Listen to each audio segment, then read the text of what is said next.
how to go fix it, but I would suggest thinking about this problem and seeing if you can.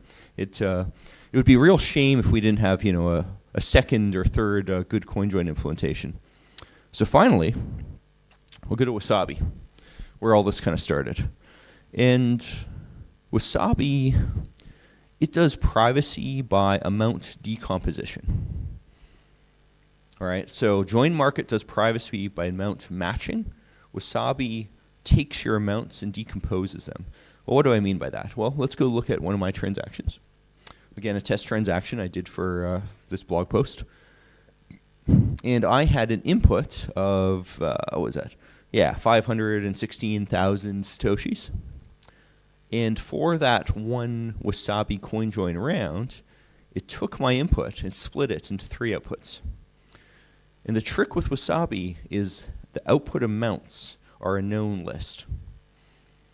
It's a clever list. It's not something as simple as like powers of 2 or whatever. It's multiple different powers. There's always lots of different ways to efficiently decompose amounts. But remember, you're looking at a screenshot of my UI, right? This is private information. What everyone else sees, what the chain analysis attacker sees, is something more like this. And that particular output that particular transaction had like 214 inputs, 255 outputs. On chain, it ends up looking like this. Just dozens and dozens of outputs with the same amount. And that gets you fairly good k-anonymity sets. And Wasabi itself has an estimator for k-anonymity. Basically, call it the anonymity score. Maybe we could go back. Yeah, you can see it's sort of the little shield icon. So it thinks, roughly speaking, my first decomposed amount had a k-anonymity set / anonymity score of like 12, 14, and then 5. And it does compute this fairly, too. I mean, if you do a transaction with not many partners, it'll even happily say, hey, the anonymity set's like 1 in practice. So that's cool. So from a passive attack point of view, I think, as far as we know, it's fair to say Wasabi doesn't have any. Purely looking at on-chain data, you get the k-anonymity set you expect. Now, obviously, the k-anonymity set isn't infinity. There is some data leaked, but to the extent it could work, it works. And I got to point out that in Payjoin, in a sense, has no protection against active attack at all, because you're picking a counterparty who obviously knows what inputs and outputs they added. Right? Like if you pick a counterparty who's an attacker, well, of course they know where the money came from. But then again, you were going to pay them anyway, so of course they're going to know. JoinMarket,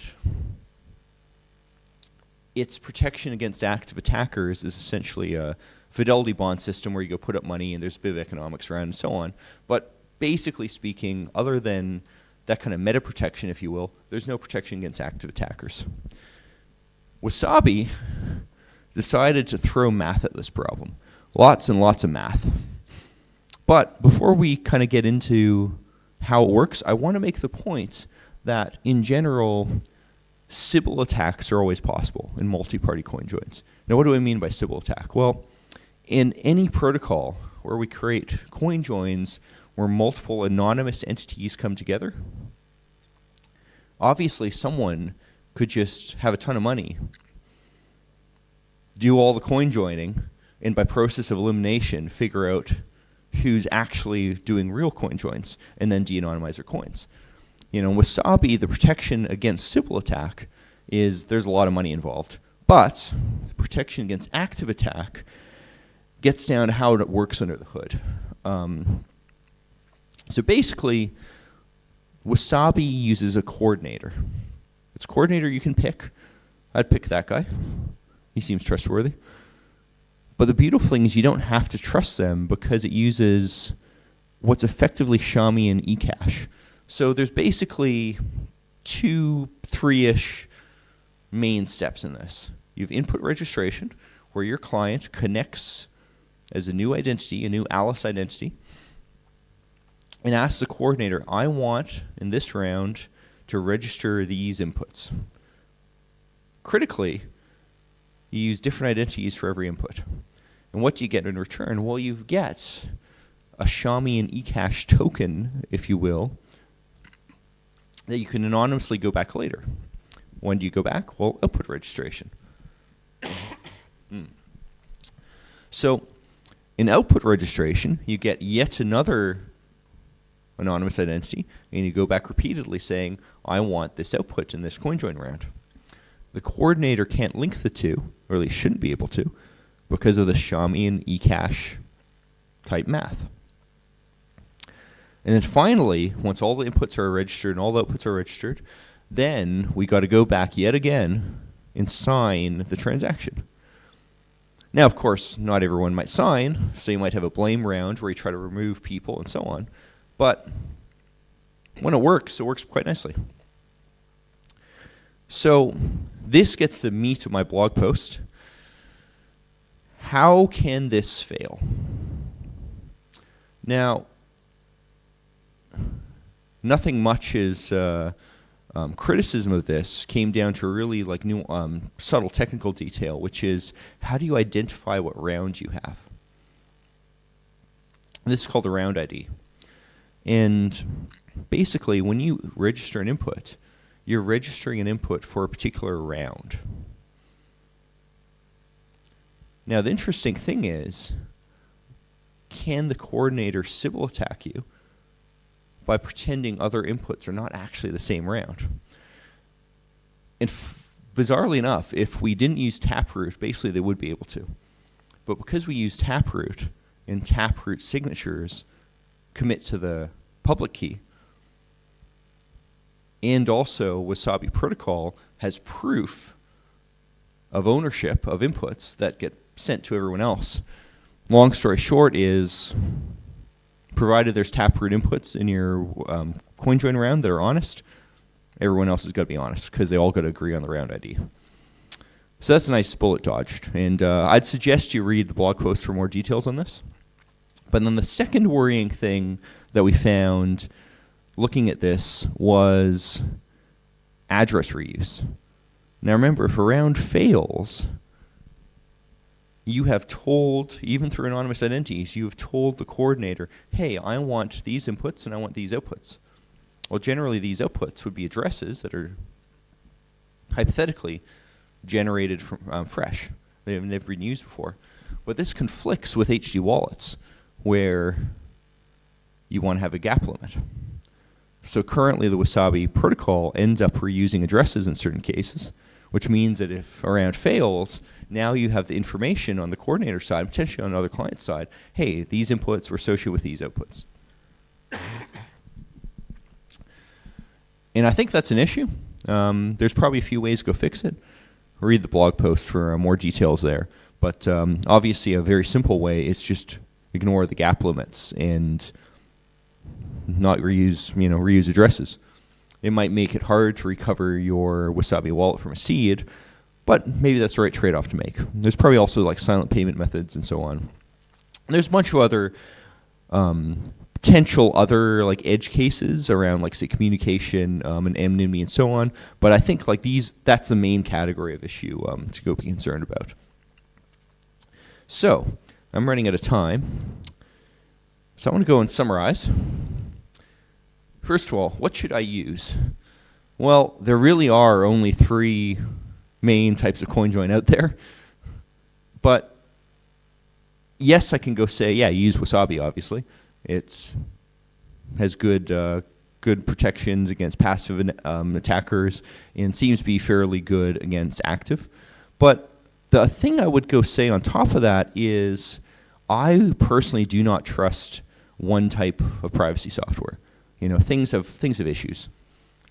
Like when I get paid, I tend to get my payment on-chain Bitcoin. A surprising number of my clients actually pay Lightning these days, but decent number of percentage on-chain Bitcoin. And I tend to put that into a Wasabi wallet and let that get CoinJoined. And then I use the resulting outputs to open Lightning channels, and that's how I actually use a Bitcoin. And if I open Lightning channels to arbitrary nodes, I'm getting Lightning's protections. And that's a completely different privacy model than CoinJoin. And hopefully between the two of them, at least one isn't going to fail me. Of course, this is BTC++, which is dev conference. So the second question is, well, what should you work on? And I would really like people, first of all, of course, go work on Wasabi. That's cool. But also, not everyone wants to work in like .NET or whatever the heck it's programmed in. It would be very interesting for more people to go look at the JoinMarket model and try to figure out how do we fix this flaw.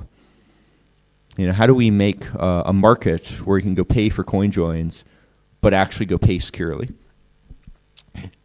And finally, obviously, if you work in wallet software at all, just add Payjoin.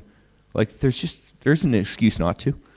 All right, maybe your excuse is you make a Lightning wallet instead. But if you're not making a Lightning wallet, at least do Payjoin. And even if you are, you can probably do Payjoin and Lightning too in a different model. So with that, I think we have 2 minutes, 30 seconds. Maybe there's a question.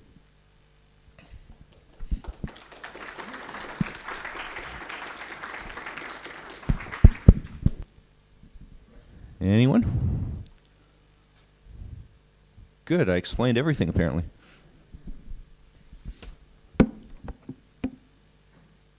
All right, fine by me. In a world of watchful eyes, freedom is forged in the shadows. In Riga, builders gather to reclaim privacy and sovereignty. This is Bitcoin++ Privacy Edition. Join us at the Frontier, August 7th to 8th, 2025.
A tough act to follow, but no one else could do it other than eltordev. Thanks, sir.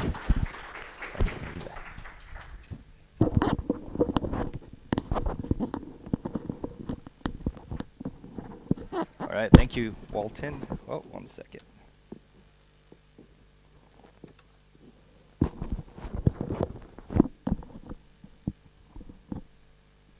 All right, hey everybody, I am eltordev. Today I'm here to talk about eltor.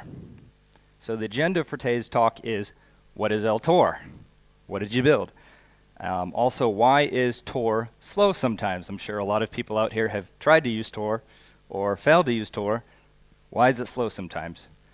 After that, I'll walk through how eltor actually works. I'll go step by step, architecture diagrams of how the protocol works, and pretty much how we embedded Lightning payments into it.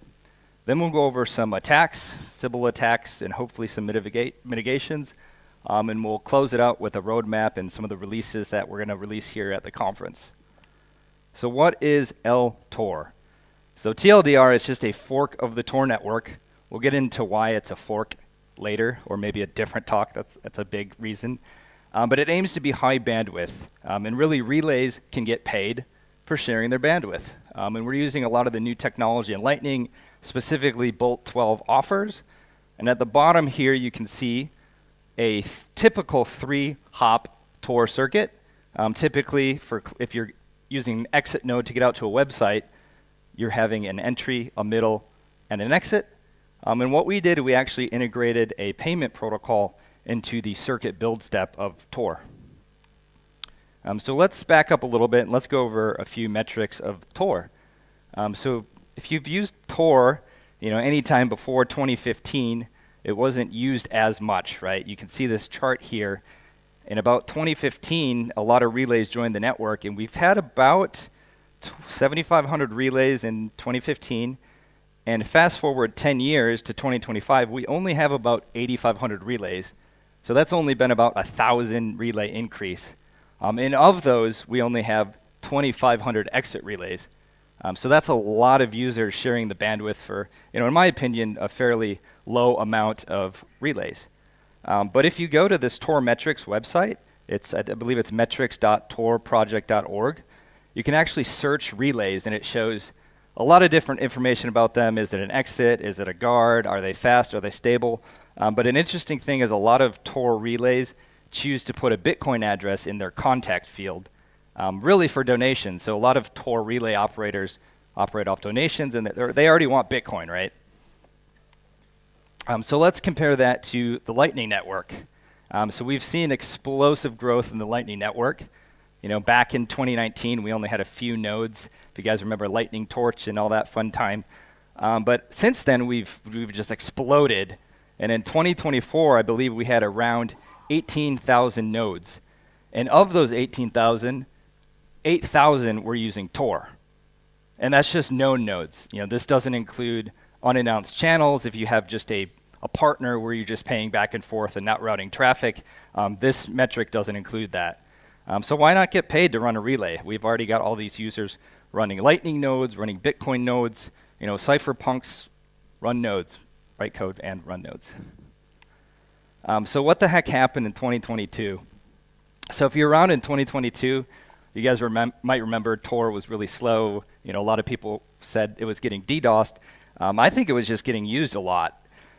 Just everyone was using it. In 2024 or 2022, if you remember, Umbrel got really good, Start9 got really good, all these at-home nodes got really good. And you can see the metric in 2022. We went from about, 6,000 Lightning nodes to about 18,000, right? That's a huge jump in a short amount of time. And what happens when you run a node at home for the first time? You download Bitcoin, and you download hundreds of gigabytes a block over Tor, right? So you get a bunch of people doing that all at once, and then add Lightning onto it with all the gossip traffic. It causes for a bad time if everyone's using Tor at the same time, and there's not enough relays. And go to the right here of the Tor metrics during that same time. This is taken from that same metrics website. You can see in about 2022, in the early part of it, before all the Lightning nodes joined, we were only consuming about 10 gigabits per second bandwidth for Onion services. And around that same time, you can see, correlation's not always causation, but there's pretty strong correlation here that when all these Lightning nodes got on, we spiked the traffic to about 50 gigabits per second in 2022. So I think that had something to do with Tor being slow during that time. And I think since then, a lot of volunteers joined the network. I think some organizations like OpenSats and other stuff donated to relay operators. But that's why Tor is slow sometimes. It's just there's not enough relay operators, volunteers, not getting paid. It can slow down if everyone joins at one time. Another little known fact about Tor, like why it can be slow sometimes, if you're at, let's say, Starbucks in El Salvador and you open up Zeus Wallet and you have a Tor connection to your LND node back at home, it actually has to download the new relay descriptors since the last time you were online, which could take an extra 2 or 3 seconds, which sucks when you're paying for coffee and everyone's yelling at behind you. So there's a lot of opportunities for UX issues that can be solved. So I'm going to go step by step on how some of this technology works. But first, I'm going to back up to how normal Tor works. I don't think everybody knows exactly how that protocol works. So let's talk about the actors. I'm going to do a lot of diagrams, so I'm going to just kind of show the legend here. So first, we have Alice. She's the client here. Another actor in the network is the directory authority. We have an entry guard relay, a middle relay, an exit relay. Between those, you can have channels. And typically a 3-hop channel for ClearNet is an entry, a middle, and an exit, and that creates what we call a Tor circuit. And that cloud represents just the Tor network. So let's do a normal 3-hop network. Alice wants to go to a website, ClearNet, hit an exit node. So the first step in this process in Tor is Alice goes to that directory authority. And that directory authority has an important role. It collects all the data about the relays, what are their IP addresses, what is their fingerprint, all the cryptographic public key material. And another thing the directory authority does is it assigns a flag to the relay. So are you an exit relay? Do you let people go to the internet? Are you a guard? Are you stable? Are you fast? Have you been up a long time? What is your bandwidth? Just information you would like to know. The second step is Alice needs to pick an entry guard, a middle, and an exit relay. Typical onion routing here, nothing crazy. And the third step of the process is actually establishing that circuit. So once the circuit is established, Alice can go to that website, browse data. This is a typical 3-hop circuit. And a lot of people don't realize Tor is just an onion router, right? You can think of that almost as like your Netgear router at home. It's written in C. They're porting it over to Rust, but it's halfway done. It's not quite there yet. But it's straight TCP. So it's fairly low level, fairly high bandwidth. If you guys ever took a networking class, if you go to the OSI 7-layer model here, Tor actually operates down at that TCP IP layer, down at layers 3 and 4. Some of these other mixed net techs, they're maybe more on the layer 7 application with just more on the messaging protocol. So just different trade-offs, different technologies. So how does eltor work? So yeah, we're putting a payment protocol in Tor. So step 1 is similar to Tor. We do a relay descriptor lookup. But what's different here is we add extra data to this descriptor. So a lot like how Nifty wrote some of the cool stuff with liquidity ads, we actually have these advertisements of, what is your rate that you charge? So typically it's a 10-round circuit of intervals of payments. So what do you charge per minute? Do you charge 1 sat per minute, 2 sats per minute? You post your Lightning offer there, your static code that can be reused to generate invoices. And this other important piece to help some of these Sybil attacks that I'm going to go over later is a handshake fee. And this is optional. You cannot charge one, or you can charge a handshake fee. We'll get into why you would or might not want to charge a fee. So step 2, pick the entry, the middle, and the exit. Step 3, this is brand new to eltor. You do a circuit build handshake. So this is the step where you can have an optional fee, right? So the entry, he charges 2 sats as a handshake fee. The middle, he's not charging a fee. And the exit, he's charging 10 sats. And there's reasons why we would or wouldn't want to charge a fee, and I'll get into that in some of the attacks part of the presentation. So after that, you pay the handshake fees. So you can see that Alice is running a core Lightning node. We're supporting many implementations, just for example. So what you do is you pay each of the entry, middle, and the exit, and you get a payment hash and preimage. Again, the middle relay is not charging a handshake fee, so we don't actually pay the middle relay. We actually just pad the data with a dummy payment hash and preimage, just so all the lengths are padded and uniform in size. She gets all of that information back, and we move on to step 5. Step 5 is where we actually pack these onion cells, right? So Alice packs the cell for hop number 1. She includes that payment hash and preimage for the handshake fee. And then what Alice does, she pre-generates 10 unpaid invoices to get the payment hashes, and she puts that material within that onion cell. She does the same thing for the middle relay in his cell, same thing for the exit. And now that we have all of our information packaged up, we actually transmit it across the network, and this is the circuit build. So now we're back to kind of how normal Tor works. We added extra payment data in that cell. So between hop 1 and 2, Alice gives the entry his onion cell. He unpacks it. He verifies that payment hash and preimage. For the handshake fee, goes to his Lightning node, says, yes, this belongs to me. You can move on. Same thing with step 2. The middle relay doesn't charge a fee, so go on and exit node verifies his, and boom, you can go on and we have that circuit is established. TCP traffic is routing. So after that circuit is established, the client can route traffic for the next 10 minutes. And this is where the payment intervals start. So after about 1 minute, the next payment is due, and the client has that 1 minute to pay each of the relay. Again, this is out of band, that payment. You don't actually do it through this onion cell. It's using the Lightning Network. And if you fail to pay one of the relays, they can just kill the circuit. So here's an example of payment round 1. Out of band, Alice is paying those payment hashes to each of those guys, and we go all the way through round N, which in our case is round 10. And after that, the circuit is killed. It's rotated. You get a brand new one for privacy reasons. You can do backup circuits if you have failover and all these different types of situations if you need to. And like I said earlier, if Alice pays to pay any of those rounds, let's say round 4, she quit paying, the relay just simply kills the circuit and it's ended. So let's get into the fun stuff, attacks. So what can go wrong? So there could be a type of Sybil attack. I call it freeloading. And this is if you don't charge a handshake fee. So a client gets, typically you would want about a minute of free bandwidth to test, like, is the relay actually providing what he advertises? So what he can do is he can just freeload. So every minute he just kills the circuit, gets a new one, kills the circuit, gets a new one. So that's freeloading. So on the contrary, though, the relay could just be a thief, right? The relay charges a fee, a handshake fee. He doesn't provide service. He takes your money and run. So how do we mitigate this? With an optional handshake fee. The relay, and there's reasons why you would want to charge a fee or wouldn't want to charge a fee. So if you're a brand new relay in the network, nobody knows if you're reliable or not.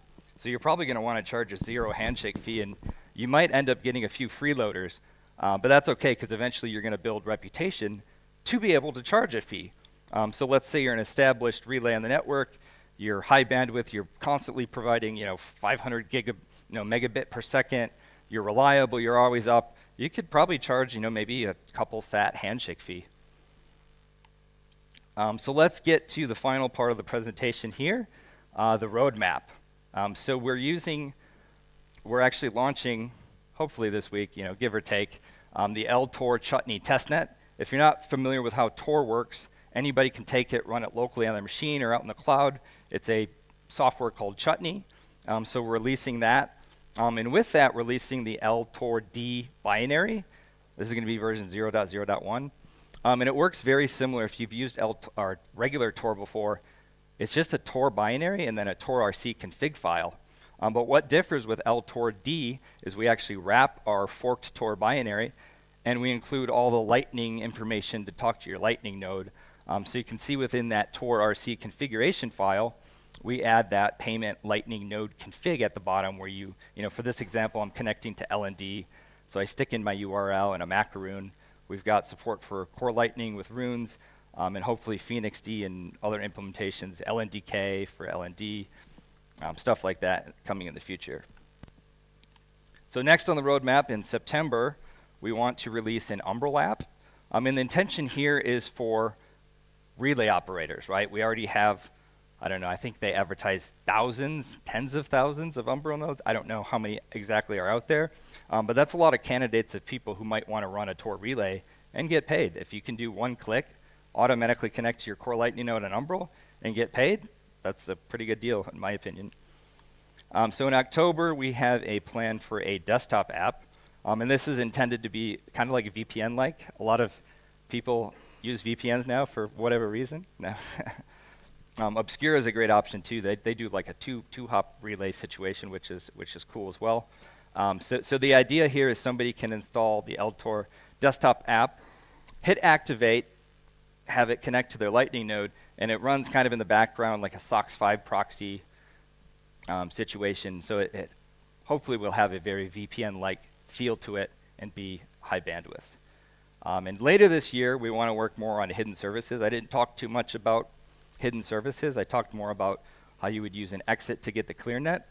But there's a spec out there we wrote called Paid Hidden Services. And hidden services is a lot different because you have more circuits involved.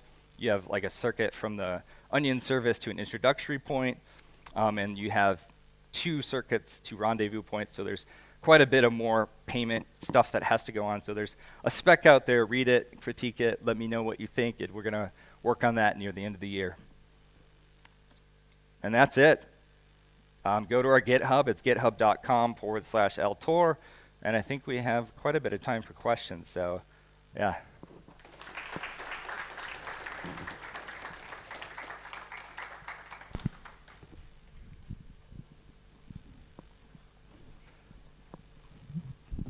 Thank you. Very interesting project. Thank you. I have a question. If a client doesn't have Bitcoin or Lightning, are they still able to use the system, or is it restricted to? Yeah, it's just Lightning only. Yeah, yep. So. Okay, thank you. Yep.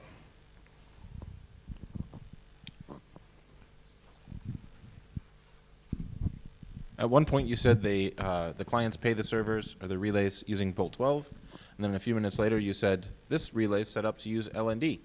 How does that work? I meant LNDK. Oh, okay. It's not there yet, like, because you can only, I think you can only send with LNDK. You can't receive yet, but yeah. Thanks.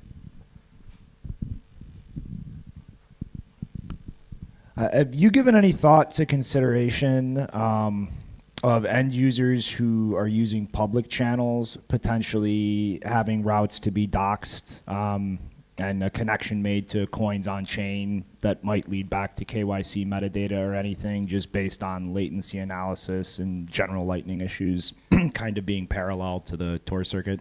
Yeah, I definitely am following the stuff with blinded paths.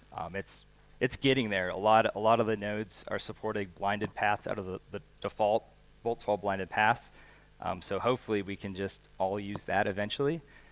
Yeah, I know LND supports Bolt 11 with blinded paths, so that's another option we're looking into right now. It's kind of just Bolt 12 offers is the main thing, but yeah, if Bolt 11 with blinded path catches on, that's another option too to protect receiver side privacy.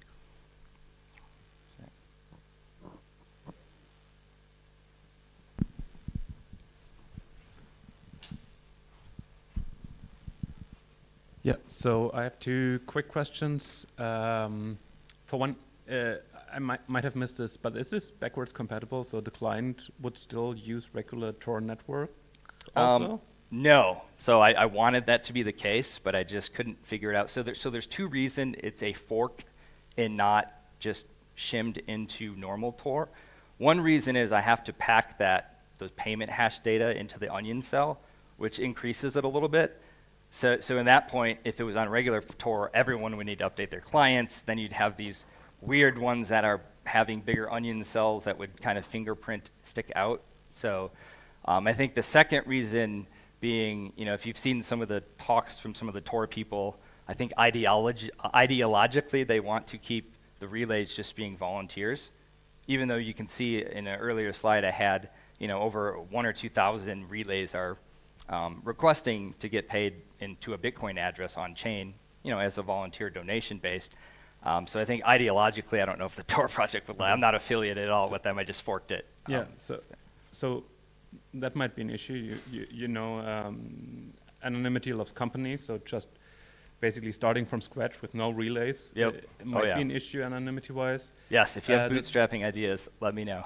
Yeah. The second part is, I'd like to challenge your underlying assumption a bit. You mentioned in the start, as the motivation, not enough people are running relays, and that Tor is actually lacking relays, and that is why Tor is slow. And at least in the last few years, or as of a few years ago, actually kind of the opposite was the case. So what Tor was lacking was exit bandwidth and reliable exit capacity.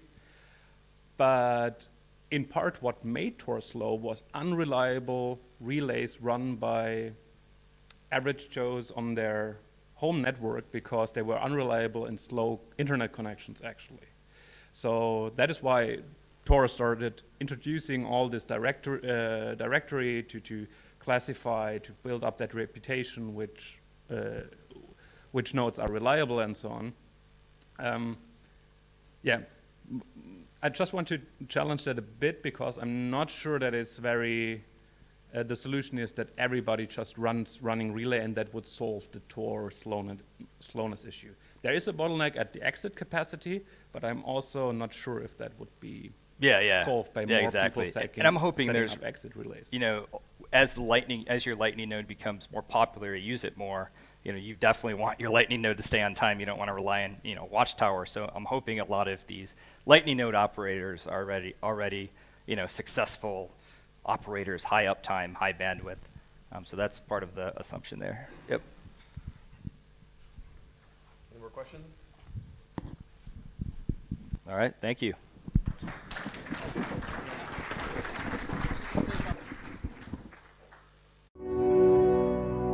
In a world of watchful eyes, freedom is forged in the shadows. In Riga, builders gather to reclaim privacy and sovereignty. This is Bitcoin++ Privacy Edition.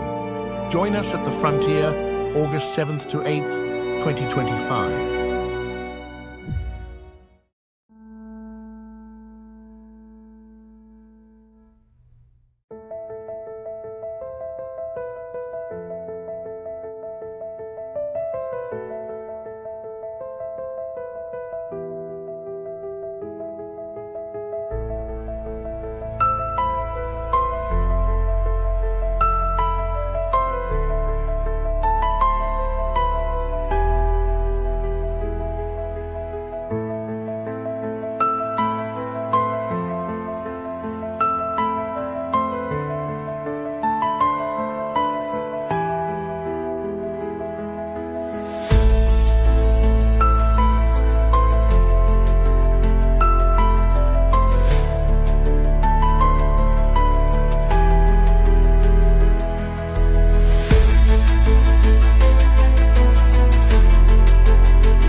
here in Riga, Latvia.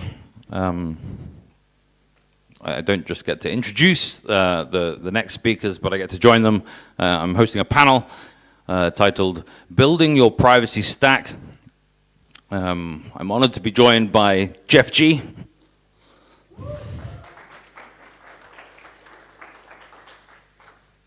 Cali.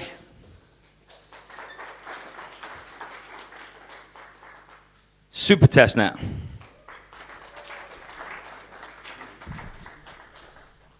And Elias.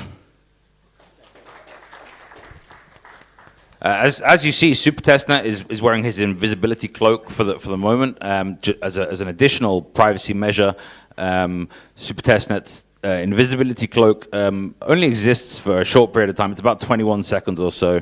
And here he is being revealed from it. Beautiful. Sorry, I didn't know I was on a panel. Oh, magical. Okay, so gentlemen, I'd like to start with what my understanding of privacy is. I think a good place to start any discussion is with agreement on some terminology or around that sort of thing. To me, privacy is the ability to selectively disclose your own information. I'd like some comments. Do we agree on this? Maybe the wording's not perfect, but the concept? 100% agree. Strong agree. So it seems like a reasonable. Seems reasonable. Okay. I had a discussion with a member of the community last night about privacy, and one of his thoughts was, you can't improve your privacy. You can only have, you can't have technology that improves your privacy. You can have technology that preserves your privacy, but it doesn't give you more privacy. How do we feel about this one? I feel like you can have technology. Go ahead. Okay. I actually disagree with that. I think there is technology that can help you. I mean, yes, in some senses, privacy is a one-way door or a one-way street. You are going in a downward motion from the beginning towards the end. But at the same time, I think there is technology that can help you scrub yourself from public places and reduce your privacy footprint. Yeah, if I see somebody who's like using, I don't know, Google Talk or Yahoo Messenger to communicate with their friends, and then they're like, but I keep seeing all these ads. I could be like, well, you could improve your privacy by doing X. You know, doing X now sounds like I'm saying use Twitter, which is not what I mean. But there's things you could do to improve your privacy in that scenario. And yeah, I think that's just a colloquial way of saying it. Like, because you're more able at that moment in time to selectively disclose your information. You're not leaking as much information as standard. Certainly the second one. Well, the way I got your comment there sounds to me like more of a philosophical point, in that you're born somehow into the world with like a level of privacy, and then as you interact with the world, then you reveal your identity and everything that you do with your surroundings. So I think necessarily as you interact with systems outside, then you leave traces. So in a trivial sense, yes, you're born with almost perfect privacy, because like as you exit the womb of your mother, there's like only one person knowing of your existence, and then then you grow up and you start being in the world and leaving traces. So maybe it's a similar argument like freedom itself, when you could say you're born free, and then the state takes away your freedom bit by bit by limiting the ability of for you to act and do the things that you want to do. And but I don't see like much benefit in thinking that way. It doesn't lead me to a new thought that is productive, I would say. But I think it highlights the importance to think about privacy in a contextual way, meaning a person being born 100 years ago could never lose the privacy in a way that a person being born today can. So 100 years ago, the maximum effect that you could have on the world was pretty much limited to the physical extent that you can be in the world. And we have developed many measures against, to protect your privacy in a physical world, such as curtains and voting booths and masks and things like that. Whereas today, you're born, the first thing that happens to you, you get a social security number, and then you're in a system, and then as you grow up, you get like an account here, an identity there, a passport here, and you register in places. So, and then you get online, and then things go completely out of control, and you get a cell phone, and you're suddenly connected to a worldwide network. And you download BitChat, and you're having loads of fun. Yeah, you could get away with it, like in some sense, but we're almost at the point where the SIM card is implanted into your body. So, in that sense, I think yes, you lose privacy by just existing and moving and being, and the speed at which you lose privacy is certainly increasing as society develops and gets more and more digital. Yeah, I took the question, or the main point of the question, to be around privacy being something you conserve, actually. So basically, the information that is out there that you leak, you could say, you don't, at least you can be certain that it's ever going away anymore, because the internet doesn't forget anything, right? I think this is a kind of important question, especially when it comes to discussions around privacy by default, because the discussion is there always, well, we should probably err on creating services or anything in software and so on that errs on the side of privacy by default, so that people can actually choose to selectively disclose, as we started this discussion here. To me, a lot of this is around the concept of a one-way door or a two-way door. And I think what needs to be highlighted, and I think it is generally highlighted well, is that privacy disclosures, or leaking information, is a one-way door in the age of the internet. And generally, the good way to live life is to be sure about when you go through one-way doors. And it's not easy to be sure about when you're going through one-way doors when it comes to dealing with your information. I think it scares lots of people. I think the concept of privacy, this is people, start learning more about all the ways in which they leak information, and they don't think they can do anything. This is also related to the question of a static identifier versus an ephemeral identifier. I know this is sounds super technical, but it's still related to the fact that. Would you mind defining them? A static identifier is just something that can be used to identify an entity that remains constant over time, and an ephemeral one is something that rotates or changes over time. So your government name, for example, is a static identifier, although you could actually change it. Right, that's an interesting point. Your social security number is a very static identifier, for example. But for example, your IP address is an ephemeral identifier. So we've just heard a talk about Tor, for example. In Tor, you have a circuit that lasts for 10 minutes, usually 10 minutes. So within those 10 minutes, you're kind of like one identity. And then you get a new circuit after 10 minutes, you become like a new identity. And we probably can talk about also messaging protocols later that solve this question with forward secrecy and so on. But I think the leaking information needs to also be seen in that context, meaning that how static is the information that you leak about yourself. So in the early days of the internet, you had a nickname and you were able to change your nickname whenever you wanted, and you didn't even have to ask for kind of the service provider whether they allow you to change that nickname or not. You just change your nickname, and everyone interacting with you would think like you're a new person, right? And much of the privacy measures that we use understand that in many contexts you cannot avoid being identified with some identifier, and then they give you a way to change that identifier over time. And others, and I think that's also what you mentioned, is that when you know that you have a very static identifier, you should be extremely aware of where you leave your breadcrumbs, because you probably won't be able to pick it up again. The internet never forgets, so if you do a KYC process, for example, with a Bitcoin exchange, that that information will just be available forever. And so 50 years later, people will be able to know that you were the one opening that account, depending on the level of access that the service provider has to your information. Let's make another example with Signal. For example, you use a phone number to register with Signal. Signal knows that you're the same person coming back and using Signal, but you can change your phone number. It's at least a possibility to change your phone number.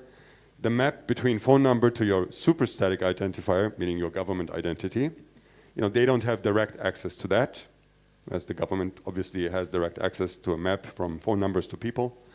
But at least that service provider itself uses a more ephemeral identity of yourself. So it's a super complicated stack of how static and how ephemeral these identifiers can be. Recently, I was talking to someone who asked me to help them improve their privacy stack, improve their OPSEC, they called it. And when I did my first meeting with them, one of their first questions was, who's my attacker? They were like, do I need OPSEC in order to hide from a specific person, like Jeff Bezos? Is that who I'm hiding from? Or is it like a general threat? Am I hiding from ads? Because they were like, if it's really hard to gain privacy and the only advantage I get is I don't see ads, I'm not willing to do that. So but I wonder what are your thoughts on that, on that, Cali? Who's your attacker in a OPSEC scenario? Extremely important question. Yes, I think this is something that you have to ask yourself the moment you start kind of changing identities and so on. What this reminds me is of advertisement IDs that iPhones and more modern computer systems give you. Is, yeah, you gave me privacy, so they give you the choice between, do you want personalized ads or do you just want random ads, basically. That's the level of privacy that you can flip on and off.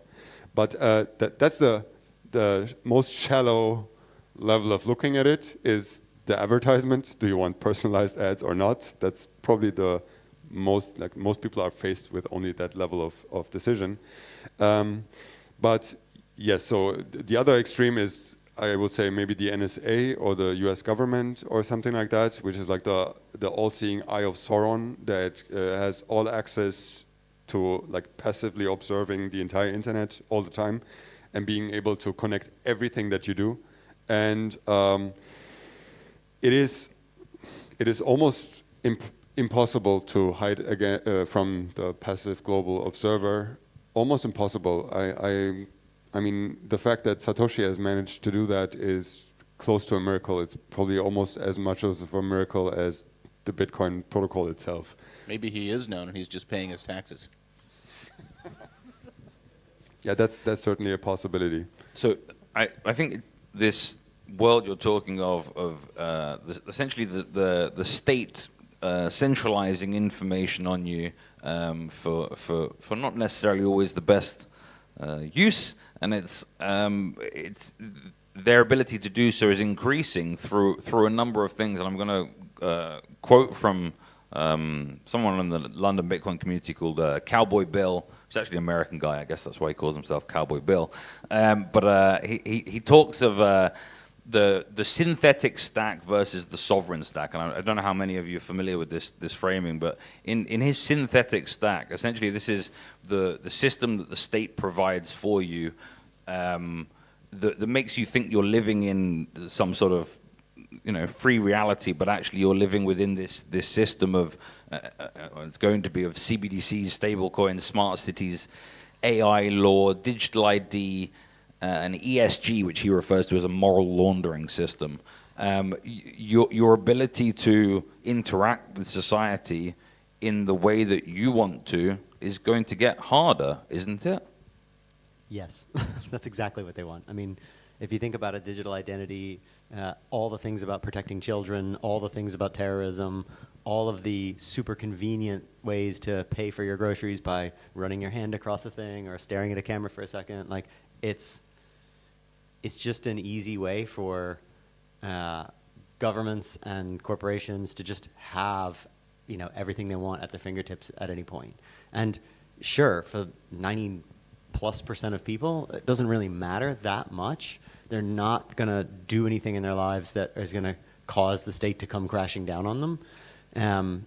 I agree with Cali. Like if your attacker is a state level actor, you're fucked. Like there is literally nothing you can do unless you, go completely off grid and disappear completely in the woods in Siberia and never come out again. They're going to find you, and they probably will still find you in Siberia. They found McAfee, right?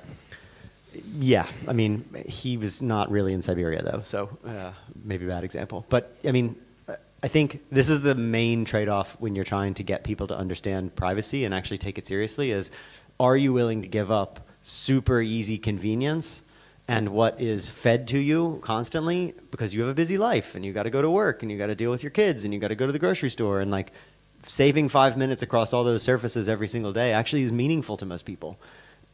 And they're kind of weighing that against maybe someday I'll care enough about something that I want to push back really hard. But probably not. I'll probably just Netflix and chill. So like this is like the worst possible thing to try and help people understand in a way that's really concrete for them, unless they've lived in a dictatorship or they've lived under an authoritarian rule or they've cared about something so much that they've had to make a hard choice and push back on something. Yeah, I think often like to normal people, quote unquote, stuff like defining your attacker model seems very esoteric and very strange to think about. But actually, I think most people or everybody does that in a very intuitive way.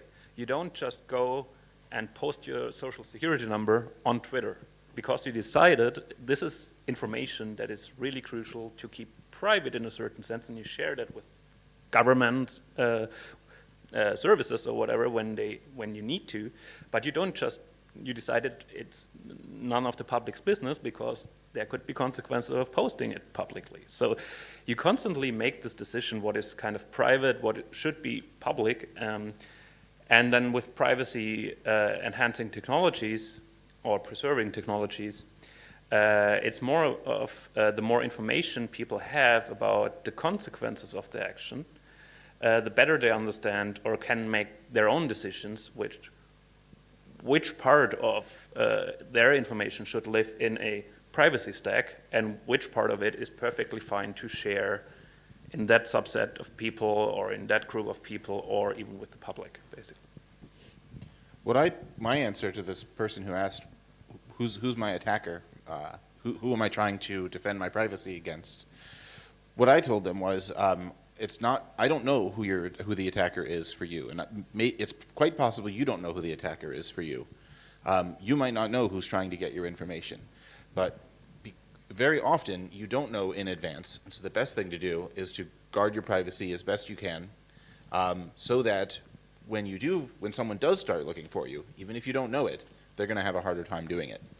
So for me, that's the framework that I like to approach it from. Is I don't know who the attacker is, but I'm going to try to preserve my privacy as best I can so that whoever they are, if they ever exist, they're going to have a hard time getting it.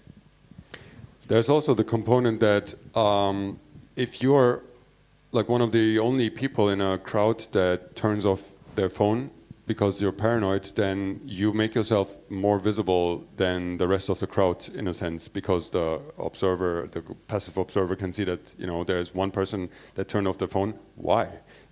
This is something that I heard in an interview of law enforcement recently, where they admitted basically that, since they're easily tracking people using their phone numbers and cell phones and SIM cards, that one of the most, the things that tip off law enforcement is that if someone who always has their phone on, just usually uses their phone like any other person, then at some point decides to turn off their phone for a couple of days, then they're like, what happened there, right? So I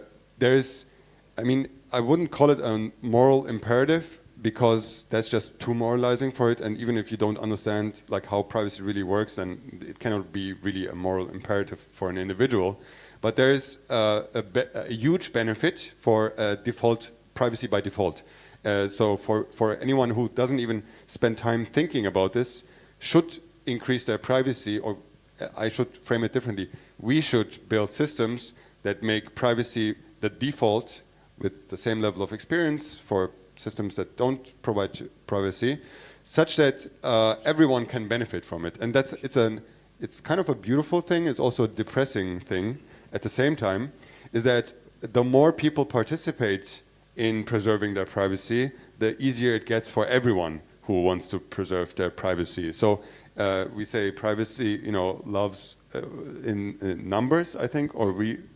Safety in numbers? Safety in numbers, exactly. Thank you for that. Safety in numbers, meaning that the more people do it, the better for everyone. And so I think there it's on us to provide that world. It's not on the individual who cannot, I think we cannot expect from individuals, from 8 billion people, to make that cognitive leap and to understand what's happening. Yeah. I think this is like the single biggest failing of the internet that we've ended up with. The fact that we went to this advertising model because we didn't have payments in the beginning has been the cascade. It was the lead domino in all of this crap, because they basically, the business of advertising is the business of surveillance. And so by getting this perfect surveillance state, or perfect surveillance business world, we've ended up with a perfect surveillance state. So I think, again, like you said, it is kind of on builders and people creating the technology that 8 billion people are going to use to figure out a way to do it in a way that doesn't necessarily roll back the clock for those of us who were born in the early internet, but hopefully for future humans, they get a version of this that doesn't completely destroy all of their privacy from day one. To me, a lot of privacy technology aligns with sovereignty technology. The privacy stack is the sovereign stack, and that exists in various forms: private communications, private payments, and other privacy technologies. All of the members of my panel here are building in these spaces in open source Bitcoin development and in private communications, privacy. How do I describe it? Private communications. Yeah. What else exists in the private sovereign stack for you? How can you share a little bit about how do you compose your privacy stack? Because the point of this panel was kind of echoed in Cali's last point there of there is this. It's depressing, but there is hope. There is this this ability for us to build and promote all of these kind of technologies. So what's in your privacy stack? I'm going to be super Jeff. depressing. Like, we're kind of all fucked because we still have to use the internet backbone, which is still owned by the government and Apple and Google and Amazon and Facebook. Yes, there are absolutely things we can do. You can not run all of your stuff on the cloud where it can be looked at constantly. You can choose to use tools that are privacy preserving. You can run stuff locally as much as possible.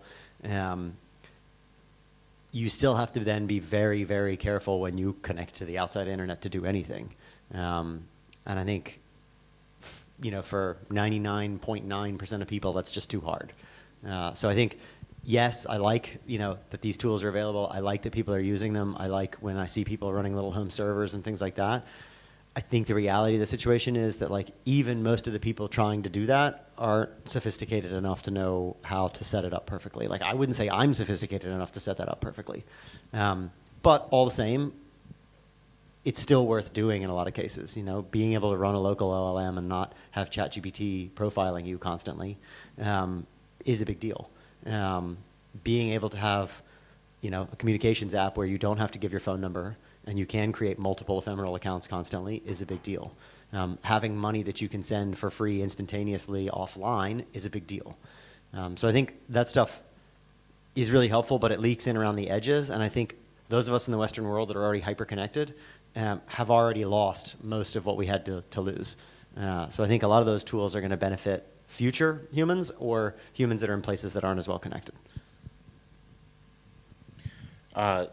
So the stack that I use for privacy, I think VPNs and Tor, private messenger, burner email addresses. So when I'm signing up for a service, I don't give my real email address. I give a burner email address. I use the Lightning Network for payments. I buy Visa gift cards for people who don't accept Bitcoin, and then I use those to pay for stuff because they're not tied to your identity. And I use a password manager so that my passwords don't all leak and then I get screwed that way. So that's those are 7 of the privacy techniques that I use in my personal stack. What's your favorite private messenger, or do you have a handful, Super? There are a handful of them. The one that I've had the most luck with is none of them. They all suck. I don't have a good answer on what to use as a private messenger. I think they're all bad. I like Signal. I have to say.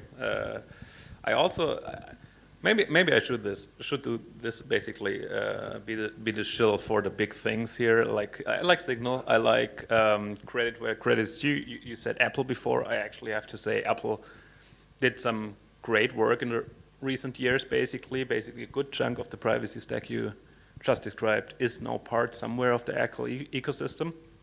If you can trust them fully everywhere, no, probably not. But it's impressive what, talking about privacy by default, they introduced a good chunk of it over the recent years. So, but apart from that, of course, you want to do self-hosting services where you can, especially where you think you can do a better job than, because there's also a security aspect to it. So you don't want to self-host and then realize, okay, you're just opening up yourself to hackers and whatever.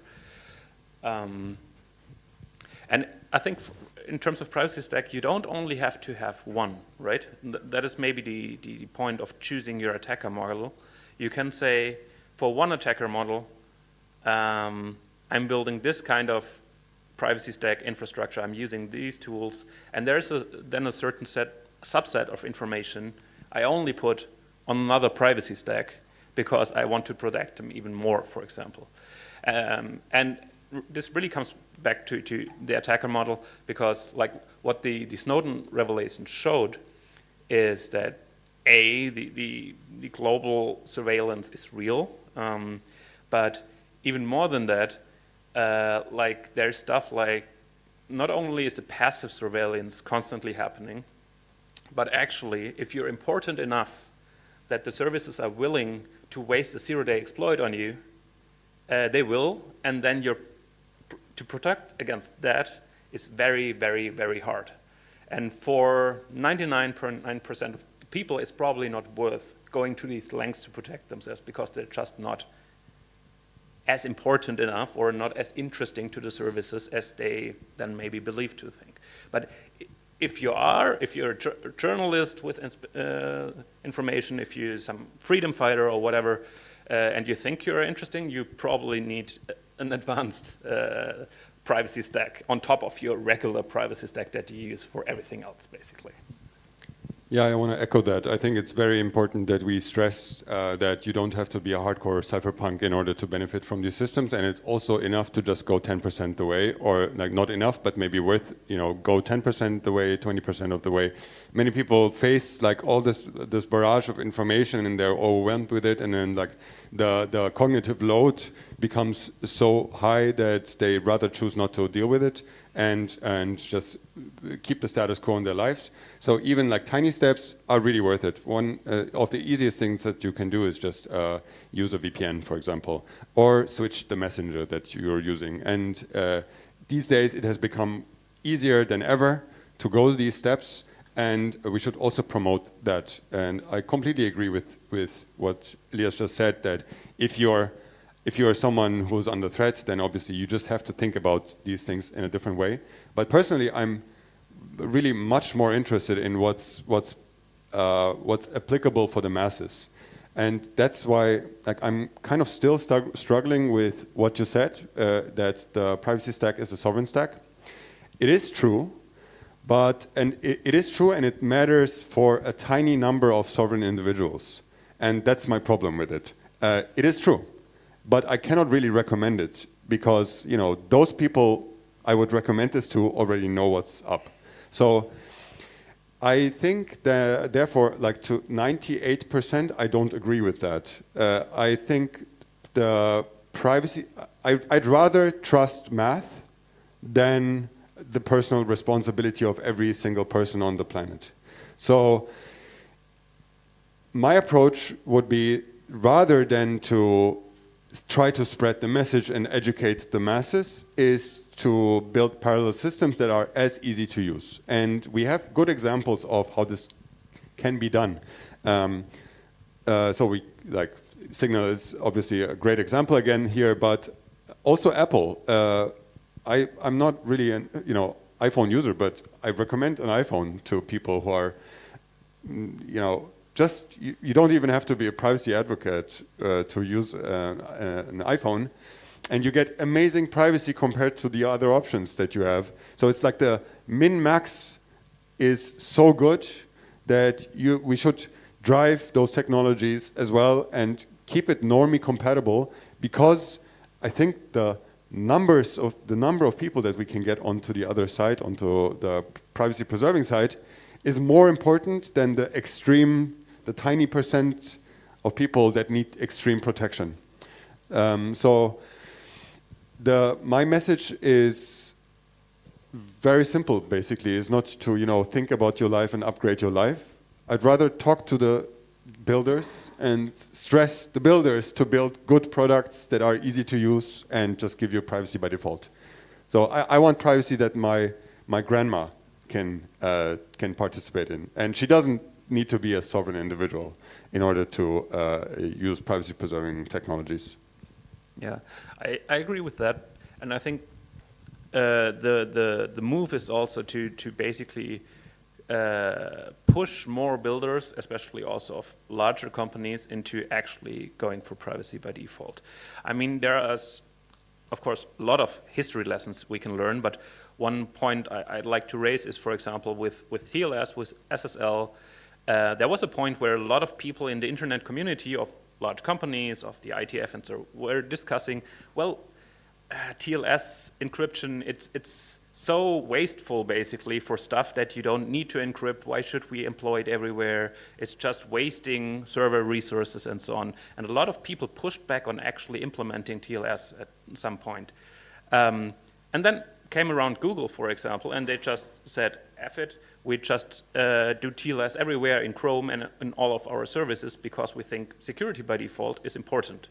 And there were a few key players in the industry that actually now resulted in, if you don't run TLS everywhere, you really stand out and you have to explain yourself, basically. And I think we really need to get to the point where to the same point with privacy, where it is privacy by default, also because hopefully large players push for it for some reason or another, and then you have to explain yourself why you don't employ private protocols. I'll jump in on that one. I think, small vocal minorities that are very inflexible about their position can actually have an extremely outsized effect on global society. Think about vegans. There's not that many vegans, but now every restaurant has a fucking vegan menu. So, it is important that even if it's a small number of us, especially being builders, this room is full of builders, like we have more leverage than most people in this space. And so, like Cali was saying, as long as we are building tools that are as easy to use or better and have, some interesting thing that you can't do with the surveillance tech, people will use it. And if we are building it the right way, then people are going to automatically get these benefits. One other thing I just want to plug, kind of going back to what Cali was saying, my friend JSR, who works at Citizen Lab, those guys are like security researchers. They do a lot of work around Pegasus and a bunch of the spyware companies. They do a lot of work pushing back to Google and Apple and saying, listen, like we found all these exploits. These are things you need to fix. If you are using an Apple iPhone, just turn on lockdown mode. It actually doesn't affect your usage of the phone all that much. I would say you would barely notice any difference, but it makes a huge difference to how much your iPhone can actually protect you against things like Pegasus and a bunch of these other systems. I think Google has a similar thing that's come out, but yeah. And end-to-end encrypted cloud services from iCloud services by Apple are like a great way to upgrade your privacy with a single click. Exactly. So like there are actually things that you can use that are extremely mainstream that make a massive difference to how private, how secure your stuff is. Until your government bans Apple from selling the product in your country. Correct. Right? The UK is fucked. I'm sorry. I have a question for you, Cali. You said one easy thing that someone can do to improve their privacy is switch to a private messenger. Can you name one? Yeah, I really like white noise, for example. But it If doesn't it only work. worked. Yeah, that's the thing. So it's crazy. This is the first conference ever where we have Xfrog and white noise. Like, it's a very rare thing to happen. I downloaded white noise and tried to like search for someone, and every time I open it, it's like can't find that person. I'm Correct. Like, I gave you their public key. I gave you their relay. Why can't you find them? Correct. Give us a moment, all right?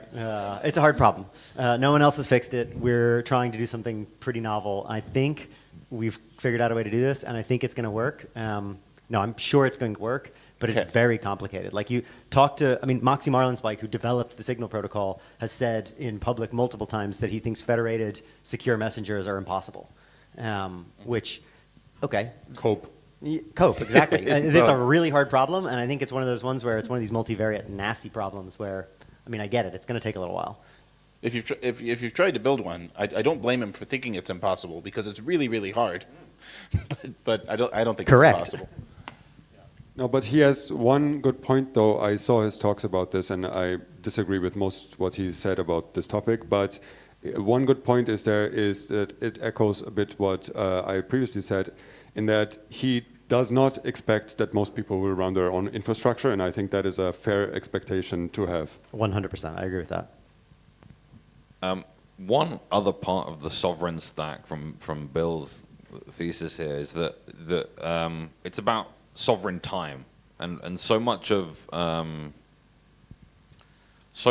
time isn't directed how we subscribe to kind of the work week. We subscribe to algorithmic time. I think it's difficult. It's easy to say, don't go and leak information, but how much time does everyone spend on social media leaking their behavior, not just their information, their behavior? Escaping from algorithmic time is probably the most difficult aspect of having greater privacy. What do we think on this? The world is changing.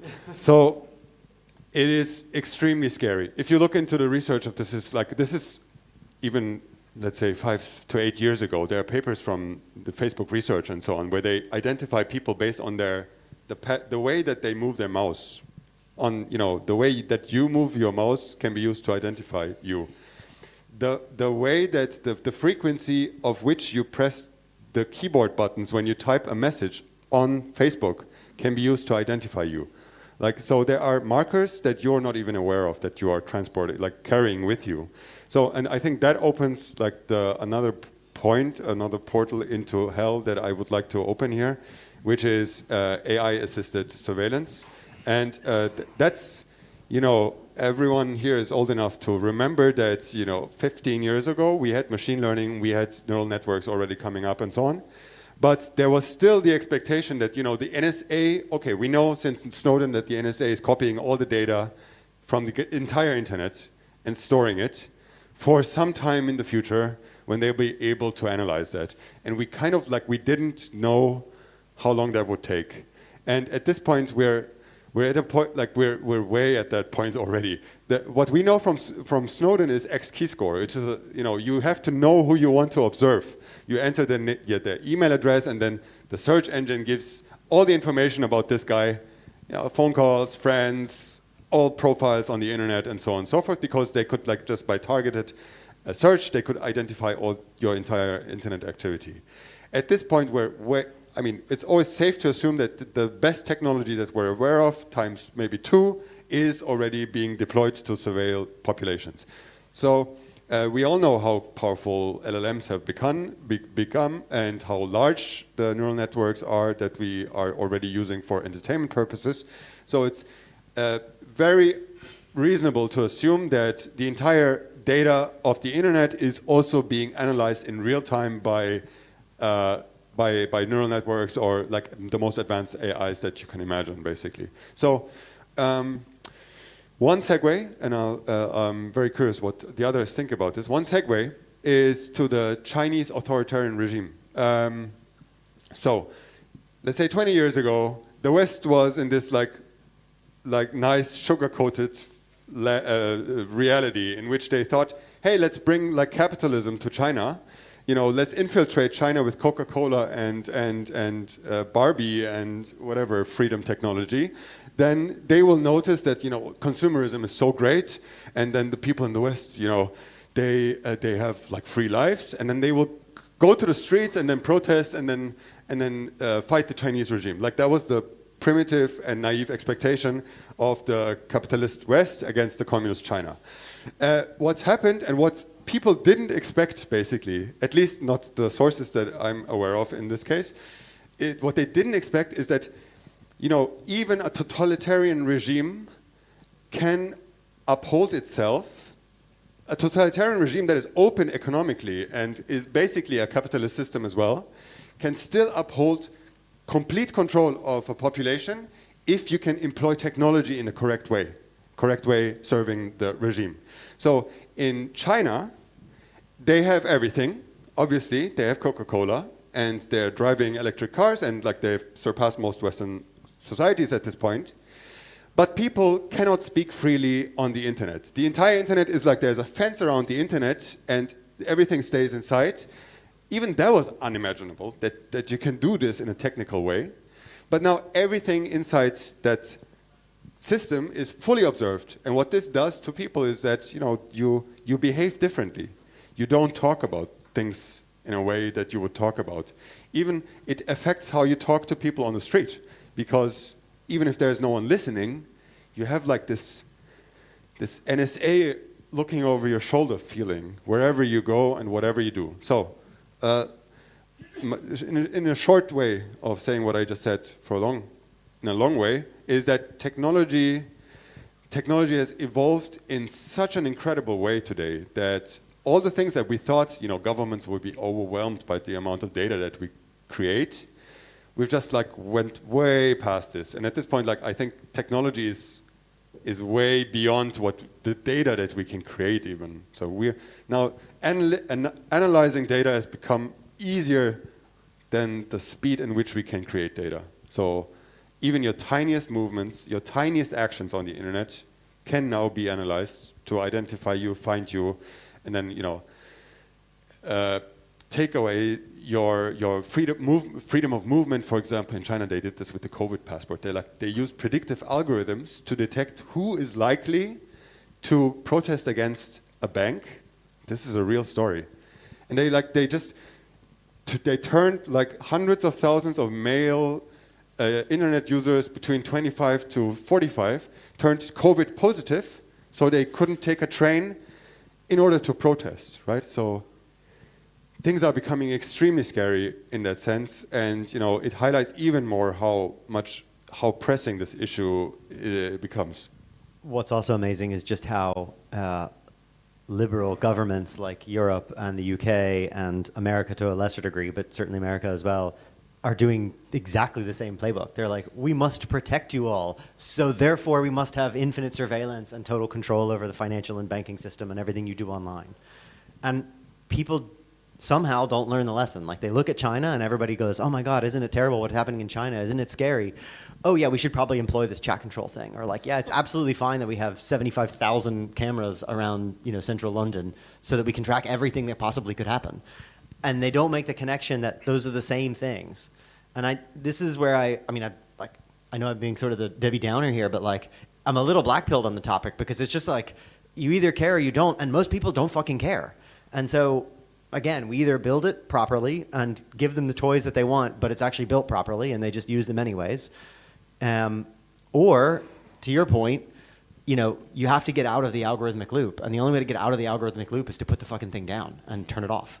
And go hang out with real humans and touch grass, which, I mean, would probably make us all happier anyways, but that's a hard thing for people to swallow at this point. To me, one of the greatest misconceptions is that the West really won the Cold War. When so many Westerners believe that propaganda is something the Russians do, right? Not something that the Western governments could do against them. We increasingly live in a surveilled state where where the state is growing and growing, and is the state not communism? So, did we win the Cold War? I was explaining propaganda, the word propaganda, to my 10-year-old the other day, and he like immediately rocked it. He was like, "Oh wait, they're just stories about something," and I'm like, "Yeah, just about something. Someone tells to support their position." And he was like, "Okay." Like when I come in and I'm crying because Luca hit me, and I'm like, "Wait, what?" And he's like, "Yeah, I do propaganda all the time." And I was like, "Okay." Fuck. Nope, I'm not going to say that. Tough to follow, huh?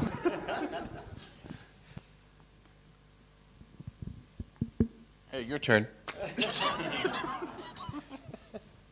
I have a question for you guys. Quick, go on, Jeff. No, I just kind of on that topic of being blackpilled. Like, how do you guys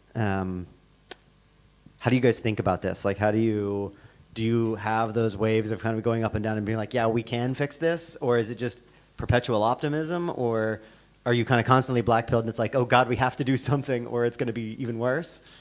I don't know. Would love to hear. I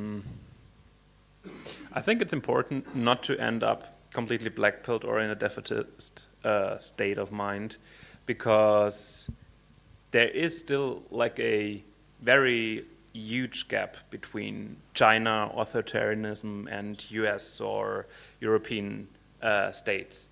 And I think we should definitely not forget that. That would be also very dishonest and doing a disservice for, and also a bit strange for people that are actually suffering under these regimes, basically.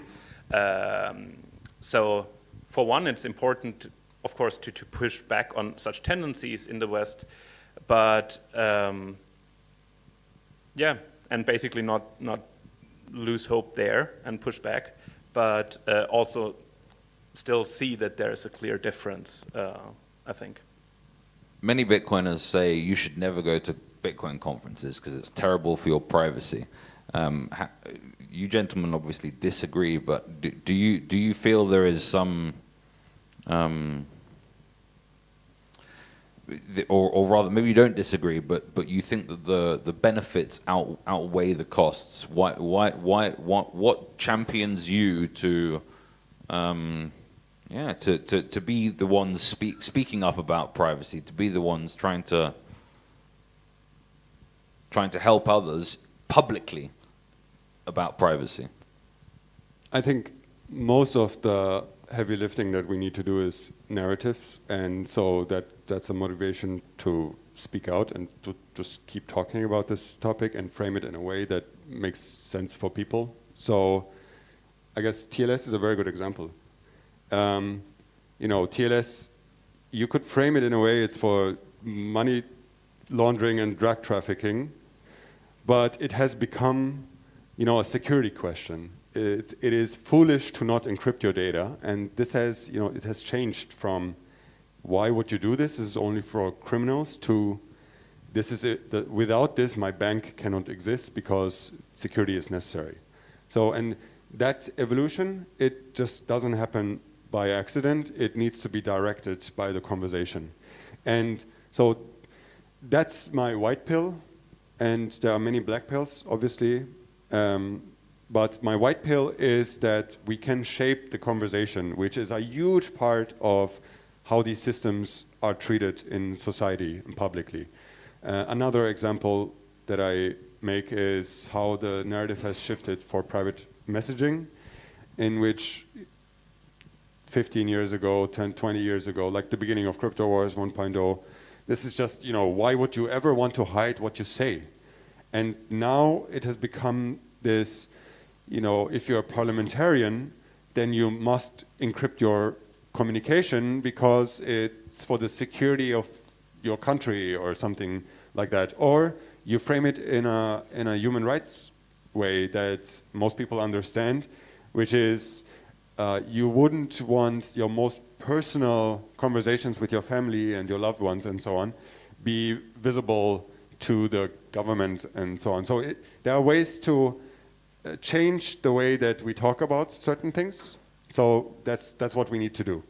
And I think the most work that still remains to be done is for financial privacy. There the conversation is still, at this level of why would you ever want to hide your bank account details or your financial activity. And we must not forget that this was not the norm. In 1970 or whatever, they introduced the Bank Secrecy Act. Before that, there was no requirements to report every single transaction that people do. I mean, every single transaction, we talked about this today, there was $10,000 was like $500,000, $250,000 or something back then.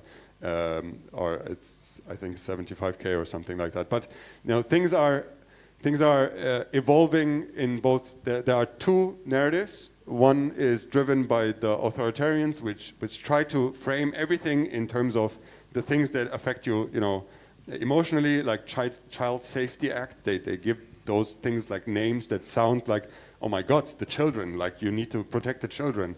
And but on the other end, you have like advocates, like for example, I think the Signal Foundation is doing an amazing job in just changing how you talk about this topic. And people intuitively have a sense for privacy. We have developed a sense for in the physical space for a long time. And we need to strike those chords also in the digital space by telling stories and making them personal and making people like help them imagine how it feels when those rights are violated. Yeah. I agree 1,000%. I mean, I think it's a ton of narrative, and the other is just human relationships. I mean, I think the people that you meet at these events and the stories that you hear, and I mean, that makes up for all of it, and is, like Cali said, it's the white pill. It's why you can go back home and then work nonstop for a couple of months trying to build something better because you know it's going to benefit someone out there.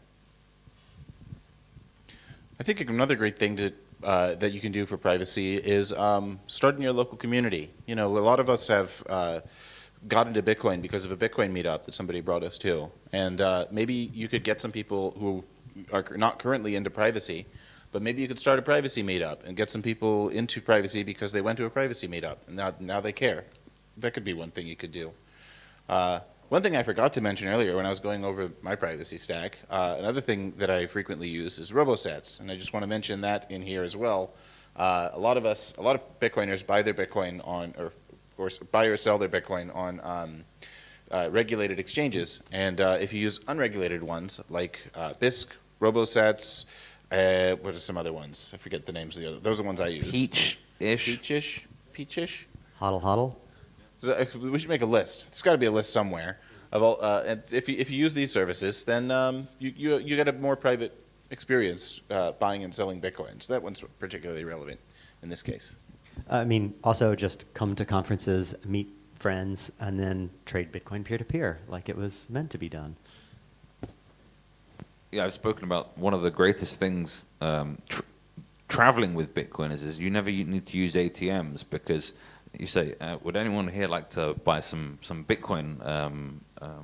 Buy some Bitcoin for cash, and there's a few hands shoot up pretty quickly. In fact, often you go out for dinner with Bitcoiners, and they're racing to pay to get everyone to then pay them back in Lightning. There's a scam going on there somewhere. We still have a few moments here with this panel. I want to go to some questions from the audience.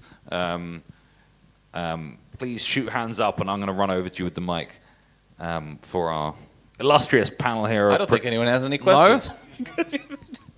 All right, great. Oh, no, here we go. Shinobi realized it was question time.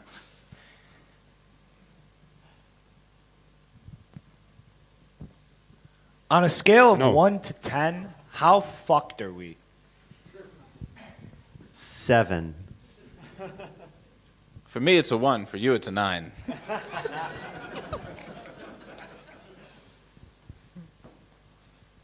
I don't know. I think closer to 9 than 1 for sure. Pretty much due to technology. What does it mean though? What exactly does the F word mean in this context? That the observability of human behavior is at a point that was unimaginable. So, and it's almost impossible to rewind it. How close to Minority Report pre-crime department are we? I think is 10. 10. Yeah. But like they don't have my private keys.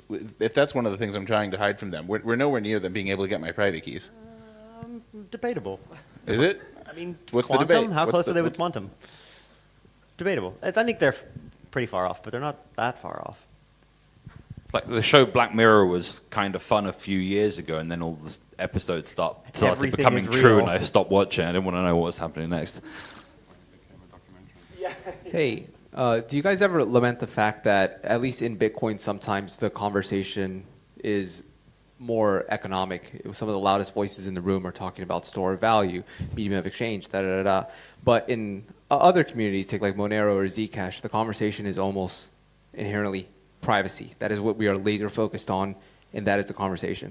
We all work on Bitcoin. We all know why we work on Bitcoin. My question is, like, do you ever lament that? Do you ever feel like, you know? Yes, but you have to balance that lament with the fact that if we want to bring privacy-enhancing technologies to the masses, we kind of have to Trojan horse it somehow in a lot of cases. We have to give them something, like Cali was saying, we have to give them something that works great, that they want, that is more private by default than what they have already.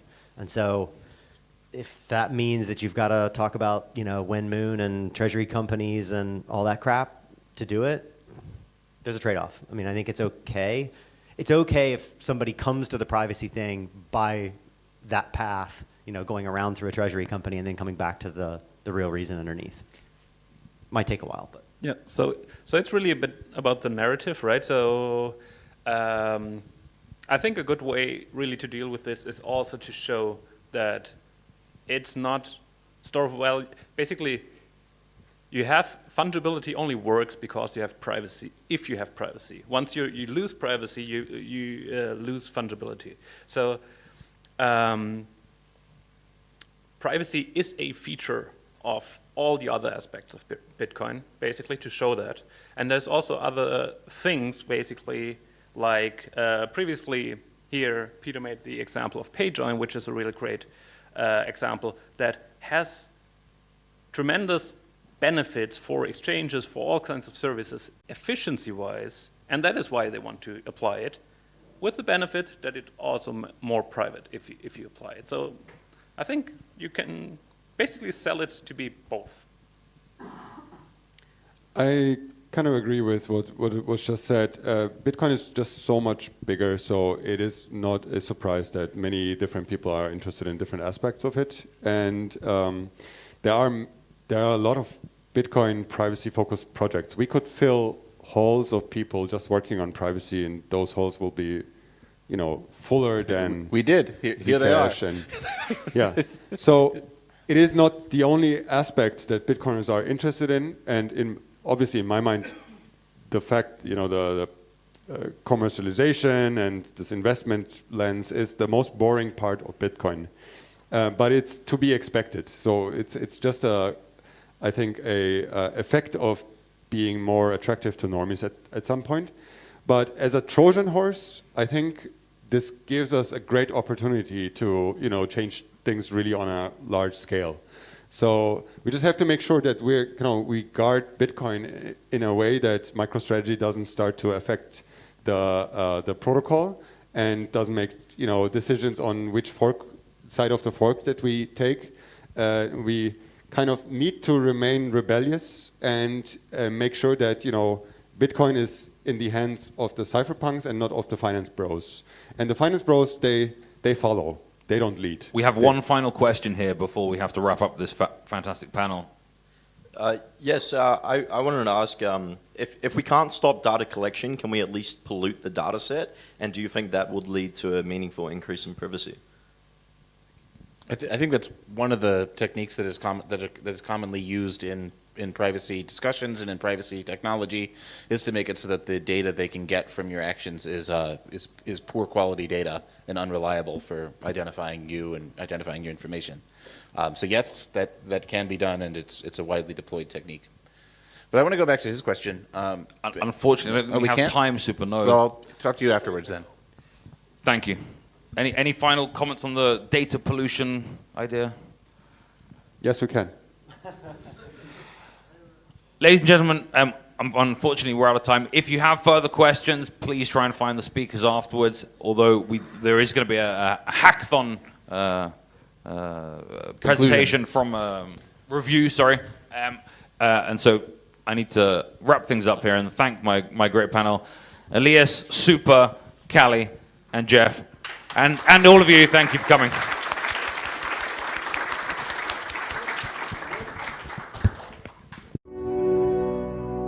In a world of watchful eyes, freedom is forged in the shadows.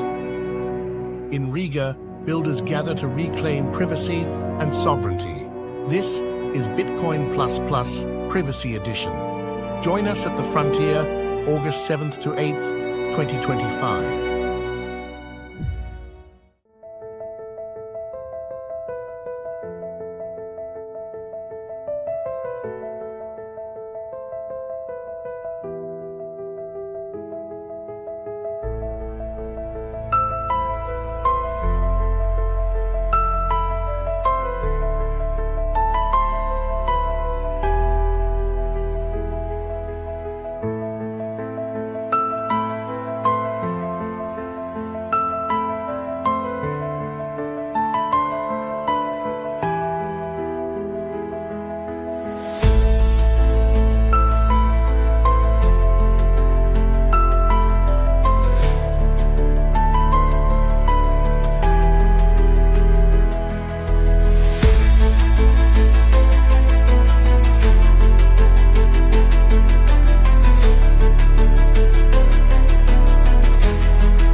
About to get started with the Hackathon finalist presentations.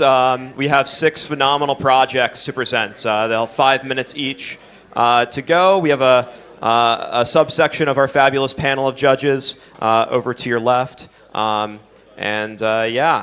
for hackers that are presenting, I'm going to be announcing the team up next in between transitions. So just kind of keep an eye on it, keep an eye on your order. And come to the sound booth when you're on deck. So I'll announce who's up, and I'll say who's on deck. And when you're on deck, come to the sound booth so we can keep things moving.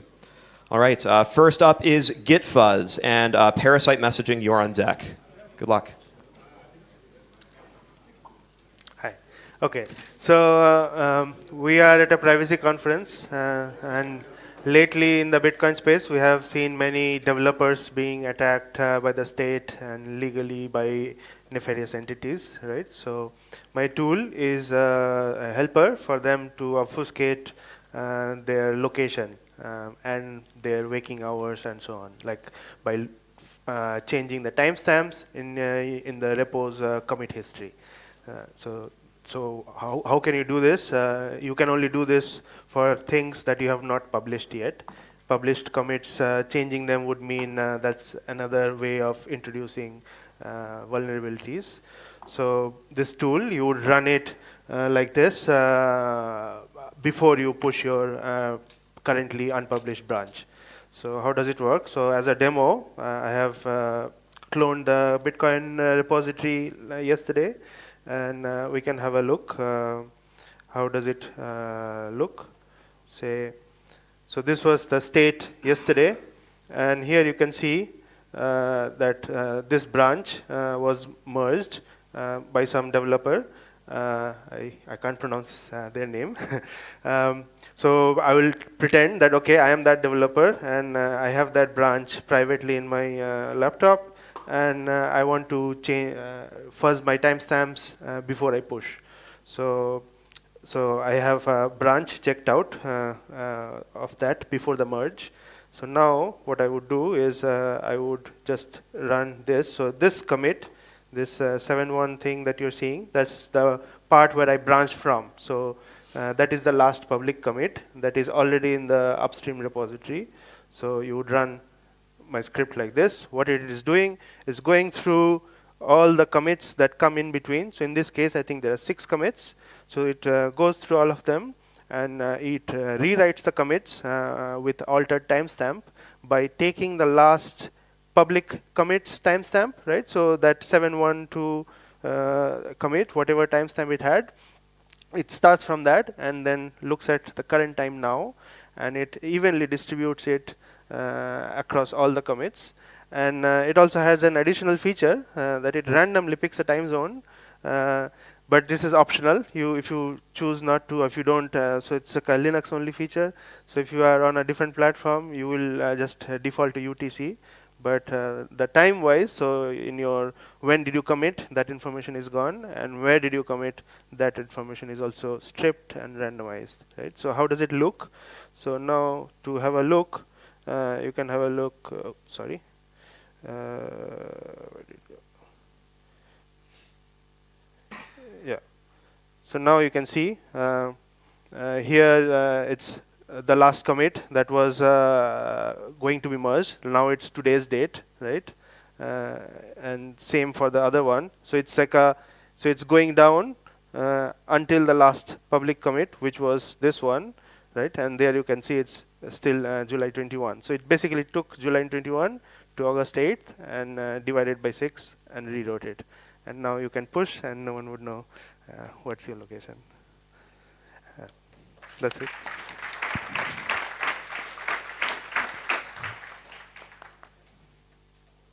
Have you looked into how to make it automatically figure out the git commit start from? Yeah, so I actually added an FAQ also.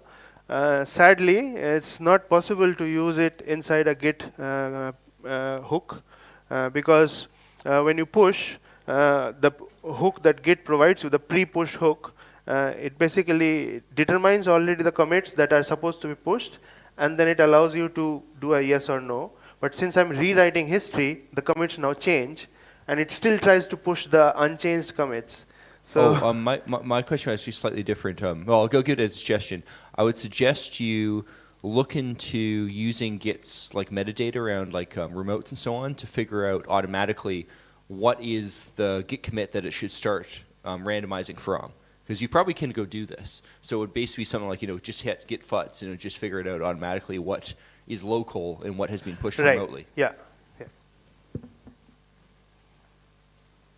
Any other questions? No. Okay. Thank you. Great job, GitFuzz. Next up is Parasite Messaging. Spilling Ecash, you are on deck.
Talk close to the mic. There's no too close. Yeah. Okay. And we're ready for you. We'll put you on the screen.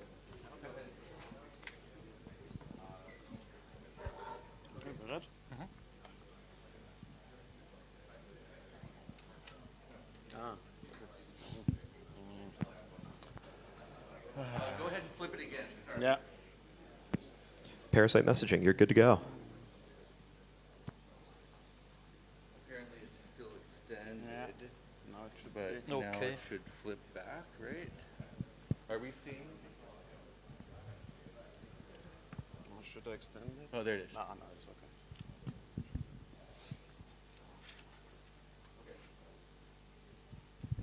Okay, then let's move on with Parasite Messaging. Welcome to our presentation of our hackathon project. It's me, Florian, and Nicola.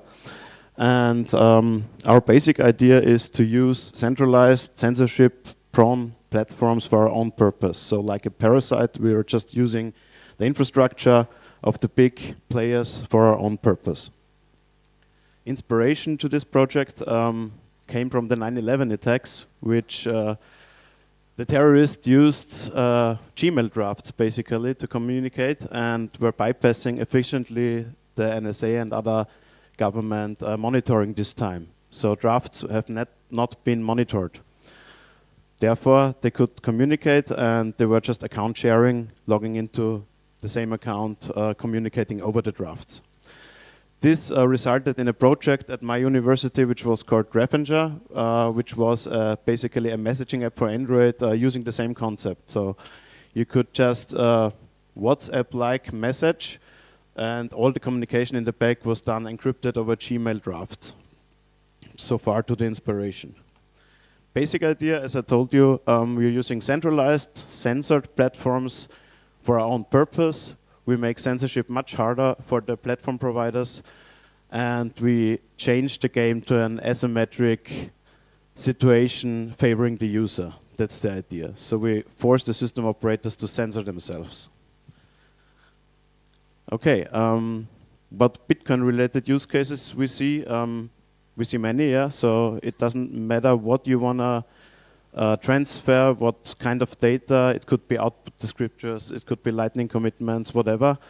You just use it as a communication medium and transfer whatever you like. That's the idea. From the architectural point of view, we want to make it a multi-route system so that you can share the information you need to communicate via QR codes, via NFC, something like this. We will see later on in the demo. And you can have multiple routes. So you can have a Gmail, you can have a Yahoo, you can have Instagram, whatever. And if one of those services is blocked, let's say you're in China or some other country where certain of these services are not available, you can just use a different route. That's the idea. From the cryptographical point of view, we're doing a multi-layer approach. So first layer is we are protecting against the platform. So normally you never share a private key, but in this case we share a private key upon all the participants in the channel. So the platform itself cannot read anymore what we are sharing. Second layer then is the personal public keys. So each participant is putting, let's say we're using Gmail, a draft in the Gmail account, putting their public key, so enabling the safe communication afterwards between the participants. Okay, and next is Nicola, and all right, let's try. We will see a short demo.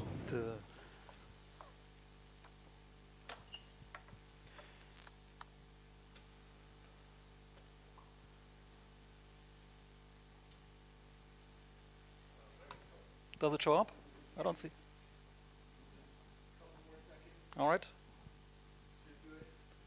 So anyway, for how we proceeded, we first spent the first hour of the 2 hour of coding creating a documented cooperation with the AI, where we had technical specifications inside and a task list. Yeah.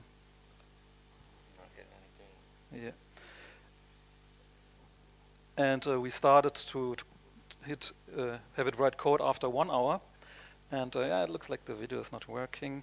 So I'll just talk you through the tools that we have. So we have a command line tool that takes several commands. One to create provider information, so like an email account, username, password, and a private key. That's all stored inside a file, and we can create a QR code that unfortunately I cannot show you right now. And that QR code could be shared like to share the channel information. And then we have several different commands to create a communication key pair for the layer 2 communication. And we have a command to upload the public key onto the email draft, so on the first layer. That's already encrypted with the channel private key. And we have a different command. So the idea is that Alice would show the QR code to Bob.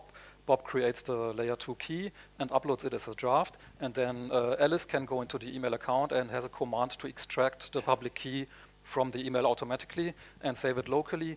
And using that public key, then Alice can submit a message, which I could show you right now. We have it working locally. We tried to use Yahoo first, but the authentication didn't work. They are very restrictive. So we have a local Docker setup where we have an email server. And when Alice uploads an email, Bob can again list the drafts in the mailbox and have them decrypt can show the decrypted payload in the list of drafts. Right. All right, great job, Parasite Messaging.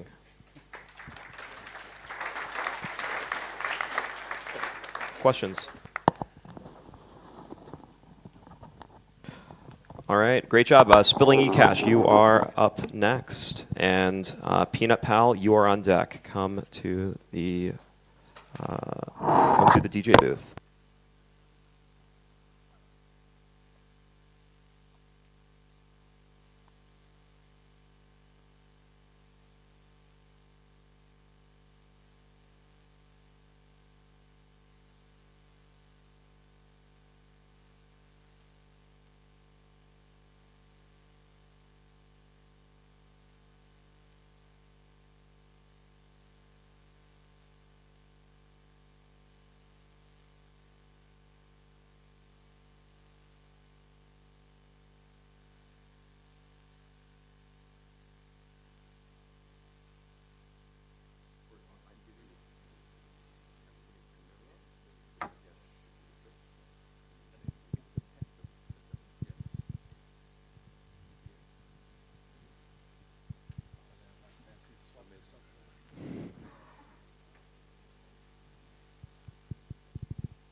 Test. Is this one already on? Okay. Hi. We're going to present SpillCash, which is a solution for having non-custodial access to Ecash. So Ecash is very great. Everyone here probably knows Ecash. Ecash is very fast. It's very convenient. You have Lightning gateways. You can pay Lightning invoices. You can do everything you want with Ecash. But the big problem with Ecash is that it's a custodial solution. So to have Ecash, you need to trust the mint to not run away with your Bitcoin and actually give you Bitcoin back for your Ecash. So we want to improve that user experience a little bit. And for that, we use a technology that's very old called Spillman channels, which are one-way channels, and they're very simple, way simpler than Lightning channels. So what we built is a way where you can create a Spillman channel with some kind of person who owns Ecash. This can be either a mint or just some provider of this service. And you fund some on-chain channel with this person, and then you can only send in one direction. So the properties of Spillman channels are you can only send in one direction, but you don't need to keep any state. So you can just recover the channel at all times using your backup, your cold storage seed phrase, and only the server, so the receiver of this service needs to keep state and be online. So how it works is you can then send state updates of the channel to the service provider, and he gives you Ecash in return, which you can then use with a Lightning gateway to pay a Lightning invoice or to make Ecash payments. I think we can show a demo. So the way it works, we have a web front end. It generates a public key for you to make the channel, and then it shows you an address, like you see there. We're going to then fund the channel and put some money in it. We'll do it live, I guess. Yeah, so we send a payment. Well, we already have the transaction, yeah. So then we paste the transaction in our tool, which will then figure out how much money is in the channel. And then, so we have a channel of, I think, 100,000 sats. And then every time we want to get some Ecash, we can press this button, which will then sign a state update of the channel.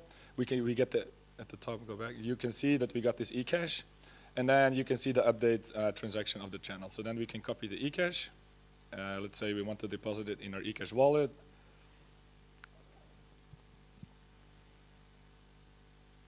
And we got our 10,000 sats in Ecash. And if you go back, you can see this is the raw update transaction of our channel. And you can now see at the top that the server has received 10,000 sats, and we still have the remaining balance in our channel. Every time we do an update, we get more Ecash and the state updates of the channel. I think that's it. Yeah. What questions?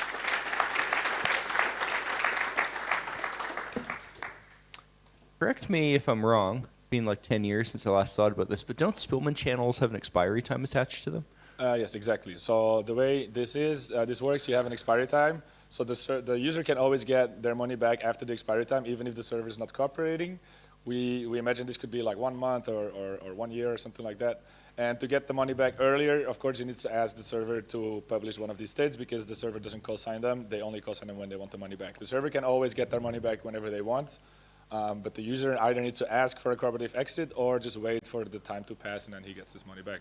Second issue is I'm not actually sure that they would be recoverable if you implemented them in the obvious way, because you don't know necessarily the pub key of the server that the user actually used. A way where the server always has a static pub key that's always the same, and then you can recalculate the channel. I mean, you could use policy. bare multisig for this. Hmm? You could use like bare multisig for this, or like shove it in an op return or something. I don't know what you mean. Like if the timeout is always the same and the server pub key is always the same, you can just find the address or the UTXO. Well, I'm saying even if it isn't, with bare multisig, enough information is on the chain to recover your funds because you can scan for your pub key. Because in the end, even the server could just lie to you when you come to recover and change their pub key. It's not a guarantee that they always use the same forever, so you just store that pub key somewhere.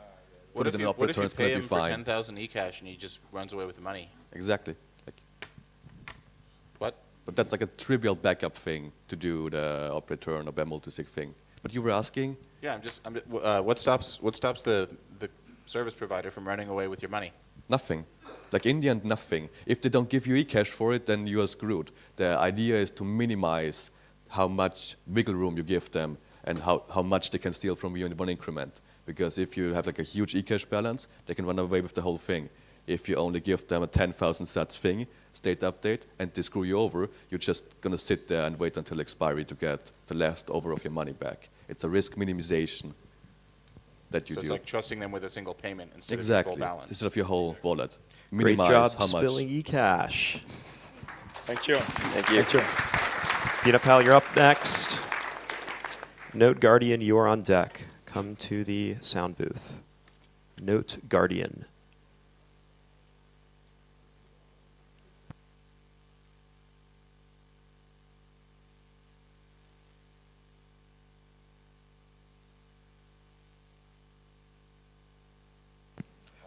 Note Guardian, come to the sound booth.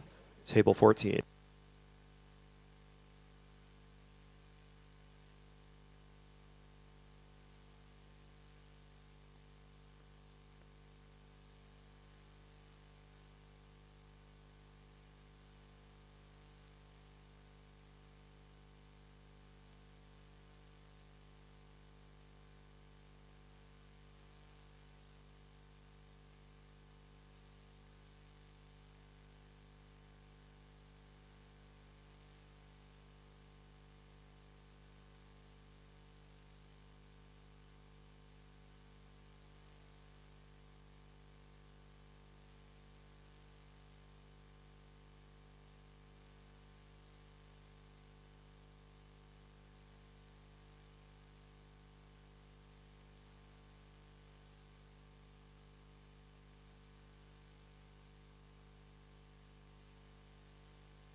Awesome. Test. Hello. Hello, hello. Closer. All right. Oh, yeah, perfect. Cool. All right. Peanut Pal. Yeah, so we've all been to Bitcoin conferences. We're at a Bitcoin conference right now. And the best thing about conferences is oftentimes, well, not maybe the best thing, but one of the best things is paying with Bitcoin. I don't know who's been to Basement yesterday, to Basement Bar. There you can pay with Bitcoin. But actually yesterday it happened that the payments didn't really work. So they had some issues with the backend. So POS systems are kind of difficult, especially if people that host bars or like host conferences don't have a lot of experience with Bitcoin and just want to use it. You have two different options. You either host it yourself, you have your own infrastructure, like BTC Pay does an awesome job at that, but then you have to have some knowledge about this. Or you can go with a custodian that will just like set it up for you, but with custodian you have like very bad privacy, you rely on the infrastructure. It's a custodial and gated system. So Peanut Pal is a solution for that. Peanut Pal is a POS system that relies on public infrastructure, so it relies on cash humans as well as Nostr relays to give you a POS-like experience without the setup, and also with way better privacy and just a great UX. So if you go to peanutpal.com, so this is actually live. The reason why it's live is because I wanted to work on different devices. So please, if you go there, proceed with care. It's not 100% production ready yet. So if you go to Peanut Pal, this is what you'll see. You can create a new wallet, which is basically the new POS system. You can pick a cash human and you can pick Nostr relays. Because we are reckless, we are going to go with a live production mint actually for real payments. You get a recovery phrase which you can write down and recover your POS system at any time. And you just click continue, and this is what you see. So this is your POS interface, and here you can like create an invoice by just entering an amount, hitting submit, and you'll see an invoice. And if I now go ahead and, wrong phone, if I now go ahead and pay that invoice, give me a second. So I now go ahead and pay that invoice. We see some confetti, invoice was paid, we go to our wallet, and we actually see some balance here. We received a direct payment. Okay, so cool. How does it work? It uses Cashew under the hood, so the Lightning invoice that you see is the invoice that was generated by the mint. As soon as it's paid, the client actually creates Ecash, stores it in our browser, so our wallet and the balance that we have is on the mint, but the proofs are in our browser directly. So there's no server running other than the public infrastructure and the whole client, so it's a client-only application basically. So the coolest thing about this is it also uses Nostr to give you some basic POS functionality that like most legacy POSs will have. Like you can give a waiter like a smaller version of your POS basically to create invoices on your behalf. So if you go to the Connect tab here, you'll see this other QR code that you can scan with a phone, for example. And if you scan it with a phone, you'll see like, it's very small, I'm sorry, but you'll basically see the same thing as before, but now it says remote POS. So if I enter an amount here and click submit, I see the same invoice. Again, it's not the same invoice, but I see the same user interface basically with an invoice. And if I proceed and now pay this invoice, we'll see on our main device some error. I don't know why. Well, we also say as seen remote payment received. So basically, what happens here is the remote POS uses the cashier mint to create an invoice, and then it forwards the paid quote through Nostr to our main POS device. And I must have made some error here because I tested this and it worked fine. But yeah, so this is basically the whole experience where you can have like the remote POS devices linked to your main POS and receive. Oh, even the payment went through. So I don't know why we see that errors, but like receive the payments on your main device without any setup, and you can just go to that website and it will work for you out of the box without any infrastructure requirements. And there's also privacy through Cashew, there's privacy through Nostr, there's still some things that I want to improve, but yeah, that's it.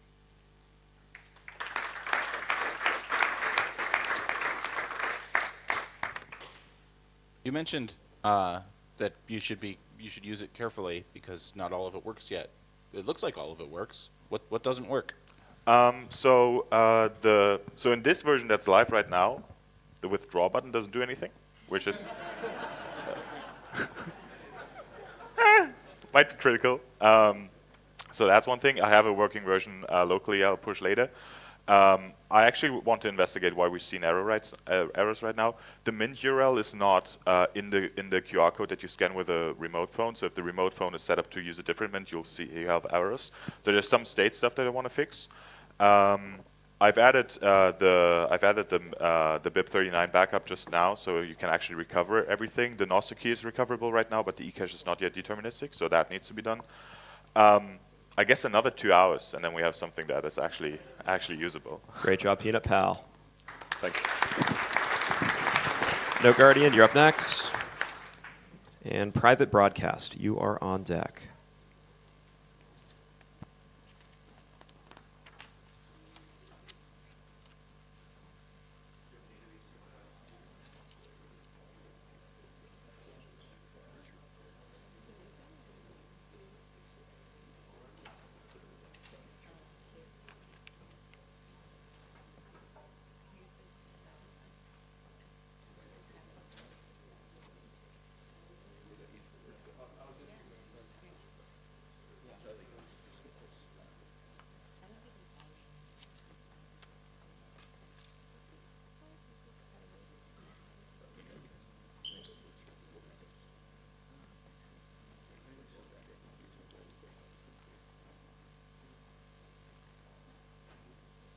The time there.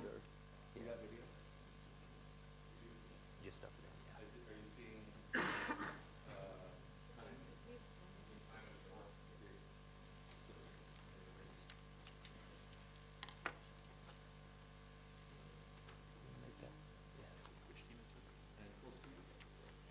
Hello, hello. Hello, everyone. My name's Kent. This is Oren, Julius. Oren had this great idea about how we could make Nostr a little bit better on a desktop environment, and so that's what we built out. So just real quickly, has everybody had the experience of having a browser open, multiple Nostr clients, and your INSEC is spread across them? Just show of hands if you guys have had that. All right. Have you felt very secure with that environment? No, I didn't think so, and so that's the problem that we solved, right? So signing Nostr notes on a desktop is just inherently less secure because your INSEC is spread out across all these different tabs. However, in a phone app, we don't mind doing that, having INSEC and having multiple clients, right? Because we know that these apps on our phones are a little bit more secure and segregated and not spread out in a hostile environment like we are here. So INSEC bunkers, though, while they do provide a good solution, they're slow and overcomplicated. So that's where we built what we've built here today, which is Note Guardian, right? So this is where we take the INSEC and put it into an app on your phone so that you're going to sign from your phone now and connect wirelessly to your desktop computer, and all your signatures, encrypt, decrypt, all the node events that you're signing are going to now happen on your phone. And if you remove your phone from that environment, now you can no longer sign. So now your computer is more secure. So I'm going to let Julius talk a little bit more about what we built, and then Oren's going to show you a demo. Hi everyone, this is me and Ken's first hackathon, so we're grateful for the experience. I think we managed to find a practical idea, a simple idea, but it's not so simple to have something working in such a short time. So what we managed to do, thanks to Oren's brain power and AI, and AI. Okay. To like kind of split NOS2x to delegate the signing onto a phone. And it's a simple idea, local only, over Wi-Fi, not over the internet. And Oren will walk you through what works and what could be improved. So let's me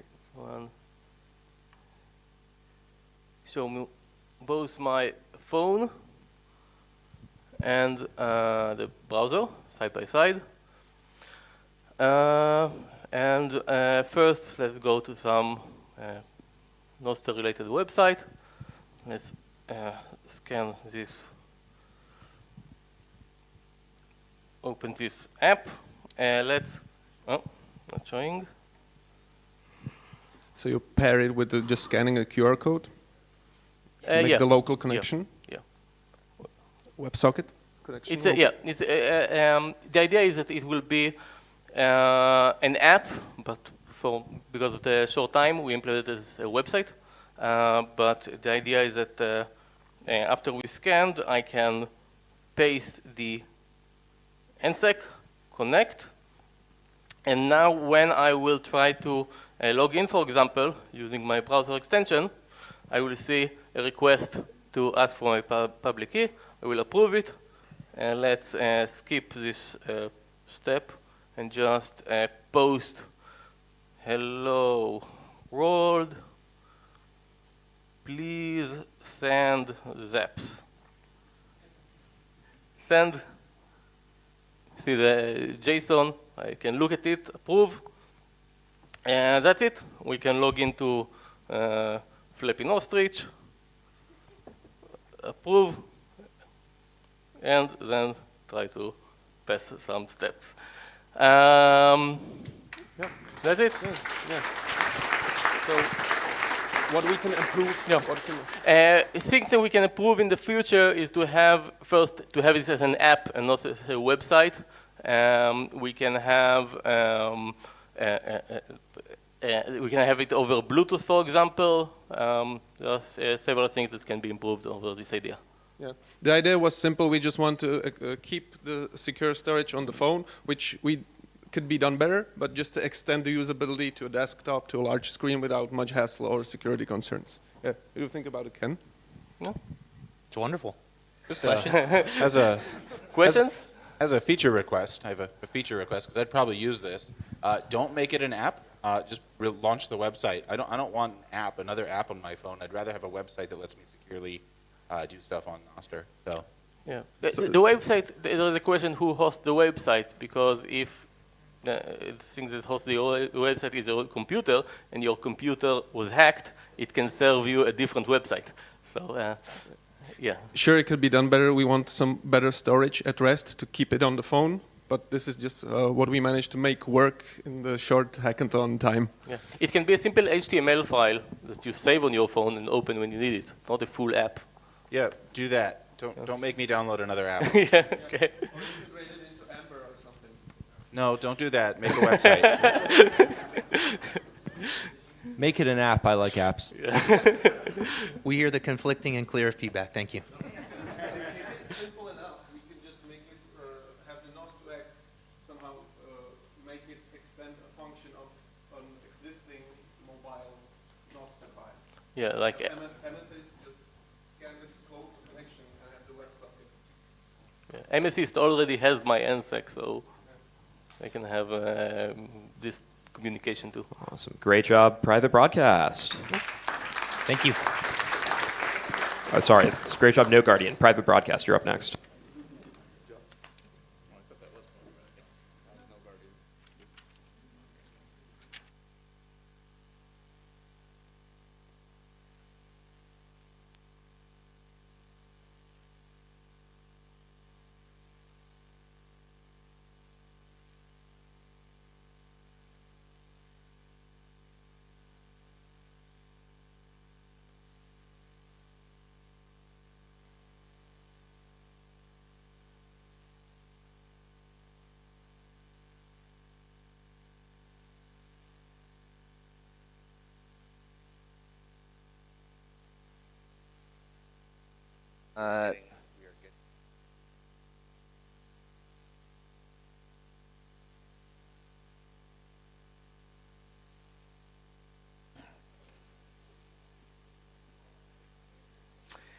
All right, last one.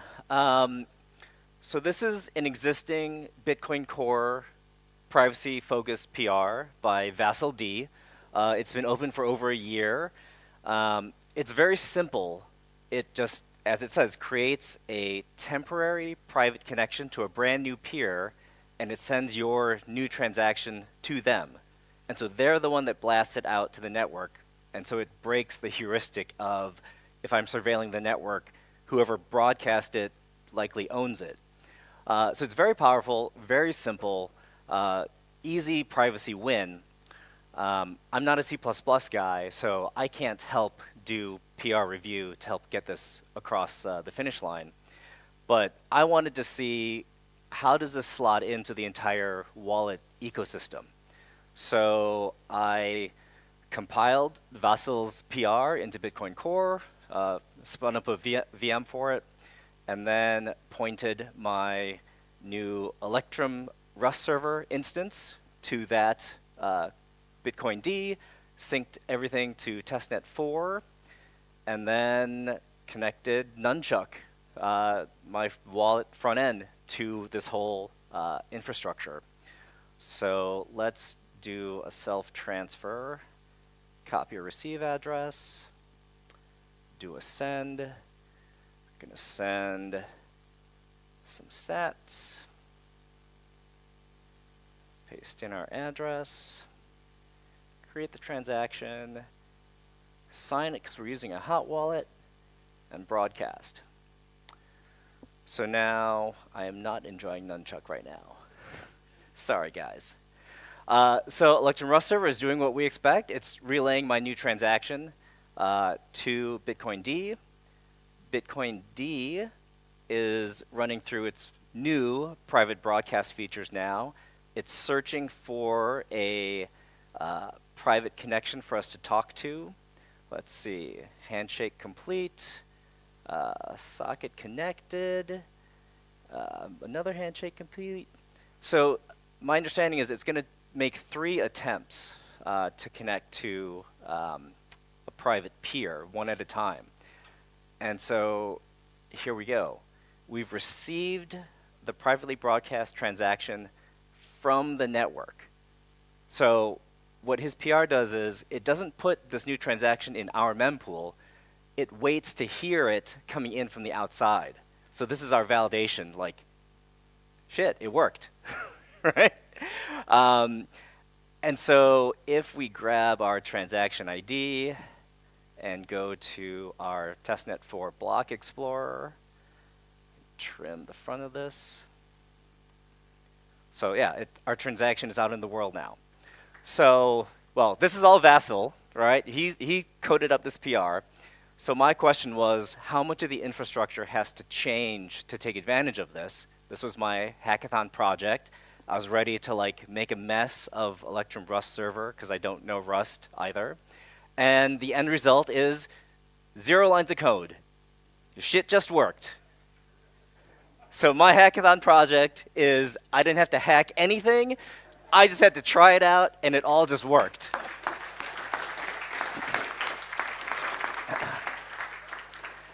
So that being said, those of you who can do C++ code review for Bitcoin Core, I strongly encourage you to take a look at Vasil's PR. Let's get it across the finish line. It's such a simple but great privacy improvement.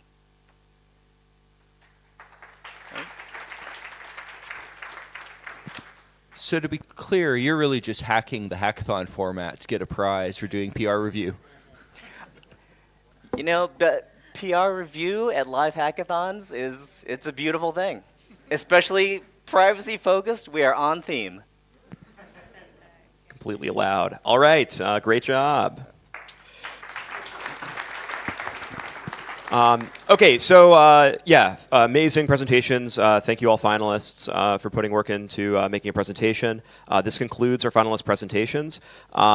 Yeah, there were a lot of phenomenal projects that didn't make finals. There are more prizes to give out than there were finalist spots. So even if you didn't make finals, you really need to be at the award ceremony today at 4:15 to see if you won a prize. So yeah, judges, please come with me to the judges' room to deliberate, and we will see you all after lunch.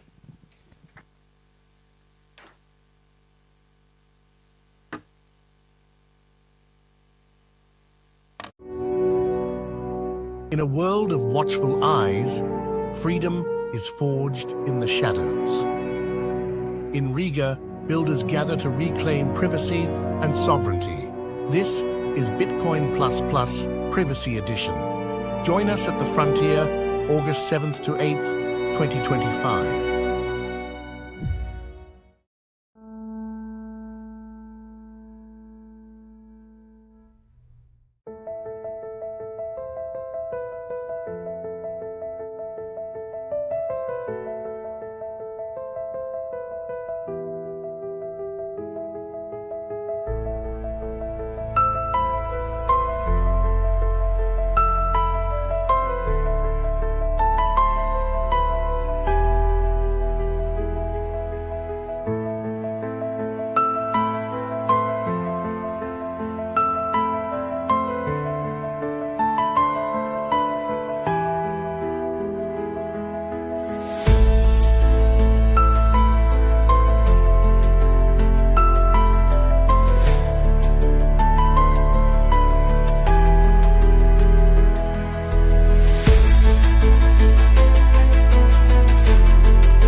In a world of watchful eyes, freedom is forged in the shadows.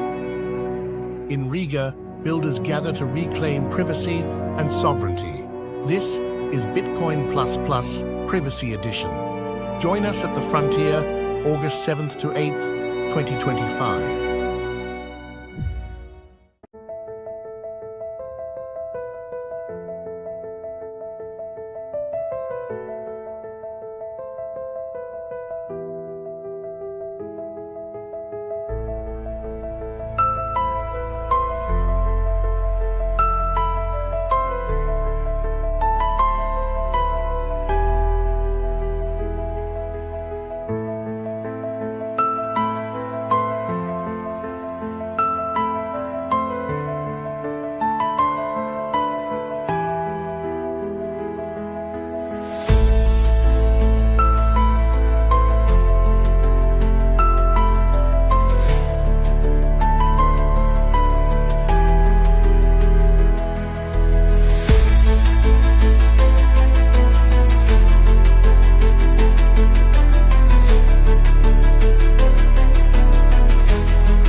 gentlemen, welcome back to Bitcoin Plus Plus, the frontier of Bitcoin, where we have Cali returning to present shifting the narrative, financial privacy as a human rights issue. Over to you, sir. Thank you. Please give a very warm welcome, ladies and gentlemen. Thank you. So I'm going to do an Andreas Antonopoulos here. My talk has nothing to do with the talk that I submitted. I hope you guys will still enjoy it. I will give you a completely non-technical talk today, which I think is also important in a crowd like this, that we don't lose focus on what's happening outside of our circles and how we can communicate about the work that we're doing. All right, so my talk is titled Shifting Narrative. In 2012, a dad storms into a Target store, furious, and he wants to talk to the manager. And he pulls aside the manager and says, "This cannot be. My daughter just got this in the mail," and shows the manager products for pregnant women. And he's very angry and says, "How could you ever send this to my daughter? Do you want her to be pregnant? What's up here?"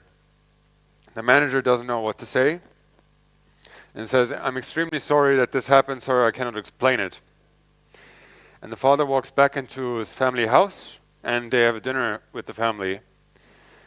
And then his teenage daughter, it turns out that his teenage daughter was hiding the fact from the family that she's indeed was pregnant.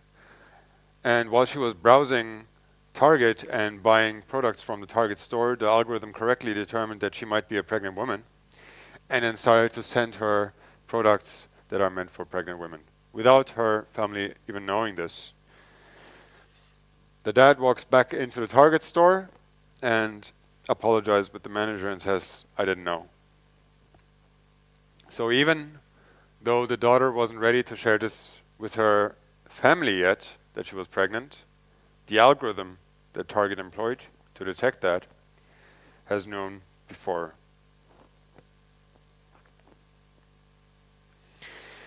Article 12 of the Universal Declaration of Human Rights states, "No one shall be subjected to arbitrary interference with his privacy, family, home, or correspondence."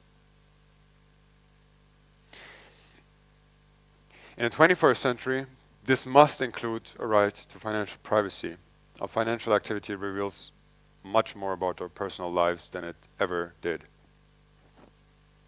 So let's take one step back and start with the fundamentals. Why is privacy important? Privacy is foundational for a free society. For centuries, we've defended our privacy in physical space with whispers, darkness, envelopes, closed doors.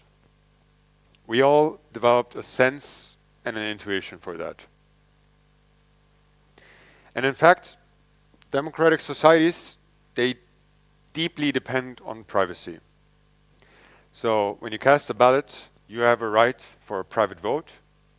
You are located in a physical booth where people cannot look at what you vote for. And the vote needs to remain secret. At least you must have the option to keep your vote secret after the fact that you voted, so that a fair transition of power, which is a basis for a functioning democracy, can be upheld.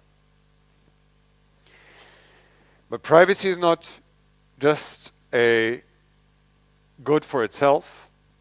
It is also a gateway for many other rights that we enjoy in our lives.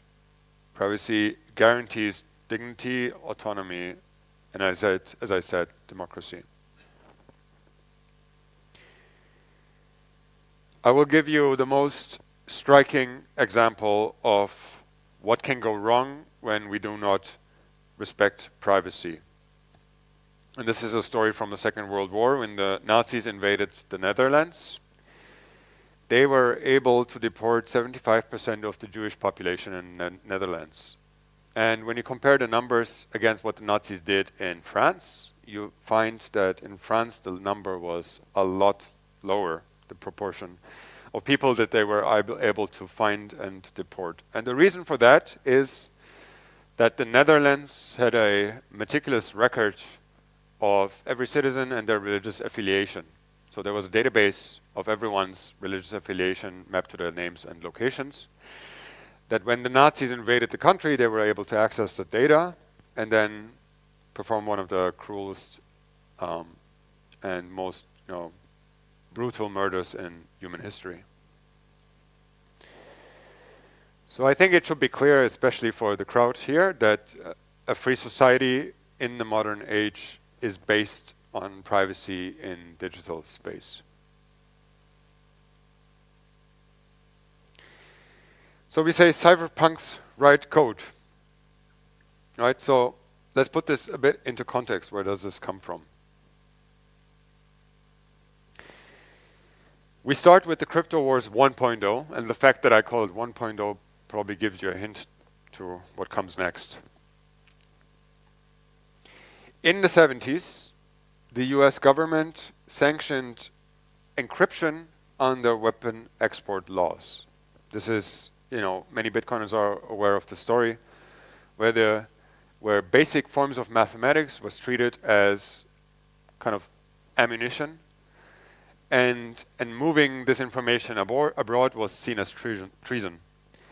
We all remember the famous T-shirts from that time, from Adam Back, where he had like algorithms, I think RSA printed on his T-shirt, and people were actually like printing algorithms into books and then exporting the books, because books were still under the protection of free speech, whereas the algorithm itself, the math behind it, was not. So in 1993, we have the Cypherpunk manifesto, and we had this in a panel before, where privacy was defined by our use as the ability to selectively reveal yourselves. And in that time, being a developer and a cryptographer was, I think, a really exciting time, whether you want it or not. You became an activist just by working on these technologies. And whether you liked it or not, your code became a form of speech, especially if it's like under threat, as it was back then under the political system. And so the most important lesson that shaped the cypherpunk culture in those times was that we must defend our privacy ourselves, and governments and corporations are not going to help us with it. We basically have to take it into our own hands.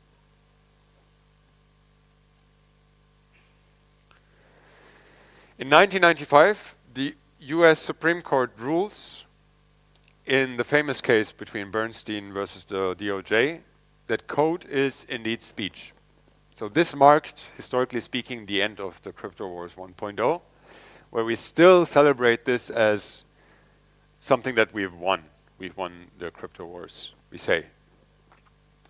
I think that needs to be put in context, and probably also that victory needs to be challenged a posteriori. So although the laws did change, the fight still continued. The fight continued especially in the realm of private messaging, right? So we all know the 4 horsemen of the infocalypse. I'm going to mention them in a bit. But historically, private messaging was seen as something that is only useful for criminals. So a couple of very important things happened in this time. So 1990, the FBI tried to implant the Clipper chip into hardware, basically trying to circumvent end-to-end encryption by making sure that the data that leaves your phone at least is accessed by the good guys, right? And today we have the same problem. So today with chat control, we're in the exact same situation, although we're not at the point yet where the FBI is trying to infiltrate the hardware itself, but politically they're trying to mandate, at least on a software level, that the messages are only, that before you encrypt your messages, that you also send it to the good guys. Well, turns out the good guys were not that good.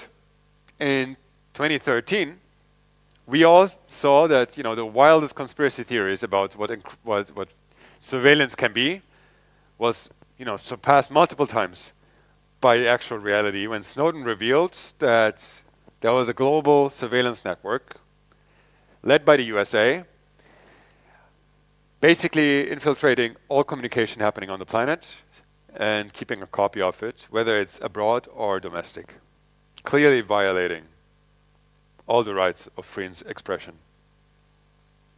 And in 2016, we have a famous case of Apple versus the FBI,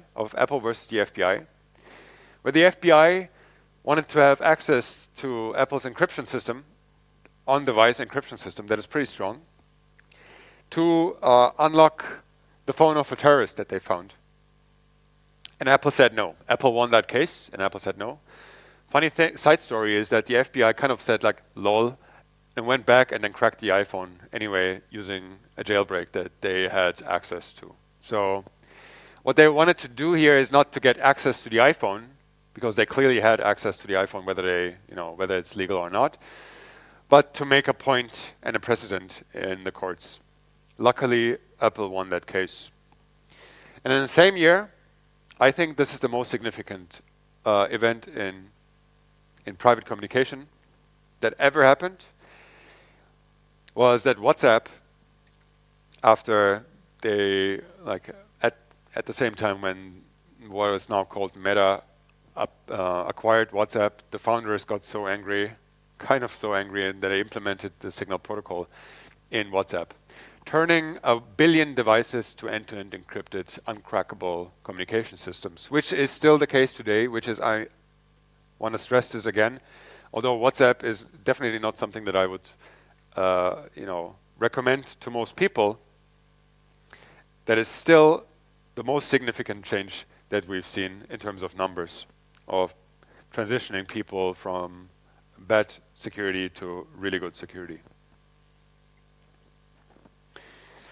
And so in 2020, this all culminates with the EU Commission mandating that their staff should now use Signal for communication, because states are trying to, starting to understand that encryption might actually be pretty useful if your enemies are able to read all the communication that you're trying to have with inside your political system.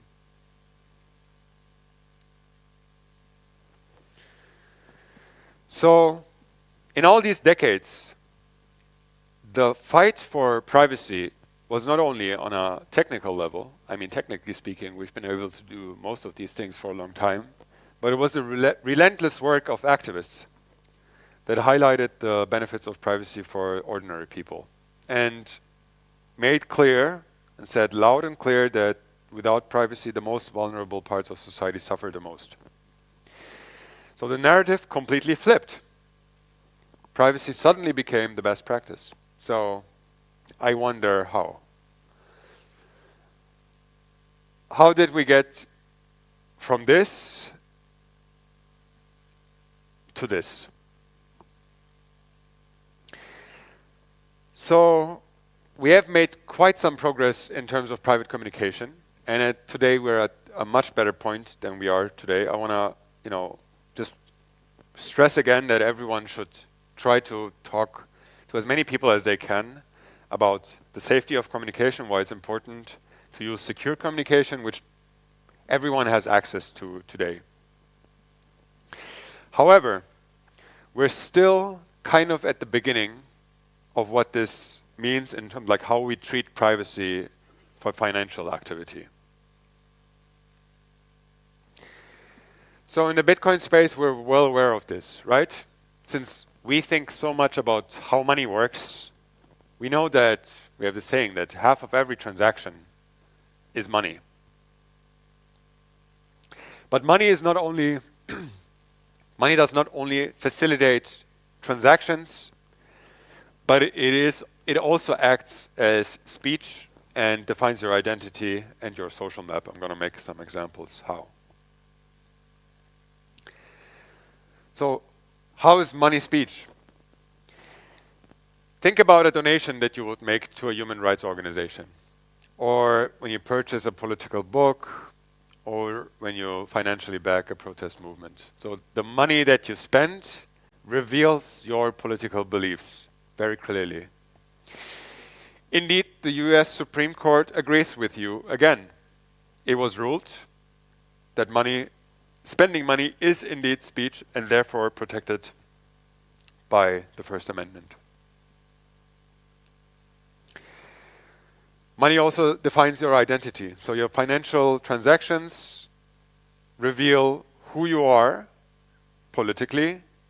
They reveal which medical conditions you suffer on, which religious affiliations you have, and with whom you interact on a social level. And that last point is very clear, is that your payments, they kind of form a trail of metadata about where you have your coffee, to which therapist you go, or who your friends are when you go to cinema.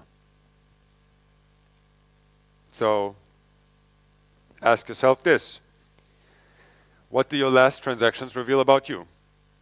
Even if you use a VPN 24/7, the moment you swipe a credit card, it's obvious that you're there. But it's not only obvious that you're there. By combining the data of the people around you, it's also kind of obvious what's happening around you.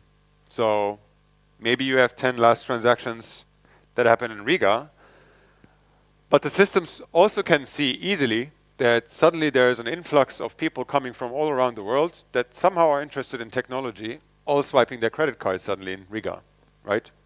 Because you're on a Bitcoin conference.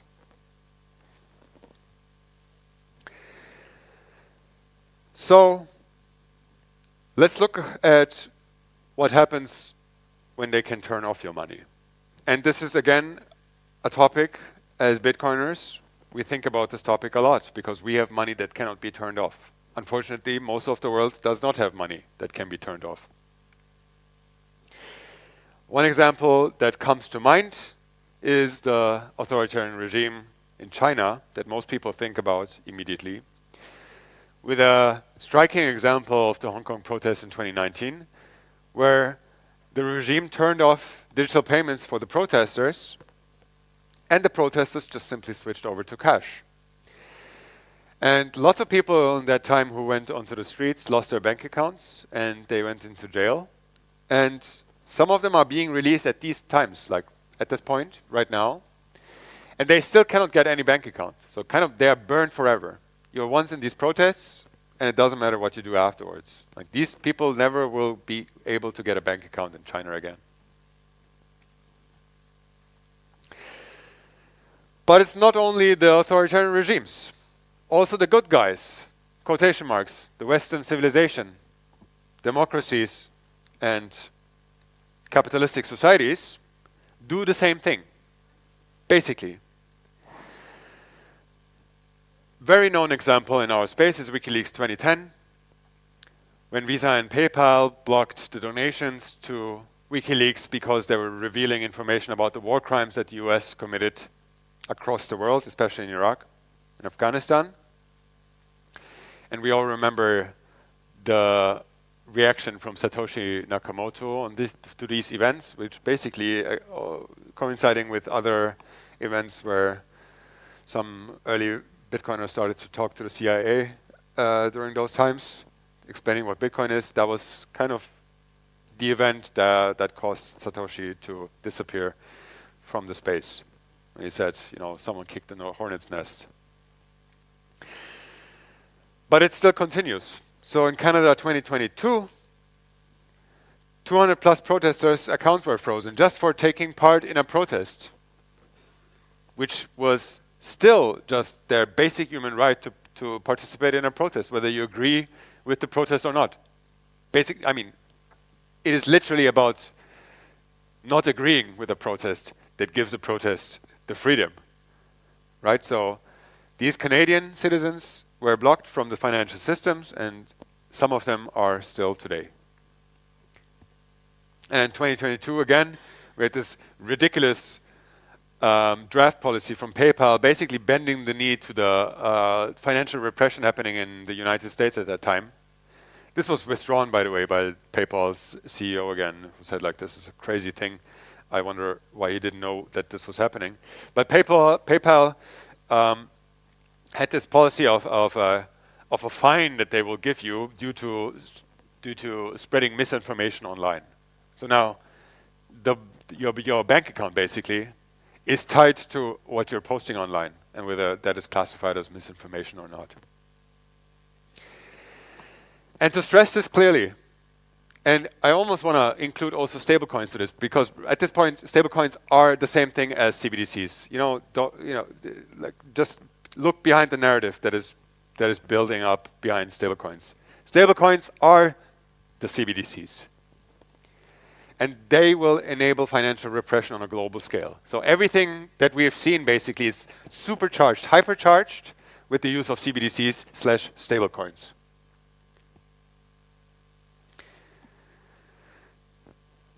So we arrive at the Crypto Wars 2.0. And the Crypto Wars 2.0 affects parts of our communities today. So not those who are fighting for private communication, but those who are fighting for financial privacy.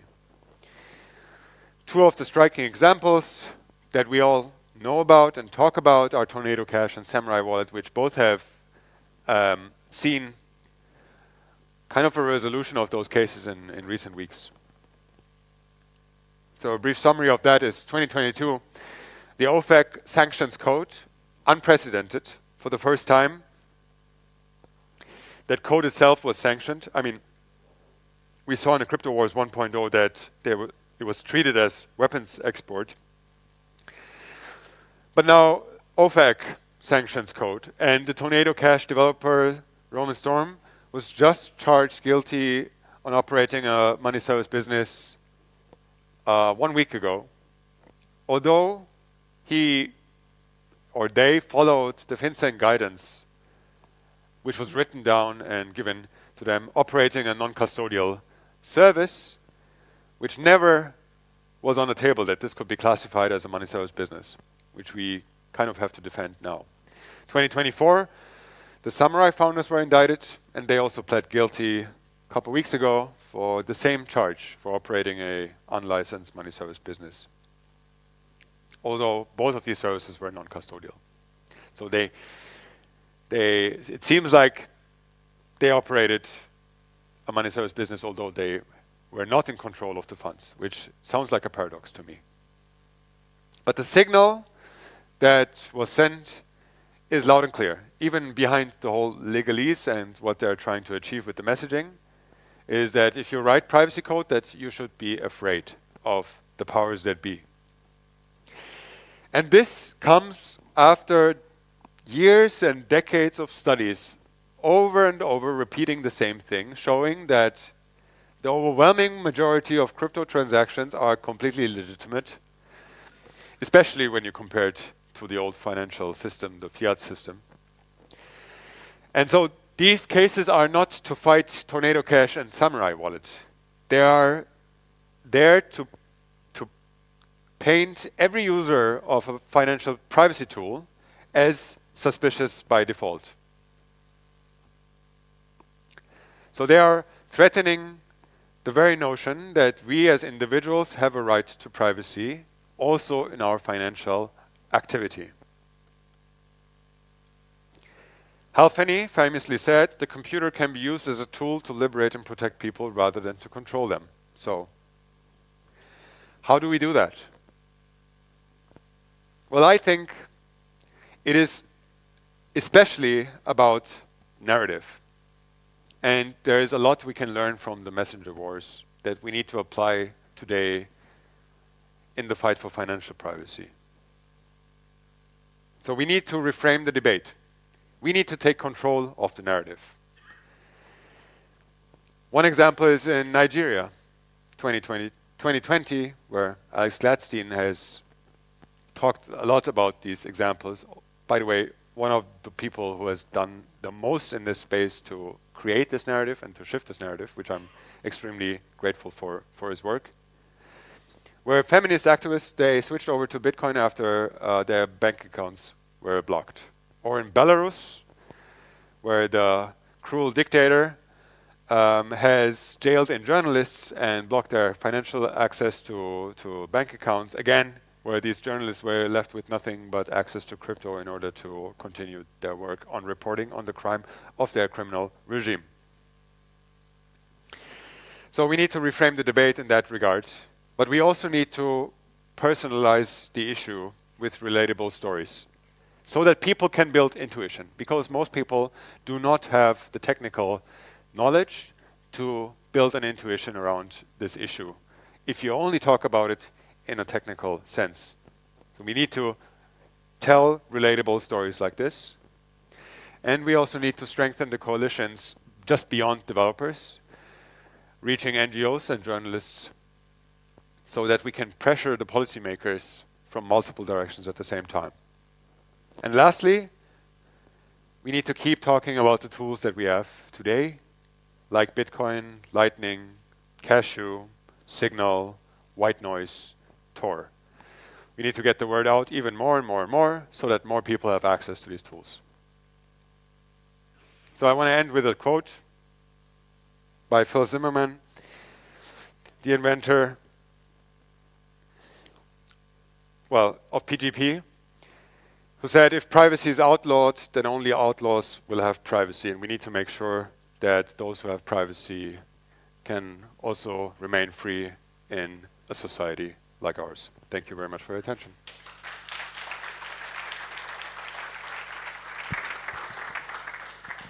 Any questions?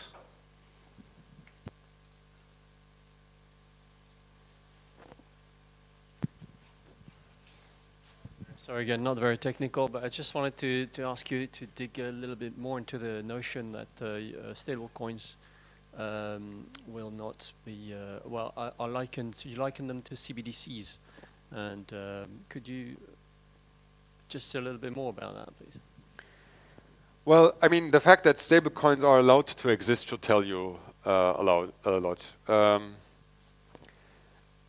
For example, systems like Tether have reached an insane size, right? So they, at some point, if you reach an insane size, such as Tether and others who are trying to compete with them, you basically need to have a de facto pass by the government to be allowed to exist.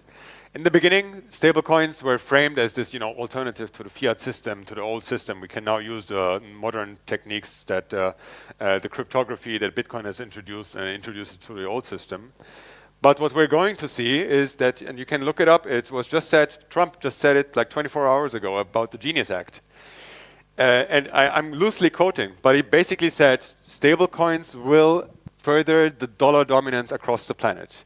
And, pushing the dollar dominance across the planet is nothing that is going to increase freedom around the world, right? So you could try to frame it that way, but I don't buy that. So I think what we're going to see is that there will be countries, there are the CBDC tracker by the HRF, you can look it up, I think it's 230 countries or so are actively involved in CBDCs. So there will be some countries who just bootstrap their own CBDC that looks like a crypto, but is basically kind of maybe just a database somewhere and like LARPing to be a cryptocurrency. And then there will be free countries that say like, we don't like CBDCs, but they will push the stablecoins that are like privatized version of CBDCs. Obviously like Tether or similar companies will say like, well, we're uncensorable, we're running on like a crypto system and it's like running on this system and running on that system. But at the end of the day, the fact that the only way that they can exist is that they must have measures to block access to stablecoins. They must be able to turn off. They can do that.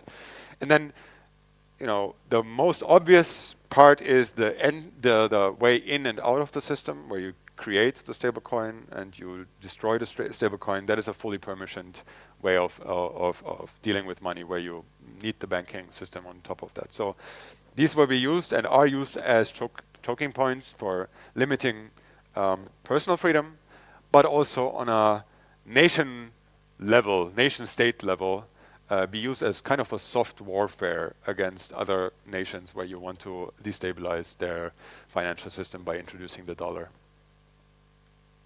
unfortunately. Awesome. Thank you, Cali.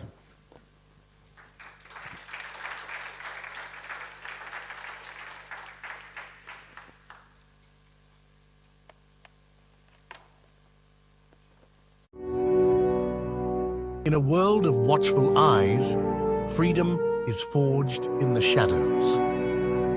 In Riga, builders gather to reclaim privacy and sovereignty. This is Bitcoin++ Privacy Edition. Join us at the frontier, August 7th to 8th, 2025.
To talk about Payjoin.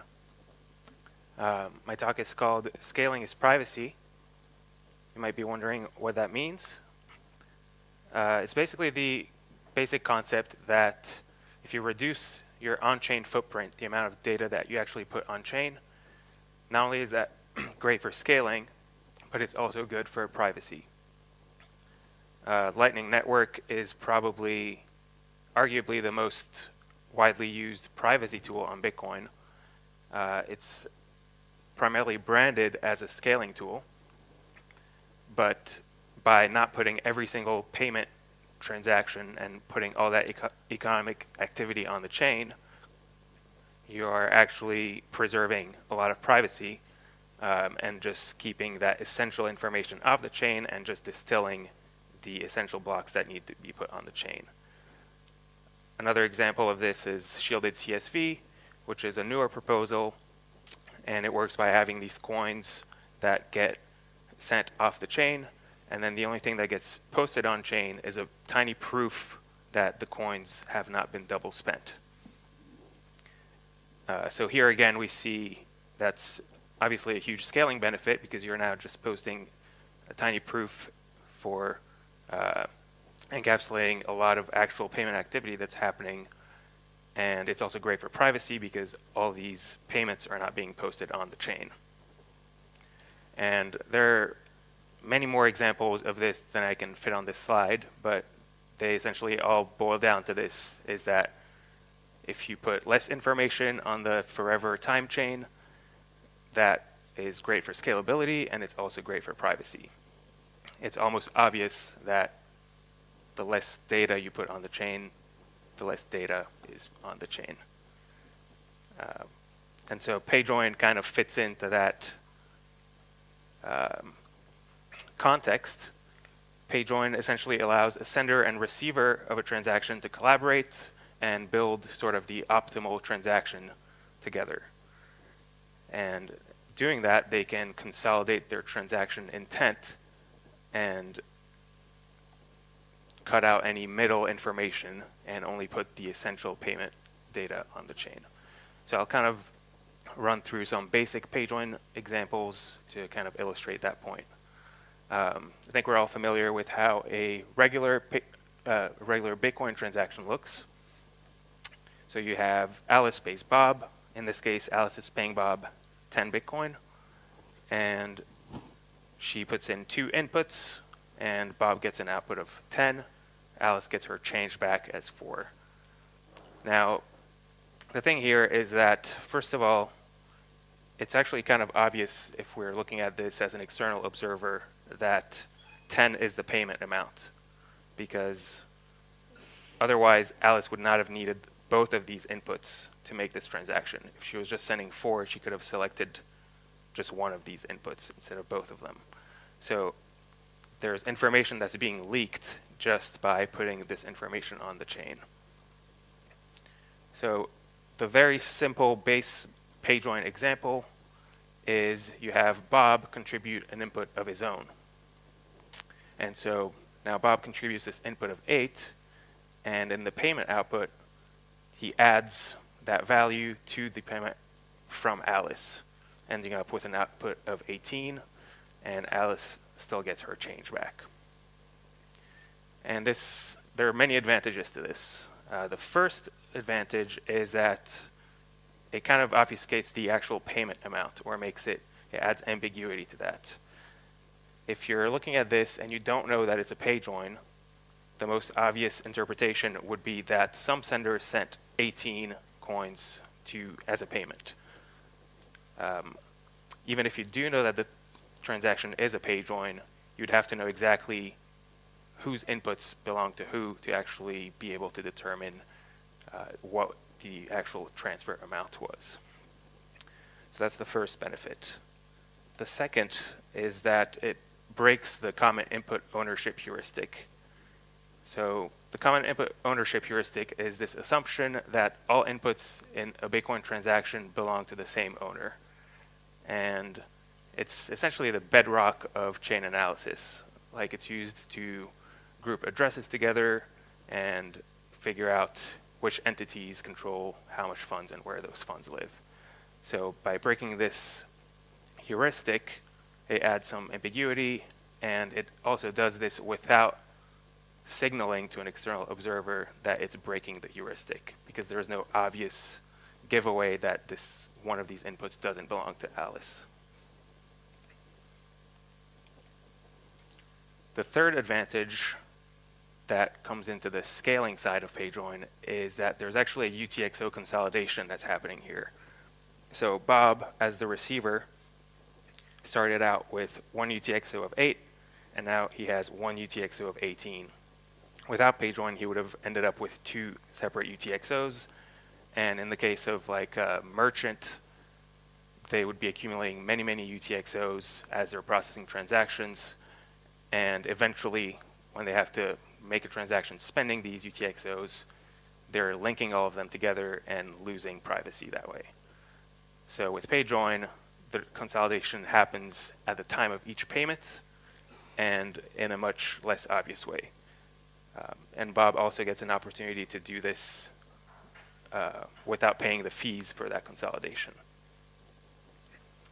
And then finally, the kind of magical benefit of Payjoin is that all this happens without it being obvious that the transaction is a Payjoin.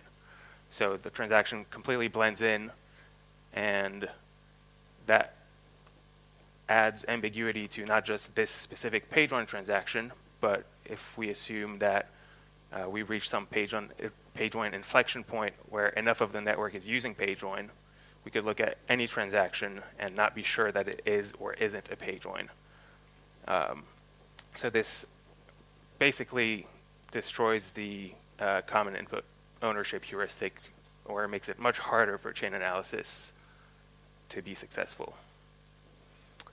And this is all with just adding one input, but we don't need to stop there. Payjoin just lets the sender and receiver collaborate and build a transaction together. So in 2013, Greg Maxwell described this idea of transaction cut-through. And the general idea is that if you have A and C coins that are being spent, and you know that these are going to be, they're going to end up in some destination I and J, but they're going through multiple hops. If you know that that's where the coins are going to end up, you can just replace those transactions with one transaction that just spends to the final destinations. And that way, you're just cutting through those intermediate states. And Payjoin enables a very simple version of that. So going back to the example before, now let's say that Alice is paying Bob, and Bob is an exchange or some other kind of service provider, and needs to process withdrawals for Carol and Dave. So now Bob can deduct the value from their payment output and add 2 new outputs for Carol and Dave, and essentially do that cut-through process where this transaction is now processing multiple payments. And Bob doesn't have to create a second or third transactions for Carol and Dave. And from Alice's point of view, she doesn't care. She still gets her change back. She knows that Bob got paid. And the only thing that really is left to do is for Alice and Bob to agree on who's paying the fees. So probably Bob would be paying the cost of these additional outputs. So I think other things that Payjoin can do is UX improvements as well.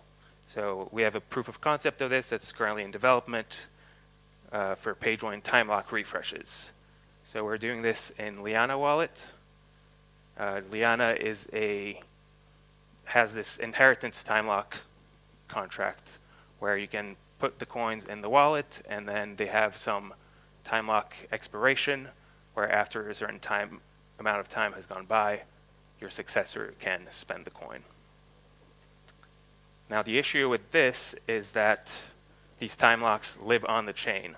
And so as your coins are approaching expiry, you need to make sure you move them to a new time lock contract so that your coins don't accidentally get spent while you're still around.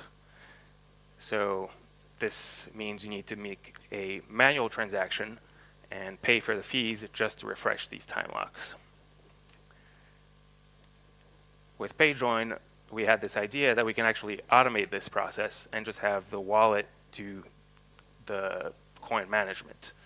So now, when you're processing a payment from Alice, and this is a Payjoin transaction, the wallet can automatically pick up on any inputs, any coins that are about to expire, add these to the Payjoin, and the payment and these expiring inputs get consolidated as a refreshed time lock output, and Alice gets her change back. And so not only are you breaking the common input ownership heuristic and saving on fees, but it's also this huge user experience benefit from not having to actively manage these time locks.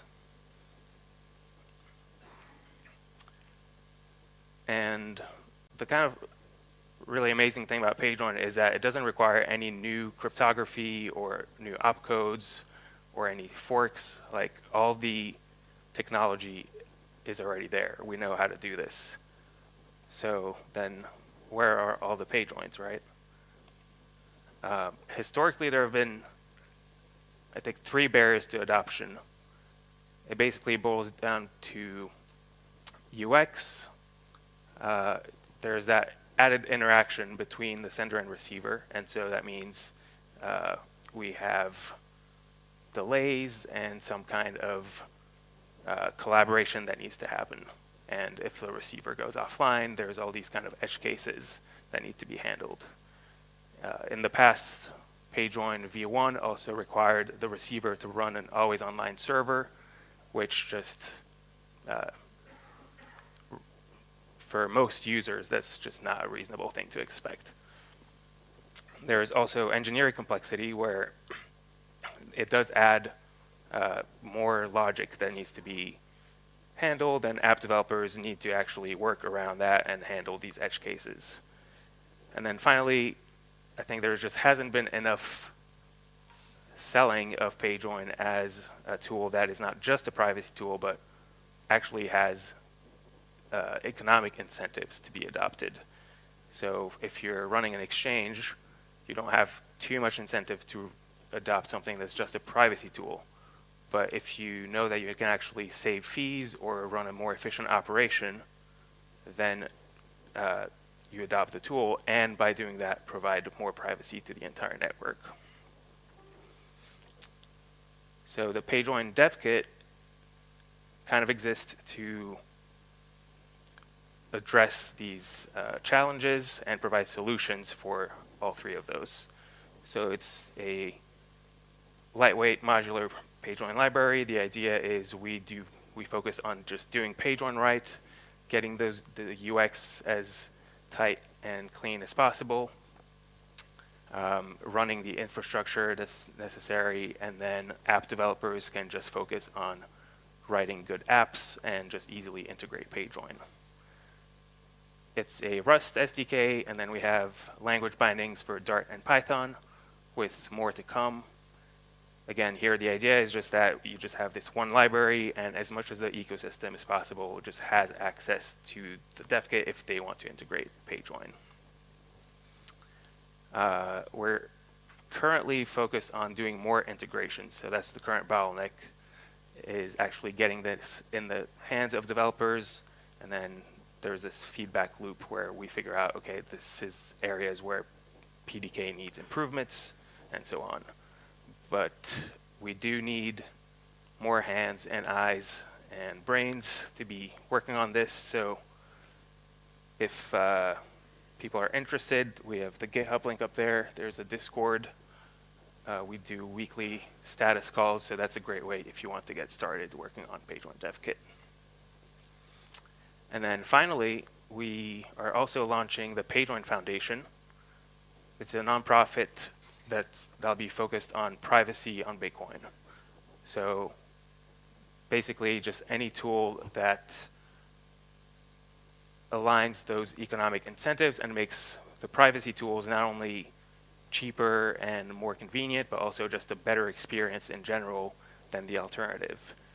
And so obviously we think that Payjoin fits into that model. So that's where we're starting. We have initial funding from OpenSats, so like huge shout out to OpenSats. And yeah, again, if you have any questions, either come talk to me after the talk or... We've got time for some questions now, if you're happy. Yeah, let's do questions.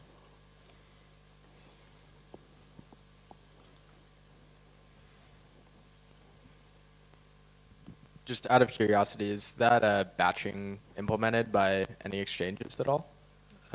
Is the batching implemented? Yeah, the cut through, it seems pretty useful, so curious. Right, so we don't have currently batching implemented. It's more just like an idea. I think the closest we'd have to that is the Bolt integration that we're working on, but it's on the input side, so they're not batching withdrawals, if that's what you're asking.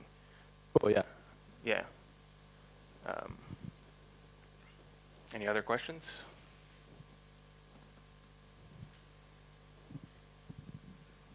So you mentioned that previously you needed a server to participate in Payjoins. It's the removal of that part, is it already part of PDK? Yeah, so PDK, primarily we use BIP77. So BIP77 is Payjoin v2 and kind of the successor of Payjoin v1. So in Payjoin v1, you had to run this online server as the receiver. In v2, that requirement is outsourced. And so there's an untrusted kind of blind blind directory that both the sender and receiver connect to, and they're passing encrypted PSBT payloads through the server. So the server can't see anything, they're just essentially storing and forwarding tiny messages. And so yeah, there's still a server running, but the requirement is removed from actually the receiver having to run it. And this also enables asynchronous Payjoin. So previously, both sender and receiver had to be online at the same time. But with this third-party server, you can have the sender come online, then the receiver come online later, and the sender can come back online and complete the Payjoin. Let's hear it for Spacebear. Thank you.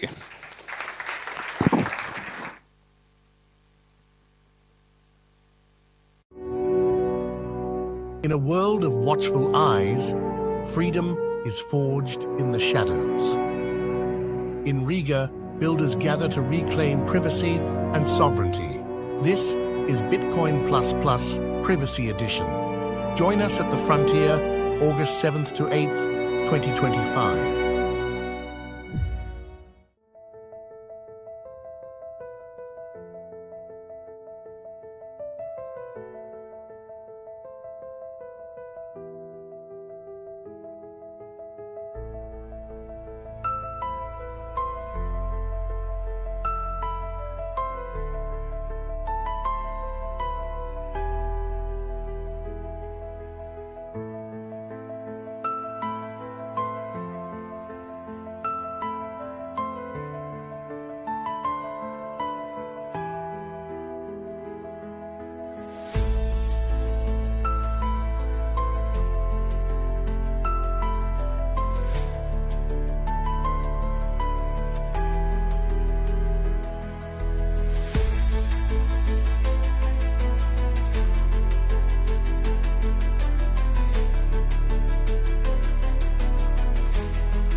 Gentlemen, continuing the coverage here on the main stage at Bitcoin++ Privacy Edition in Riga, Latvia.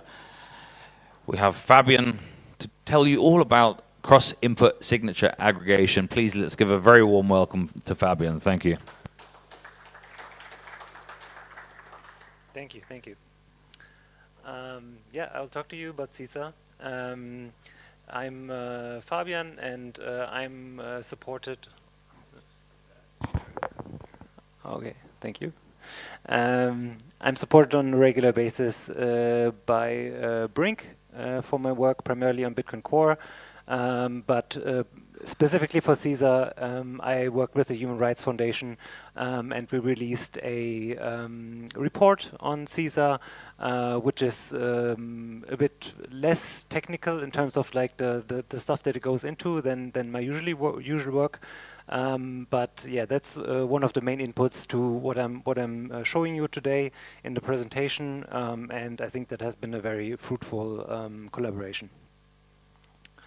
So CISA is a concept that, at least for me in the beginning, I felt like really hard to talk to people about, not necessarily because the context is super complex or super technical, but because, as I'll go into in a moment, it's there are quite a few permutations to the concepts basically, and we don't really have like one plan that like one road that we like definitely will go down in the future, and I try to really like in order to get people excited and like easier to keep the concept in their head and remember it.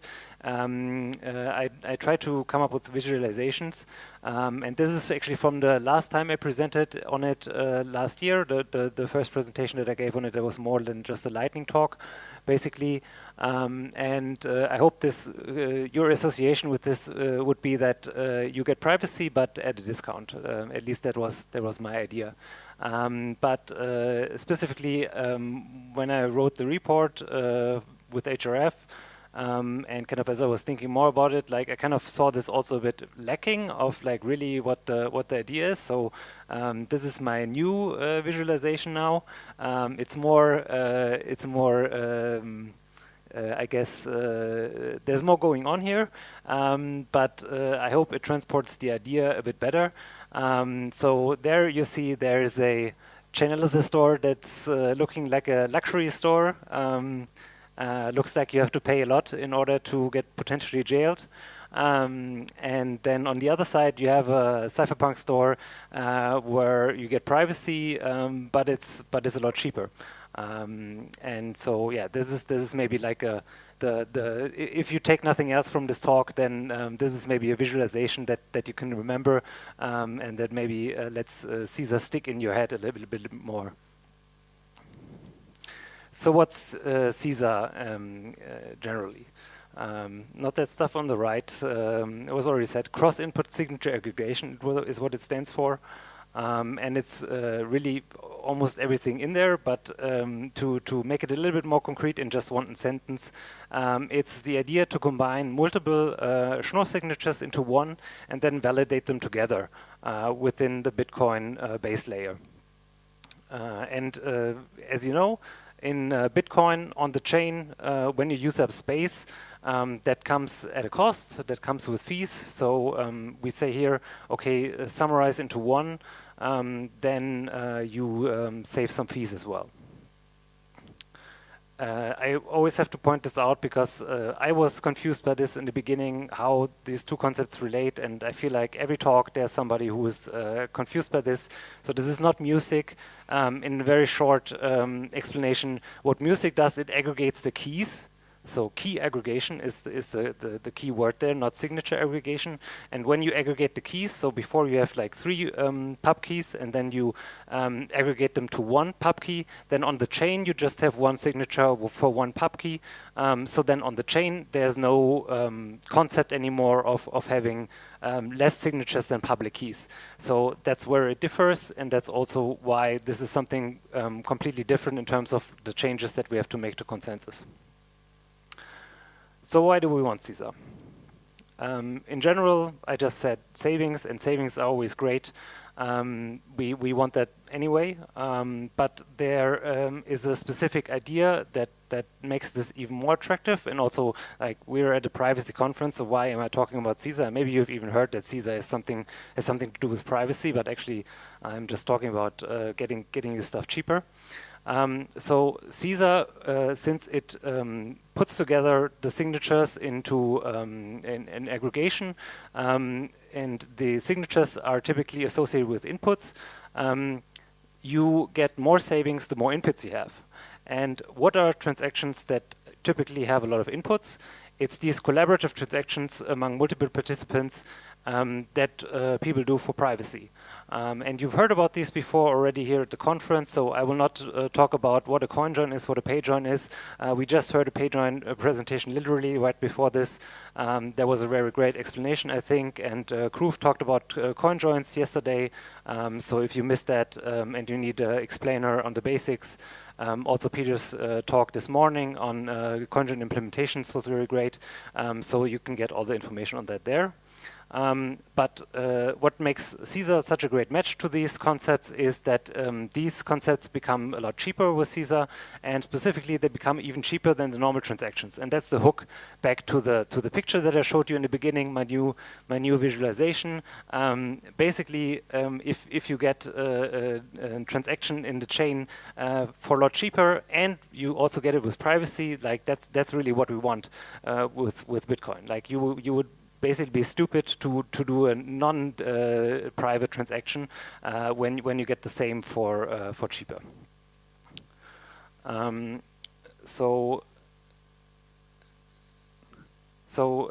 this is our second part. Okay, I just split this slide a couple of minutes ago. Maybe not a good idea. There are a few more things that are interesting in this, also consolidation transactions profit a lot from this. If you think of a consolidation transaction, they also have a lot of inputs, and they also even have just very few outputs, maybe just one output, and there is a lot of savings there. Who typically does consolidation transactions? I would say that's more exchanges, and what do exchanges like to do? They like to KYC. That's like their favorite hobby, and so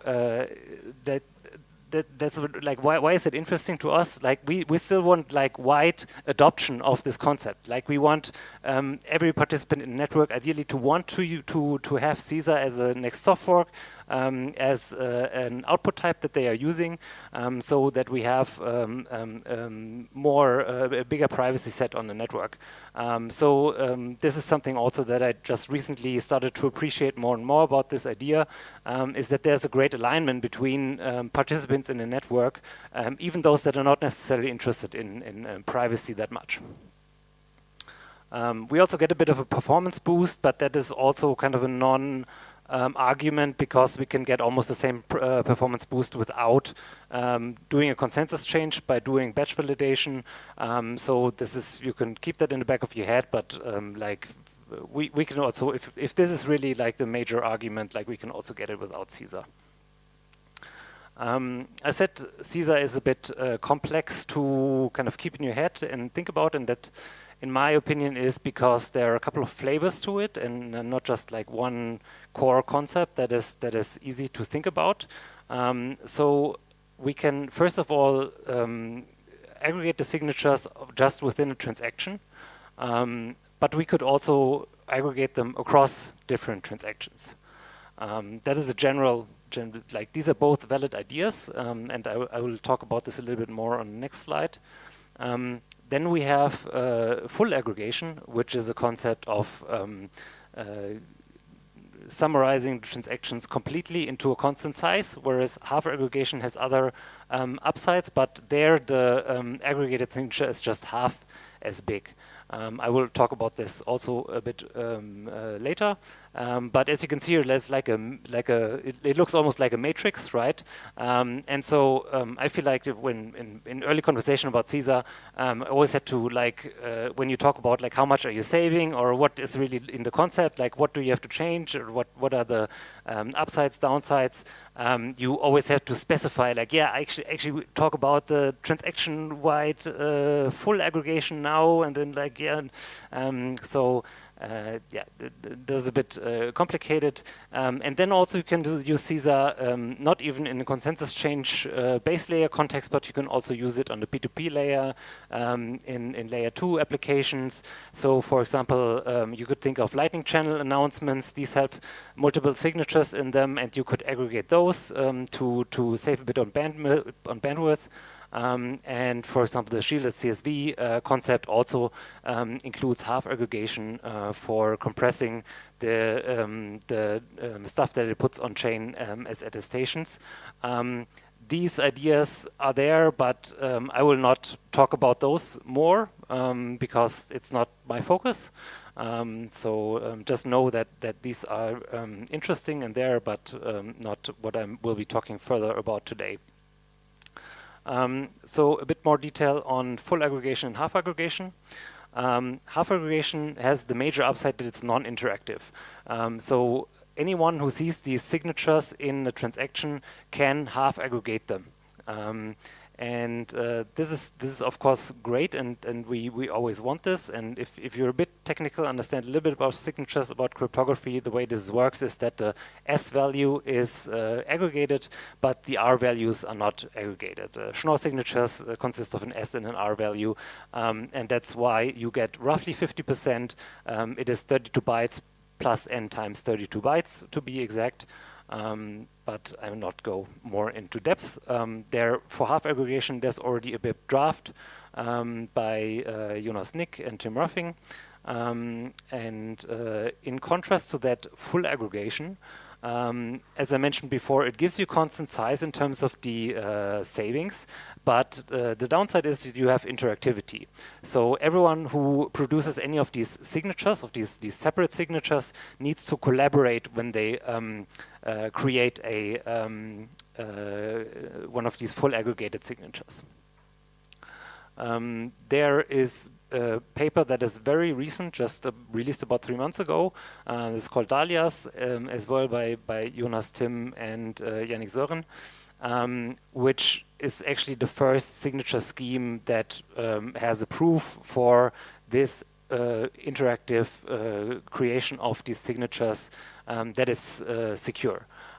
Since it's just released very recently, very much something where we still want a little bit more people to look at it. But yeah, that's very great. This was one of the major components of this whole concept of the whole CISA world and idea that was missing. And there, again, just a basic hint, this is a bit similar to Music 2, if you're familiar. So it uses 2 R values to commit to the nonces. And yeah, I would refer you to the paper. We don't have enough time to go into details about this.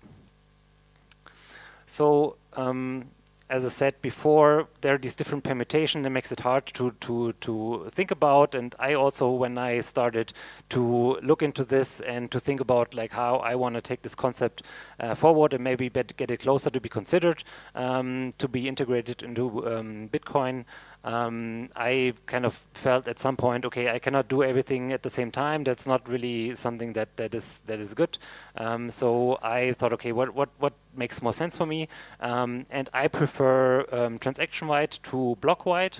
That's primarily because block-wide, in my opinion, has a few downsides that are possible to deal with, but I don't really want to deal with. So there are some engineering problems that you have to deal with, and they are not like they're possible to do, but it's kind of annoying. So when you have a block and you have a lot of signatures in that, and you have aggregated them, and then you have a reorg, and the new block that reorgs the old block, that has probably a little bit of a difference in terms of the transactions that are in there.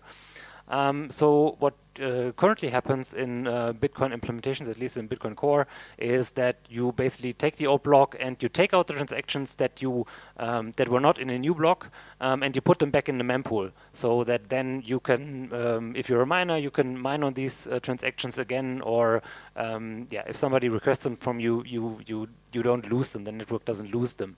But if you have aggregated all the signatures in that block, then the signatures are basically gone. Like you cannot de-aggregate them anymore.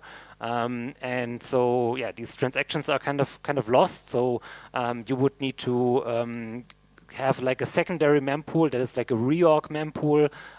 So you would have these original transactions somewhere, and then you have to decide like how many blocks deep you want to do this. It's kind of something that is not great. Definitely solvable, but not a great thing to deal with. Then adapter signatures is a concept maybe you know from DLCs or so, also called stripless strips sometimes. This is something where you hide additional information in the signatures, and these also get lost when you aggregate signatures. So that's something that you also have to deal with. It's unclear how widely these concepts are used at the moment. That's why it's also not clear how big of a problem this is. But yeah, still something that is important to keep in the back of your head. Also, only half aggregation is feasible for block-wide. Maybe it is obvious, but if you think of full aggregation signatures and that the participants have to interactively build these, like it's like a dependency circle. If you want to like have a block and you want to mine on that block, but like you have to sign with everyone together who's in that block, but you don't actually know if you're together in the block. So it's not feasible. You can only do half aggregation with block-wide.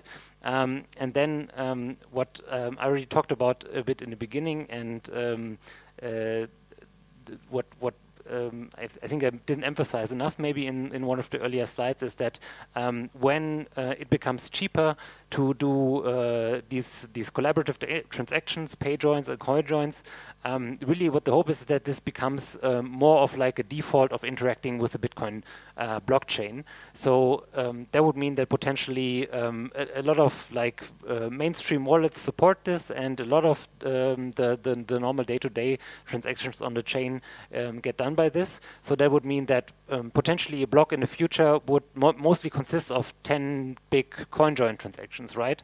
So then if we have 10 big CoinJoin transactions that are fully aggregated in a block, then this additional half aggregation, you can still half aggregate the fully aggregated signatures, but if there's just 10 in there, there's just not that much more saving that you can get from that. So kind of I'm being very optimistic about the transaction-wide concept together with Payjoin and CoinJoin, and that if you're really optimistic about that, you kind of have to question like how much more will block-wide then get us in the long term. And between half aggregation and full aggregation, I say why not both? Like we kind of have to restructure what a transaction looks like anyway. The full aggregation is a lot sexier to a lot of people because it gets you the full savings. The interactivity is something that, at least in certain contexts, you will be able to deal with for sure. And then the half aggregation actually is just a lot easier. So if you want to do full aggregation, there's really no reason not to do half aggregation, in my opinion. So something that I always get asked, so like, but tell me exactly how much does CISA save? If anyone who is very skilled with visualizations wants to reach out to me, that's great, but like I'm not good at that, so I'll just throw a lot of numbers at you, because again, there's a lot of like things that you have to keep in mind about like what gives you this exact number. So I just give you a few concrete examples. I kind of think of this in two different ways. So the extrapolation model is what I call when you say, okay, the usage pattern on chain doesn't change at all. Like this is the pessimistic model, basically, where what I said before, where that I don't really believe in, but you still want to think about like what is the impact if people just transact with the chain as they do today. And this is a average transaction over the last year. It had 2.12 inputs and 2.65 outputs. If you would apply half aggregation to this, you would see fee savings of 6.9%, and with full aggregation 7.3%. And the numbers in brackets are the actual byte savings. So you would save around 20% of the bytes with this in both cases. So this is usually something where like some people say this is awesome, some people say this is not that much. Sometimes I even had people say this is disappointed. So let's look at the what I call the disruption model. So this would mean that actually we see wide adoption of CoinJoins, and so that means we look at actual like how much do we save in a larger CoinJoin transaction. So yeah, like general usage pattern tends towards like Payjoins and CoinJoins. This becomes like the de facto default of interacting with the chain. So if we, like I had found some historic numbers of average CoinJoins being like 76 inputs and 121 outputs. This was a bit challenged on Twitter, but like I have a second example in a moment that is more optimistic. So half aggregation actually here is less, and that's because the ratio between inputs and outputs is different, and there are a lot more outputs per input here. So this has a lot of effect on these numbers. But for full aggregation, this already looks a lot more interesting, right? So this is 12.7%, and then 36% on the actual bytes. And then I think this is like the Crew showed some statistics yesterday, and 300 inputs was about in the middle of what he showed.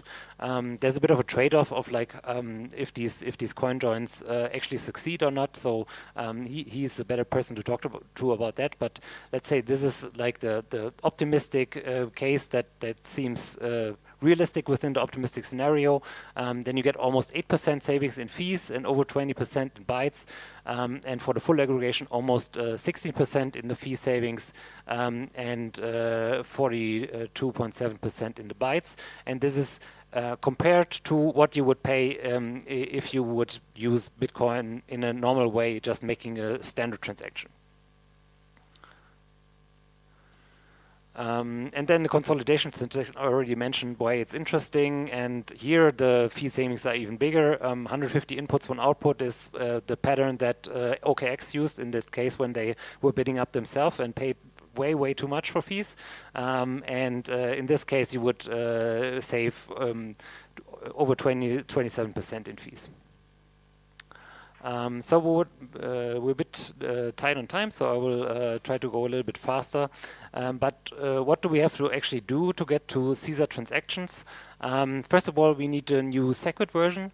SegWit, if you know a bit about transactions, that's where the witness is, and the witness is primarily the signature. So that's obvious that we need to have a new version there, because there will be no or less signatures where the older version of nodes actually expect to be a signature. So yeah, it could be just one signature per transaction, but also it could be more. I will talk about this also in a later slide. And then we also need new signature checking opcodes, which interestingly don't actually check anything right away. They just do this aggregation, and then the checking happens at the end. And that's also a bit of a problem. Now this is a slide where I tell you what is still keeping me up at night, and the reason why we don't have a great proposal that is fully out there yet. So there are a few things that we still have to think about and discuss what the right solution is. So one thing is the signature. If we want to have flexibility in terms of the signatures that are in a transaction or not. So you could say, for example, like, okay, it's only one half aggregation or one full aggregation signature per transaction. That is the simplest case, but in some use cases, like I haven't been successful in finding use cases there that convinced me of it, but like there are more people here that work on applications, I think, on layer 2 concepts. So maybe any of you can give me input there.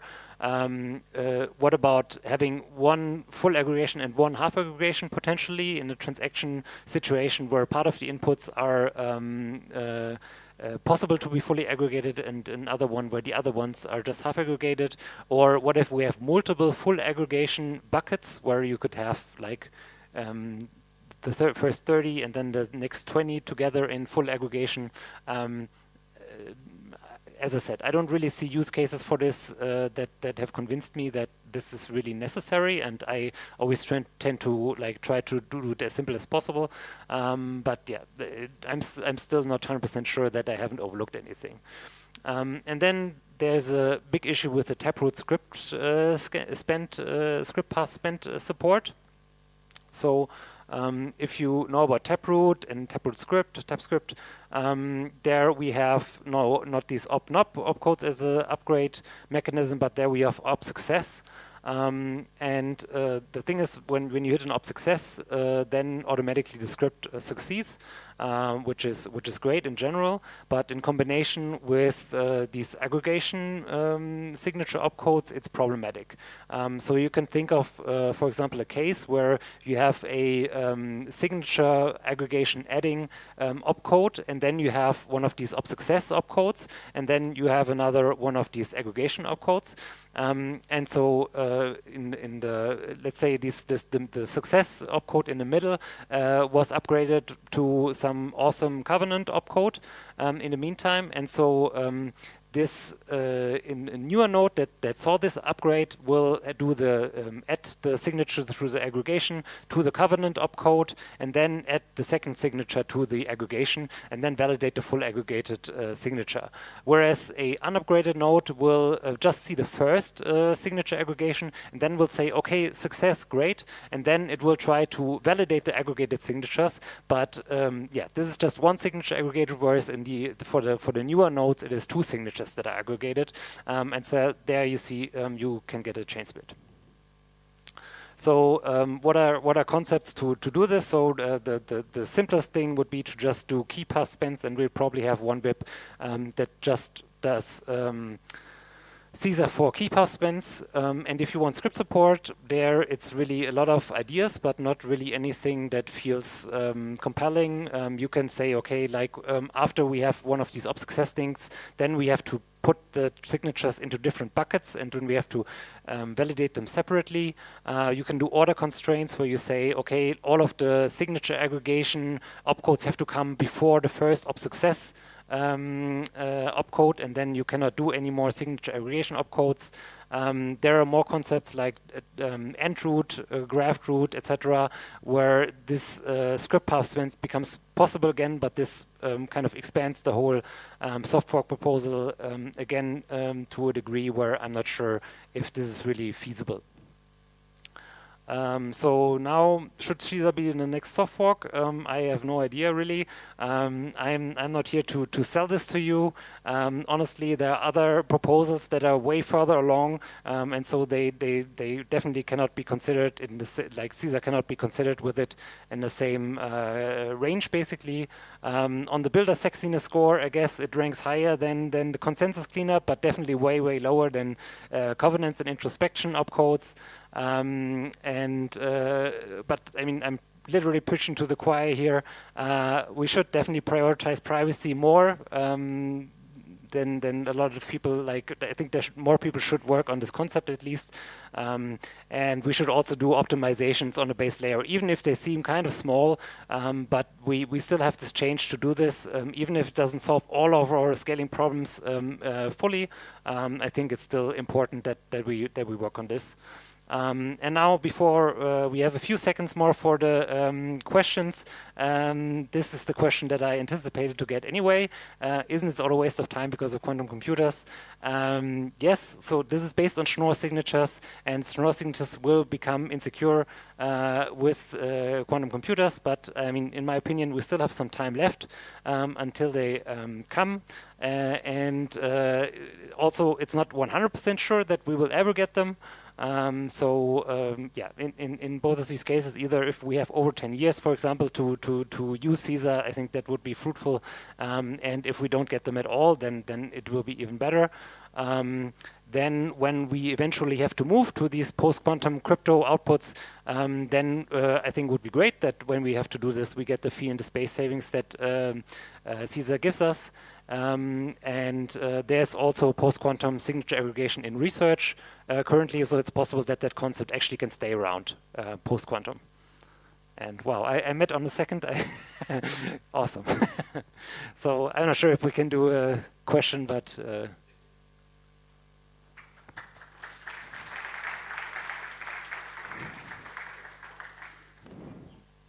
Let's have one question.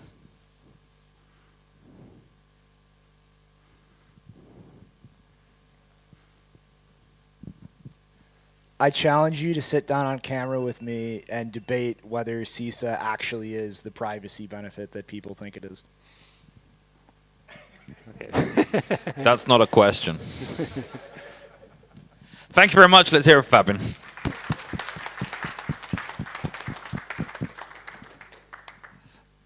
Up next, we have talk about. In a world of watchful eyes, freedom is forged in the shadows. In Riga, builders gather to reclaim privacy and sovereignty. This is Bitcoin++ Privacy Edition. Join us at the frontier, August 7th to 8th, 2025.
Okay, test. I think you can hear me, guys. So, hello everybody, I'm Mykyta. I work in Bitcredit protocol. And I would like today to talk with you about privacy issues in the Bitcredit network. So, it will be a small technical deep dive, how Bitcredit works. But I think I need to briefly start what is Bitcredit. So, initially, Bitcredit is a protocol that gives company options to sign bill of exchange denominated in Bitcoin. So it's protocol fully built for companies. And here's our agenda. So I think I just talk a few words why even we started to build Bitcredit protocol, and why I think it's needed in current world situation. And then we go to some primitives in our system, like identity, bill, and company. And of course, I would like to finish with some conclusion from my side. And yes, guys, I'm not a pro-vision guy, so sometimes fonts can be small, but I will guide you through it. Okay, so let's go. So why? Why even it's needed? We have in current world situation very big problems, not only for private persons like we, like Bitcoiners, but also for companies. A lot of companies get debanked. A lot of companies just don't have money for production, to start business, to start operating current world. And of course, we can see that every year politicians try to go in business more and more. They do some restriction and they just don't people option to do business. So here is just some statistic what I would like to show you, because I don't want to lie. This is what I found in internet. It's mostly about UK, but you can see that it's sad. And I would like to tell you guys that every year it's worse and worse. And this is world in what we live, especially if we talk about union. And we talk about union, here's UK, but in union situation is even worse. And if we, for example, go in some Latin America country, or we go, for example, in Turkey, because we spoke with many companies in Turkey, situation not better than in union. So, but let's go, guys. Just some small screenshot from app. I know it's not so interesting, but just main scenario. What company owner need to do? He need to create his own personal identity, so you don't KYC your personal data. Then you create company, share this with counterparty. You share only node ID with your counterparty. I will explain in next slides how this works. Then you sign bill of exchange and you pay this in some period. Normally it's 1, 3, 6 months, but not more than 1 year. 1 year is a maximum period for a hard credit money by Austrian law of economy. So, and now already let's go to a technical part, because we are here for this one. So let's go, identity. Initially, we have node ID in this format. We have prefix, it's BitCR. Then we have network. We have T for testnet 3, T big one for testnet 4, then R for rectest, and M for mainnet. And then we have CESP pub key. So this is your node ID in our system. And we use keys. We use CESP key scheme with a keys encryption scheme. And we use base 58 to encode binary data and SHA to create hashes. We also use in our system Nostr. So what we do the Nostr, beyond central node ID, we use Nostr and pub for our transport law. So Nostr is the main stuff for us as a transport. And sorry guys, currently we use NIP 4 because it was decided very fast, but now we would like to switch to NIP 44, or also we are looking for and we are searching how white noise chat do it, so probably very soon we will switch to a secure NIP for these private messages. And let's go to some code. So I would like to start from personal chain exactly. Now you are looking for your C code, and I just briefly explain what's going on when you create node ID, when you create identity in our system. You generate this key pair, you generate also in pub from this key pair, and you generate, of course, Nostr identity. And so we did it in this way that every action that you perform from your personal identity, it's encrypted encrypted somehow block in Nostr. So you, for example, when you create identity, you have first block, identity created. Then if you sign bill of exchange, you create next block, etc., etc., etc. And in this way, you can see that we use some standards way that is, I mean, mostly stuff using. And why we use this? Because I think using Nostr and using chain, we can create non-changeable identity, and you can really see what's going on with your personal chain. And of course, nobody can decrypt it because only you have a key to decrypt this chain. So, and this is identity block data to hash. So when you can see that we have previous hash, we have hash. So you hash this data from block. And now I would like to show you this data. You can see this data string, and what we have inside this data, we have a JSON structure. And inside this data structure, for example, here you can see identity at signatory block data, and you can see identity opcodes. For example, when you validate new block, or when you create new block, you see opcode. Let's imagine that here it's at signatory, and you see block data. So our software get, for example, new block, it's the opcode, it's the structure, and validate. In future slides, I will show how exactly validation works. But now let's go to a bill. So we have bill ID in this format.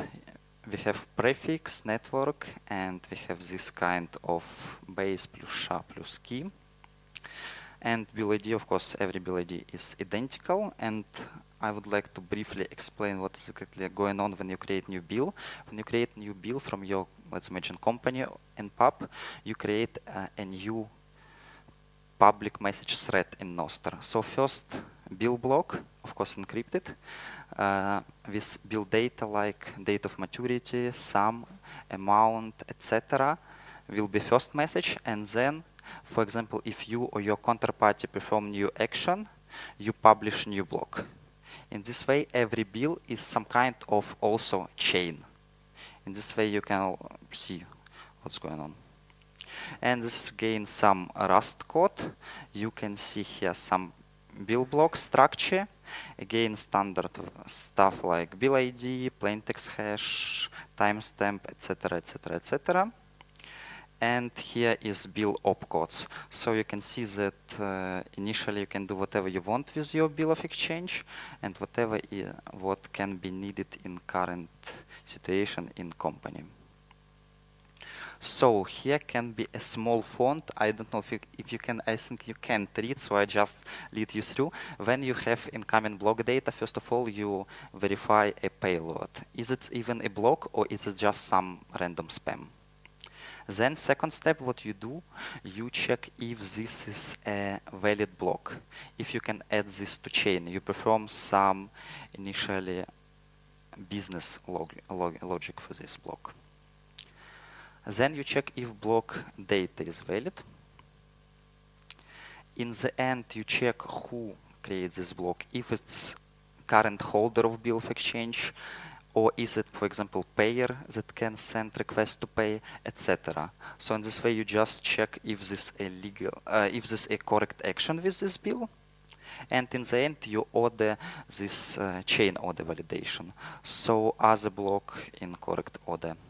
And next slide again maybe will be a little bit small font. Sorry for that, guys, but you can see you could see in block that we have also hash for plain text.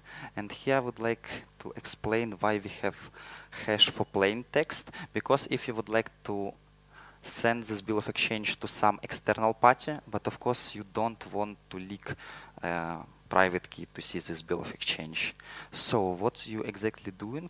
You create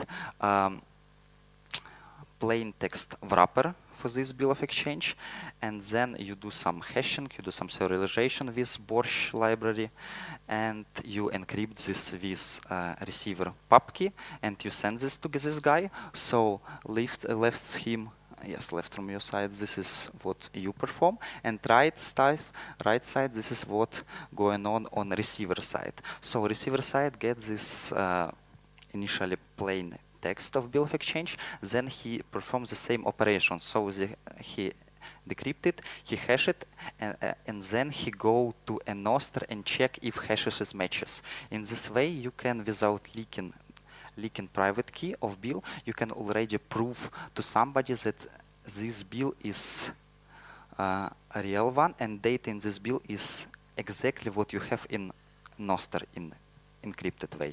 And why it's needed? Because, for example, you have also option to mint bill of exchange for Ecash, and of course to have quota for bill of exchange, you need to show what's inside this bill of exchange. But you don't want to leak key for bill of exchange before you initially endorsed this bill to a wildcat, so to a mint operator. So now I would like to talk a little more about payment. When time to pay for bill of exchange, current holder of bill send request to pay. Because of every bill user has access to this Nostr, he can see who is current holder of bill of exchange, so he can valid if this request to pay is really from holder. And in this key scheme we have some feature like if we combine bill pub key and pub key of holder together, you get identical pub key that if somebody will send money to this address, like payer, only holder can get access to this money, because holder can then combine his private key, then bill private key, and get identical private keys that give access to this money. So first of all, we can verify with this scheme that exactly this bill was paid, and second one, we can verify that only holder of this bill can get access to this money. And here you can ask me what's going on if, for example, will be chain reconstruction, if happen chain reconstruction. So in this way, we have a very simple solution how to do it. Let's imagine we have this table where we have bill ID, we have block number, and we have block hash. We have behind cron job. And what is doing this cron job? This cron job, once in some period, go to this table and looking for last block number when was done payment by bill of exchange. Let's imagine that we found the last one. In our case, it's first one. And check block hash. If we see that block hash changed, then we can understand that, okay, was chain reorganization. Then we jump in this table one to the previous block. In this case, it's block number 3. We check again hash, and for example, we can see that hash again changed. In this case, we jump again to a previous block, block number 2, ID 2222, and then we can see that hashes is matched here. So this means that for bill ID 111 and 333 was chain reorganization, so holder need to send a request to pay again. So guys, now a little bit about company. Let's imagine that you have company and you have more than one authorized signer. You would like to add a little bit more. So you're a big company and you really have a lot of people in your company. In this case, you can create a company. Company is also separate key pair, separate node ID, of course, separate Nostr record, and you can add other guys as an authorized signer in your company. In this way, direct Nostr direct messages, you send these guys company keys, and you send these guys 2 pair of company keys. First one is just to public Nostr blocks, again Nostr events for this company, like add new authorized signer, remove new authorized signer, etc. And second key pair, it's not, it's just show you some beautiful slide, but second key pair used for encryption and decryption data that's published from company name. Why we have 2 key pair for company? Because, for example, if you decided to remove some authorized signer, then you regenerate this encryption decryption company key pair and send this to all users who are still authorized signers, but not to this guy whom you removed from this company, because nobody want to people who already not a company track what's going on in this company. And of course, company we only started to work, so now we have only a solo signers level of access, but now we are working to implement joint signers, to have full multisig, to have different level of access to company. So everything work on progress. And here is just how company block looks like. In company block, we can see, of course, what company it is and who exactly performs this action from company. You don't leak your private data, but you, of course, show your node ID. So you show that, for example, if me and some other guy in company who exactly did some action from company name. And again, the same stuff like in bill, like in private node ID, you have company block data to hash, and every action from company, like change data of company, issue new bill, accept bill, this is new block in this Nostr public messages thread. In this way, we easily fixed this problem with this ordering and timestamps because we just see in this Nostr. And yes, if you ask me, hey, if Nostr really decided to remove something or just switch off or do whatever Nostr really can do, then I tell you, yes, it's a problem. Currently, we host few our own Nostr release, and some people from community host Nostr release. But in future, we will also have some kind of wildcat mint operators, and every wildcat mint operator will host also Nostr release. So we hope to fix this problem in this way. And of course, I think if you're a big company, you will host also your own Nostr release to be safe, to know that your data is stored in a safe way, and it's really exists as Nostr release. So again, some small info about company. So again, you have, for example, company opcodes, and here you can see that if we have a signatory company opcode, then structure inside data must look like this. And we use mostly, how I already mentioned, Borch for serialization, deserialization of all data. So you really verify it when you get new block. And yeah, exactly. Yes, and here is signatory type. We have here solo, but how I mentioned, we would like to add also joint signers. And yeah, what is current state? Currently, we're working on recovery through Nostr because of this all chain structure. Now, using seed phrase, we are working on it, but it will be very soon released. You can fully recover all your bills, all your changes in company and private identity.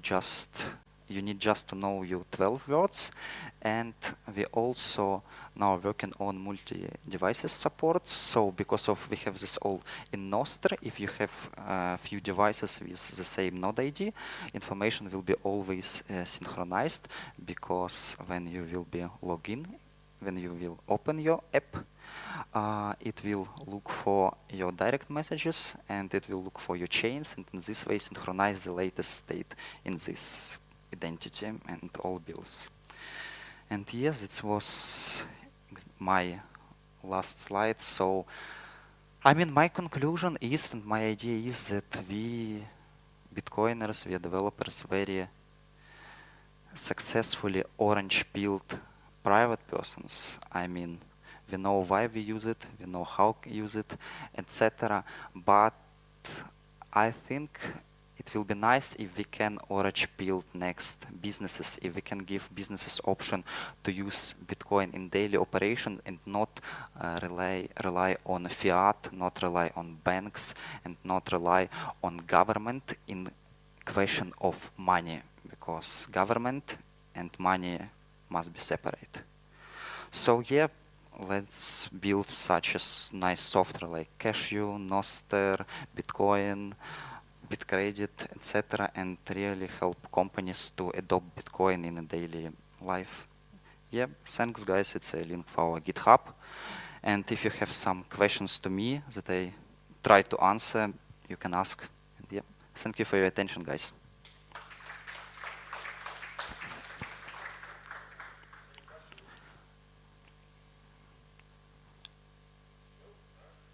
Thank you.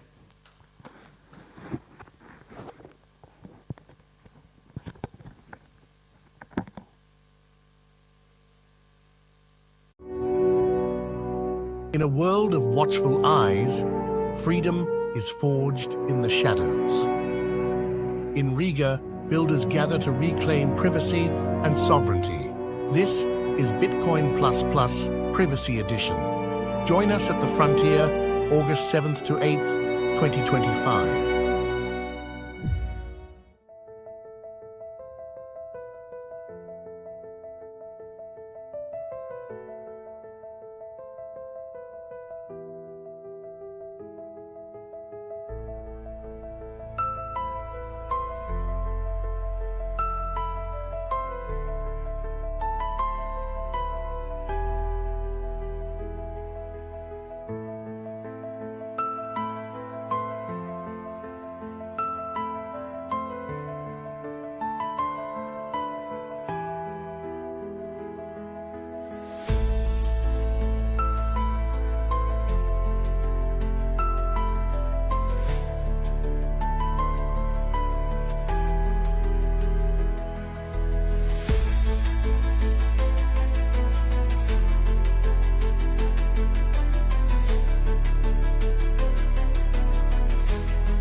On main stage at Bitcoin Plus Plus Privacy Edition, we have Eric Sirion, Privacy Beyond Bitcoin. Please give a very warm welcome to Eric. Thank you. Thank you. I'm still waiting for the slides to go up. I think the HDMI is connected correctly, at least.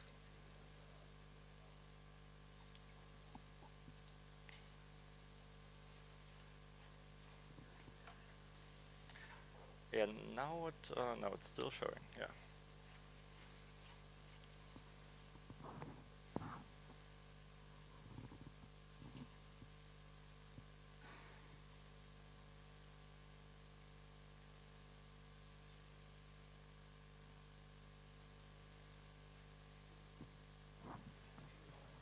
Yeah, that's the right one. What's the number on the lower left there? Can anyone tell me?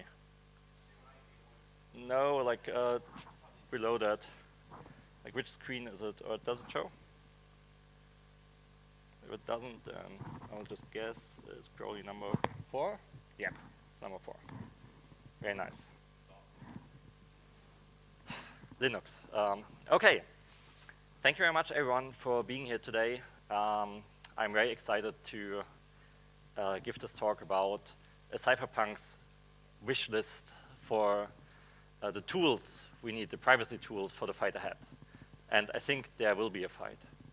So that's why I called it Privacy Beyond Bitcoin, because we talked a lot about how can we make Bitcoin more private, what are the tools for that, but very little attention, I think, went into like all the surrounding, like that we need as human beings, as people organizing each other, and trying to make an impact on the world. Because doing that privately, it's really hard. And so that's what we need to fix. Most of you probably know me as the Fabian guy. Oh, it's gone? That's weird. I'm sorry. Oh, yep. Okay, most of you probably know me as the Fabian guy. And that's the project I spent most of my time on. For the people who don't know what it is, it's Xiaomi Ecash Mint, so a very private way to pay with Bitcoin. But instead of having a central point of failure, it keeps the money that backs the whole system in a multisig, and multiple people operate it. So even if some of them are malicious or go down, then the whole system keeps working. But that's not what I want to talk about today. What I want to talk about today is all the challenges and other problems that working on the project, it made apparent to me, like that there's other things that we need to fix. So, for example, Fedimint is a connected application. Like it's a distributed system, needs to talk, or different server components need to talk with each other. There's clients that want to communicate with servers. And if we want to do it privately, we need network level privacy. Without it, no eCache can give you any privacy, really. Like you do need the fundamentals there. Also, you want to host it somewhere. Do you want to host it at home? Maybe not. Maybe that's too risky for you. If you host it in the cloud, then you're trusting other people. There's a lot of problems with that. And lastly, as I mentioned, multiple people run these federations. So they need to organize somehow. And we as a wider community need to organize to produce software, to drive the change we want to see in the world. And all these things right now can kind of happen in the open, like we can use the legacy infrastructure. It doesn't have to be super private. It works because we're not under attack, really. Not as much, at least, I think. But we will need more sophisticated versions thereof. And that's why I want to pitch. I want to find more people to work on these problems that I think are very important. And that I, unfortunately, don't really have the time for working on. So I kind of want to nerd snipe you into maybe picking 1 or 2 of these and figuring out new ways to solve them. If you came here expecting a Fedimint talk, I will give one at Baltic Honey Badger tomorrow at 1 p.m. So you can find me there. So let's get started. How does all this fit into like the reality of Fedimint development? Like I already said, when you start a federation, you need to organize a bunch of people. How do you communicate with them these days? Signal is a pretty good option. Telegram is a pretty shitty option. Nostr might be a little bit too public, even though it's nicely decentralized, and X, I don't know what you're doing. You should probably not do that. On the network layer, of course, as most projects, we started out using TCP/IP because it's very simple, but there's a lot of censorship risk there. So we recently added both IRO and Tor support, and I see a slide is missing, but then last layer is compute. Like where do we run the software? And for that, so far, I think most people are using hosting solutions. And recently, we added the option to host stuff at home. But neither of these are ideal, as I will talk about later. So let's dive into, let's state the problem first. It kind of works for now, but for now. And the question I want to ask, are we under attack yet? Because I think the technologies we're using right now, they're great. They're great as long as we're living in a somewhat free society, have freedoms to organize, have not total governmental control. But when you think about this very common phrase that we as Bitcoiners use, first, they ignore you, then they laugh at you, then they fight you, and then you win. Where are we? Where are we in this set of steps that follow each other? And if your number go up, Moon Boy, then maybe you think you have already won. Like, we have ETFs, the price is going up. Great for you. But if you're a Cypherpunk that came to Bitcoin to drive change, to have money that isn't controlled by the state, to have private means of transacting, then I think we're just getting started with the then they fight you phase. And we're seeing that increasingly. There's just a court case going on in the US against the Samurai wallet developers. The European Union is trying to ban privacy coins and privacy technology. They also want to introduce an asset register. And lastly, the age verification thing that only dropped very recently. That's a way they could get total control over our online activity. So I think we are slowly getting to the point where they actually fight us. So the question is, how serious will he be about fighting us? And right now, I think, for the most part, we are seen as like a fly on the windshield. Like there's normal police investigations if there's something that the state declares as illegal going on. There's court orders, there's like slow processes, and typically our development and our networks can kind of evolve quicker than these processes evolve. And they mostly focus on very visible cases where there's high impact. Maybe someone gets a promotion out of it. It's not really, they're not scared yet, I think. What if governments become scared of us and basically label us financial terrorists? We will probably not need court orders. They will not need court orders anymore to surveil us. There will just be total surveillance on all network traffic for these, for like the work against us. I think we could also expect warrantless searches being dealt with in like non-bureaucratic ways if you do something that the state doesn't like. And yeah, a lot of other nasty things they could do to you, like defamation. We've already seen that with Cody Wilson, but if you're like a privacy advocate, then why not discredit you by making up some claims about you? Like, I think we will see way more of that. So if you expect that we will eventually, and I don't hope that, like I still have some hope that maybe this whole thing can go down without Bitcoiners becoming like an enemy of the state and us working together with like reasonably freedom-loving people to establish more freedom-loving and privacy norms in like democratic countries. But there is a distinct possibility that a lot of the countries we call our homes these days, we live in, will go down a way darker path. And that's like the mindset with which I want to go into this talk. Like, what if that happens? Are we ready for that? And my claim is no, not really. So what's the adversary we are up against? Like, what's their capabilities? So they can engage in adaptive rulemaking. Like, just because something is legal today doesn't mean it will be legal tomorrow. And so all these little legal games that we are playing, at the point where they really become scared of us and label us financial terrorists, basically, this won't work anymore. New rules will be made, and I think we are slowly seeing that. The European Union enacting all these anti-privacy rules for cryptocurrencies, even in the US. Like, while they're playing kind of nicely right now, it might just be that it's a divide and conquer strategy. Make the Moon Boys happy and then go after the privacy people. And then the other thing that the state has going for them is they have a monopoly on violence. So whatever you do in the physical realm that's under the control of a given state actor, you can't really work against them permanently. As long as you're not, as long as you're detectable and not super private, as long as they can find you, they can do something about you. And so staying in an area that's controlled by someone who really doesn't like what you're doing, not a good option. So you can either leave, go super private, or stop what you're doing. That's the main options you have.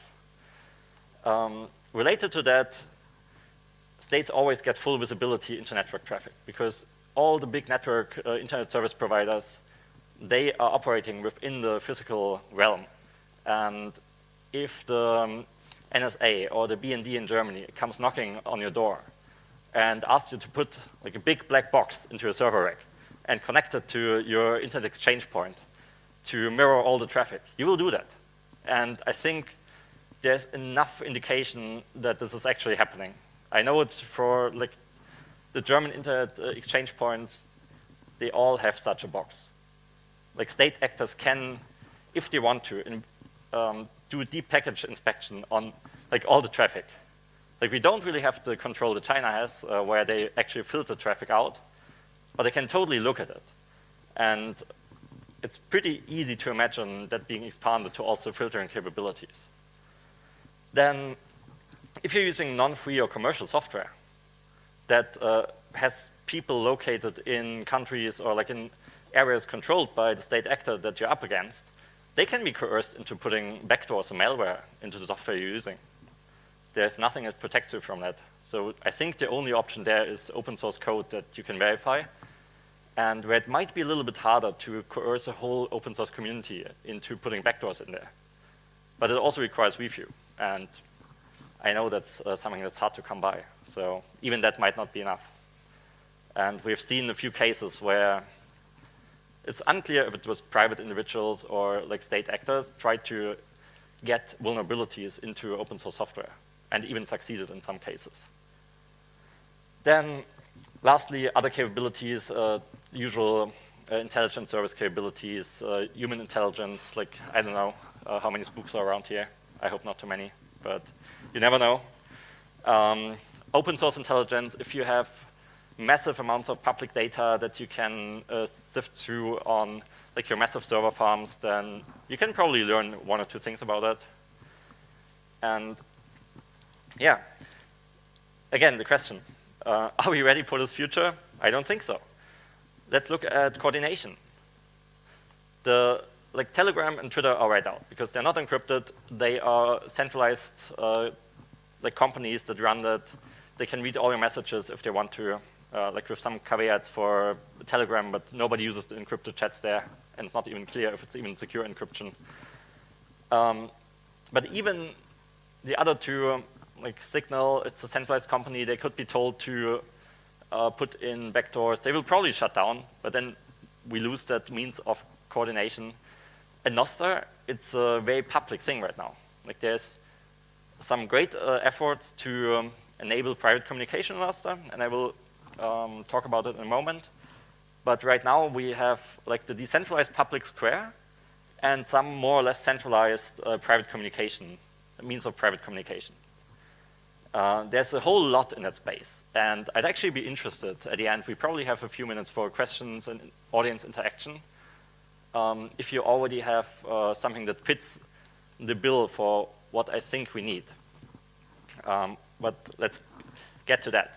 So what we have is permissionless public squares and cheap end-to-end encrypted infrastructure that is still central or centralized. But that only works as long as we are living in a free society where we can coordinate in the open. As soon as we are driven into an underground realm or like become an underground organization, then we'll need way different communication patterns. There will be groups of people that trust each other. only them should be able to see certain information. Maybe there will be hierarchies of people that are more privy to certain secrets of that organization. And I don't think we have that really in the open source world right now. The closest, and it's kind of sad, to that I can imagine that has mainstream adoption is Discord. Because there you have different roles, different permissions that you can access certain channels, certain chats, informations, groups. And there's probably a lot of closed source stuff that's used in private industry, but we don't really have a good option there, I think, for open source software that protects your privacy. So what would I want? Privacy by default, non-negotiable. If you're up against the adversary that can coerce people, look into all the traffic, they need that. Visibility control. You don't want to be infiltrated. You want to have a certain ranking of people in your organization that have access to different information. And ideally, you can even post under pseudonyms and still maintain your social status in the hierarchy or in that ranking system. I could imagine that we can build this with Nostr and MLS. I talked with Max Hillebrand, who's a big promoter of MLS, and we had some great conversations about this idea. And it sounds quite feasible to me. And there's a lot of excitement behind Nostr, so I'm kind of confident that something can be built there. But it might also turn out that we need something completely new. Maybe there's some limitations that we haven't thought of yet. And I just hope that more people will be thinking in an adversarial sense or with an adversarial mind. How could we coordinate? Or how would you coordinate an underground movement in China today? What would you want for that? And if it's good enough for China today, then it might be good enough for the future I hope we will never encounter in the West. With that, we come to the next problem space, the networking layer. Because even these messaging protocols, you can't build a really private messenger without having reliable network security. Because you can build all the fancy encryption and stuff on these higher layers if someone can just see, oh, I'm sending a packet to the server right now, and then someone else is receiving a packet from the server the next second. Or it's peer-to-peer, and I'm just sending a packet to someone else. That reveals a lot. That reveals the whole social graph and what's commonly called metadata. And I think there's this quote from the CIA, "We kill based on metadata." And you don't want to leave this metadata trail behind, because even if they can't see the messages being exchanged, they still learn a lot about you. So the old TCP/IP DNS stack, right out, also very sensible. DNS names can be taken away. Then what we did for Fedimint is we added some peer-to-peer networking that is at least not censorable, but it's still not private. So that's probably something we need to fix. But the fix everyone will propose right away is Tor. And the problem with that is, A, it's not quite as reliable as it needs to be really adopted for highly critical applications. And also in a world where governments can see all the network traffic, where they have total surveillance, Tor isn't even secure against that kind of attacker. I know there was a great talk today about eltor, which is an incentivized Tor network. That would at least not have the reliability problems, but it retains the privacy problems. And I will just give a quick example of that. What does it mean? So how does Tor work? You have these blue mix nodes in the middle, or the blue Tor nodes. And typically you choose a path through the network with an entry node, a middle node, and an exit node. And let's assume that we have an adversary that can see both the traffic from the user sending it into the entry node and the traffic coming out of the exit node to the final destination server. That's not too uncommon. Like the exit nodes might be in the data center. The data center might have a black box from some three-letter agency where they can see all the traffic. And then what does traffic look like? Like there's high volumes of traffic, then a time with low volume, high volume again, and so on. I just tried to visualize that with these little boxes. It's not how traffic looks like really, but you can imagine there's patterns in it. And these patterns might be slightly masked. But in a simplified example, you can exactly see who's communicating with whom. Like, even though there's a Tor network in between. If you can see the patterns of traffic on either side, then you're out of luck. And I think Tor is doing quite a bit of obfuscation there to avoid that to some degree. But you can't avoid it perfectly. So if you observe someone for long enough, you can definitely de-anonymize them on Tor today. So what is the alternative? One very promising alternative is mixnets. And one of the better-known mixnets, Nym, we had a talk here by Claudia Diaz. Not a lot of people went there, but please give it a few afterwards. There will be a recording, I think, and you can learn more about mixnets, the problems with privacy in Bitcoin space right now with Tor. And there's also another project called Katzenpost. It's a bit more open source. Like Nym has a whole company behind it. They are unfortunately shitcoining a little bit, but I think it's one of our best chances. So I'm kind of inclined to look past that. I hope you find that in your heart too. So what do mixnets do differently? First, like some of it they do very similarly, but the main difference, to call it out right away, is mixnets are based on messages. Like Tor uses streams, like you have a continuous stream of data going through the network. You can just push bytes into that, and they come out the other end. With mixnets, you have to package your bytes into messages, single messages that you send. So you might have smaller messages, bigger messages. You send them over your connection. First problem, the smaller and bigger messages, we can see traffic patterns again. So we fix that by adding some padding there. So all the messages have the same size. Then you still see, okay, in the beginning there's one message, then there's some time where nothing is happening, then some messages again, and two messages at the end. You could still detect it. So what we do with all the modern mixnets is we add cover traffic to them. And so no matter if you have data to send or not, you're always sending data. And I think we can afford that now. So we are at the point where this becomes a reasonable trade-off to just be constantly sending 1 megabit of traffic, and when you actually need to send some data, request data, then you have the cover that nobody can tell if you're actually doing anything. And that's pretty cool, in my opinion. So I wish more people were looking into this technology and building things on top. For example, one thing that would be really cool is a tool to submit Bitcoin transactions via the Nym mixnet. That's like the perfect use case because the sender has great privacy in mixnets, and you don't really care about getting confirmation that the transaction was submitted. You just send it, forget about it. The other side hopefully receives it and broadcasts it. Okay, but enough of this sidebar. The second step how mixnets provide you with privacy is the actual mixing, like the routing in the mixed network.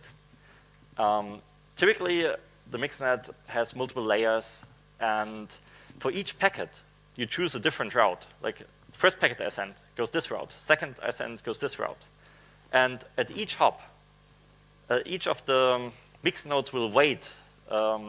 Like in the simplified model, it will wait to receive like 100 messages and then send them out again in a random order.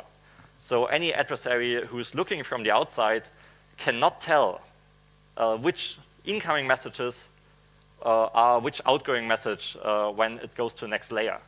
And so as long as you have, in this case with 3 layers, as long as you have one honest mixed node in your path, so up to 2 layers can be compromised, then the attacker cannot see which message or where the message going to someone originated from.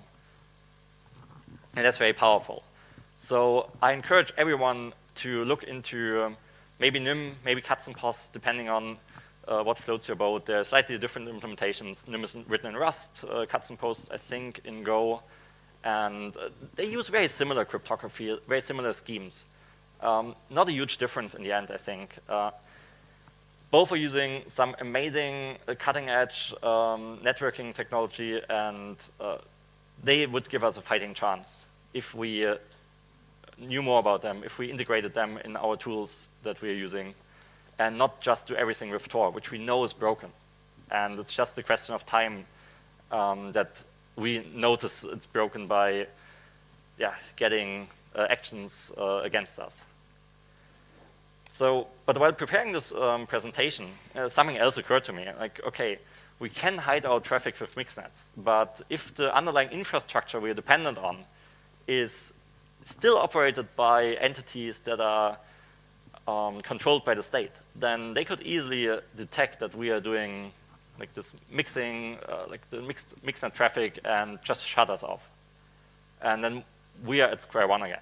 We haven't achieved anything. So another realm or another direction of investigation that I think will become increasingly important is alternative infrastructure. The one really cool project was presented here, Tollgate, and I didn't really get it until I prepared this presentation. Because like their big vision is to build a backbone, the internet backbone where different infrastructure providers can pay each other. And you can, for example, pay the next hop for uplink, they pay the next hop for uplink, and eventually you get out into the free internet. And that's a very good way to incentivize someone who is probably risking their lives in like an authoritarian regime to run alternative networking infrastructure that can be used to privately communicate if all the state-run infrastructure is controlled and shut off, basically, from these privacy technologies. Another way that's really interesting, pretty old technology, but deserves some thought, especially in the Nostr context, is sneaker nets. They also could be called, or like the topic of research could be called delay-tolerant networking. That's probably more from academia. But what you can achieve there is you have a physical medium, a storage medium, that travels with someone, like a SD card, for example. And if you know that someone in your village, for example, requested, hey, I want to see the latest Marvel movie, then, okay, when you travel to the next bigger city, you acquire that movie, put it onto your SD card, bring it to your village. That's a sneaker net. We can probably automate it far more. Like Nostr is ideal for that, because Nostr is based on these events, or like these little messages that are normally on relays, but why can't you dump the content of an entire relay onto a micro SD card and then distribute it that way? That sounds very feasible to me. Not all applications work for that or work with sneaker nets, but it's an interesting option to have at least. And lastly, steganography. It's kind of, it's often not taken seriously, I think, because like right now it doesn't give you anything. But if we actually came to the point where the public infrastructure is controlled to a degree that you cannot use any of the privacy tools anymore, then maybe steganography actually becomes a useful tool again. And yeah, I hope more people will look into these technologies. That's it for the networking part. And the last part is also kind of my favorite one, the compute infrastructure. Because at least looking at the Fabian example, how do people run federations today? You can rent a VPS anonymously, so you don't get your door kicked in. You can like just pay for it with Bitcoin, for example. But the data you have on there, like key material, or like if you're running a Lightning node, that's at risk. Like the service provider could easily extract the data and steal your Bitcoin, for example. And it's also a central point of failure, so it could be used for state coercion. Not great. Then the other option is self-hosting at home. If you think there could be anything that the state would have against what you're doing there, like fortunately nothing with like what you're doing with Bitcoin these days. Like there isn't a whole lot where the state would actually kick down your door for. But if we entered a realm where we are labeled financial terrorists for doing any Bitcoin stuff at all, then this becomes a non-option, because you don't want to have that running at home where your family is, where your kids are. So what if we could combine the best of both worlds? Like the possibility to run stuff pseudonymously in the cloud somewhere, but also having the data physically secure so that no service provider can access it. And there's a non-perfect solution to it. And I will totally agree that this stuff gets broken all the time. But encrypted virtualization is like a very interesting way to achieve like the best of both worlds here. Like to build a hosting provider that you can rent services from pseudonymously and they cannot steal your data. How it works is a CPU has a built-in functionality to encrypt any memory access that happens from a virtual machine. Like, I hope it's not getting too technical, but like when a CPU is running multiple virtual machines and just allocates different spaces in memory for each virtual machine, and then if a virtual machine wants to access that memory, it just routes the memory to it. What if in the middle there we just inject an encryption engine? And that's exactly what some of these technologies do. For AMD, it's called SEV. For Intel, I forgot TDX. And with that, you can actually achieve something where, like, you give an image for like a virtual machine image to your hoster. It's encrypted. It's encrypted to the specific CPU it will be running on, because these CPUs also have private keys in there that are certified by like the manufacturer. And with these keys, you can encrypt the image, and later when you run it, the CPU can even prove to you that it's running the correct image.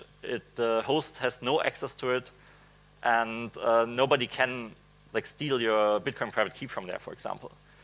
I wish there was a readily available software for end users to use this technology. It's already available on all the big cloud providers. Like Google Cloud has encrypted VMs. Amazon has encrypted VMs. It's mostly compliance bullshit right now, but we could totally use this technology to our advantage, where any random person could put a server in the corner of their home, rent out the VMs to people they pay with Lightning, and the people that are renting the VMs or the virtual machines, they can be sure that whatever crazy weird hoster they're choosing, they cannot steal their data, because that's a huge centralizing force right now, that you have to trust your hoster. So you better go with Hetzner, because you know they have good like security in their data centers, and like any other big hoster like AWS. Like, why are people running stuff on AWS? Because you know, if AWS fucks up, then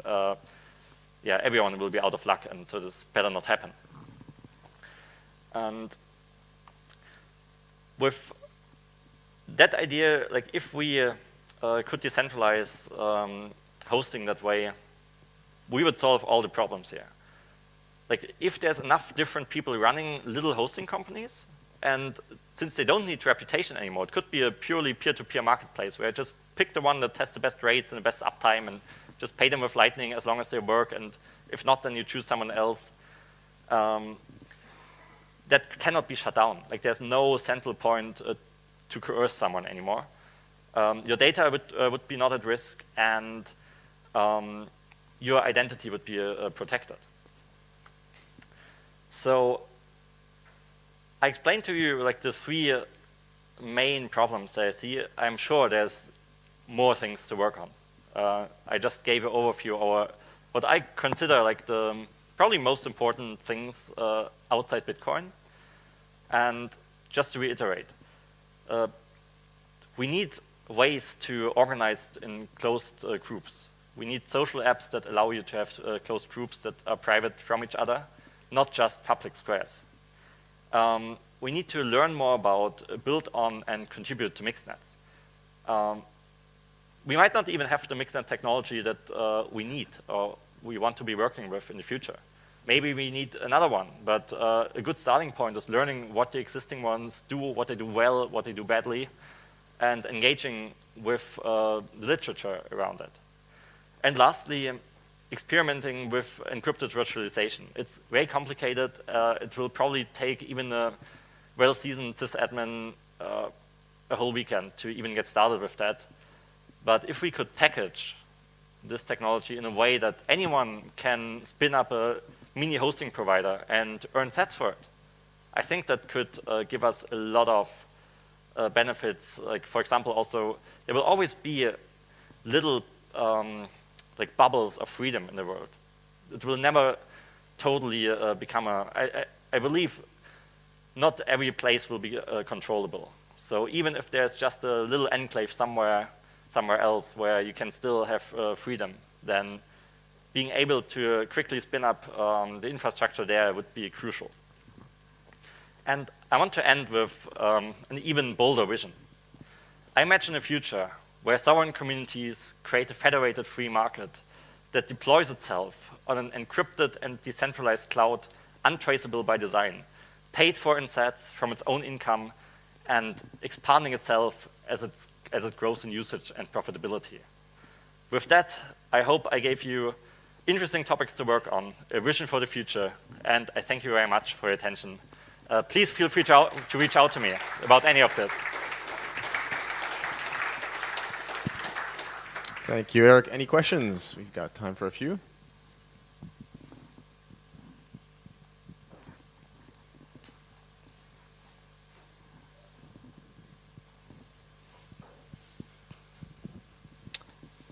Not really a question, but I'll point out that like even in 2015, when I visited China, they were already at the point where they would just go and block all encrypted traffic that they didn't have known destinations for.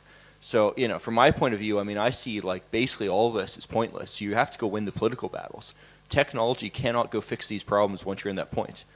You know, you must win the politics before it gets to this point. That's certainly a few position to take there. I'm not a politician, I'm a technologist, and I think we can prepare ourselves for the worst case, but as I said, I hope it never comes to that, and so I thank you a lot for like engaging in the politics side of it.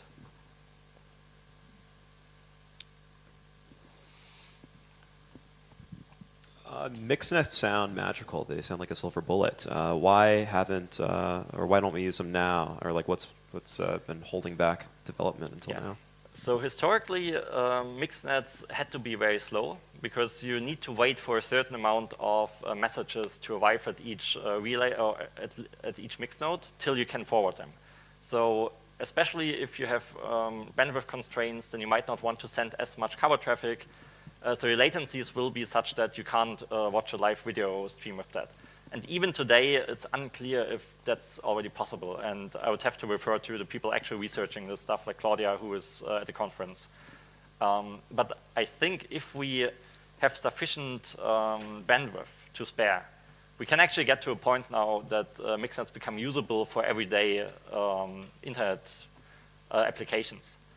And there is still one or two open research problems around, like by default, mixnets only give the sender anonymity, not the recipient. And when you want to achieve both, then there's something called single-use reply blocks. You kind of send like a little data packet with your original message that tells the recipient how you can reach the sender and send some data back. There's some unsolved problems how to build a bidirectionally secure channel from that, or a bidirectionally anonymous channel, I think. But that's why I think it's so important to do more research, to experiment with that technology. And it's the only hope I feel we have from technology side. Maybe people will solve it politically, but that's not my field of expertise. Thank you for the nice talk. Just wanted to ask, do you know Freefold as a project, and what's your take on it? Because this was some years ago, I ran into it, and it's basically a decentralized AWS version, which sounds like fulfilling a lot of the stuff you're asking for. I haven't heard of it actually, but as long as it doesn't really do the encryption, then I think you don't want to trust a random person hosting your stuff for you. So if you say a decentralized AWS, you kind of need that, right? if it already comes with the encryption, then I'd be very interested. I just haven't really seen it. There were some projects that did WebAssembly execution in encrypted virtual machines, but that's not quite versatile enough, I think, to replace like the general infrastructure we're using right now. Thank you. Thank you. Yeah, thanks for just to answer. Yeah, mixednets have some trade-offs with latency and overhead, and if only a few people are willing to make those trade-offs, then you don't have a big anonymity set. So that's kind of a bit the bottleneck.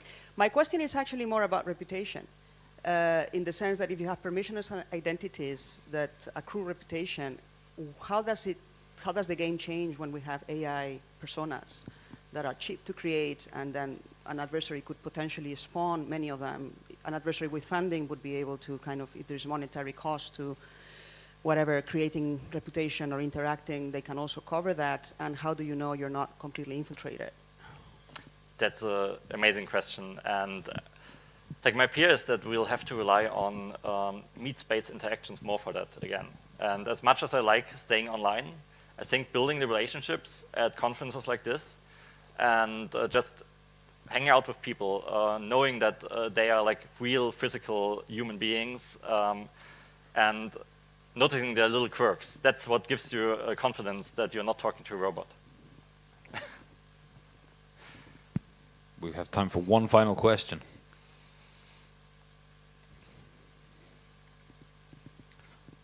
No more questions. Thank you very much, Eric Sirion. Thank you.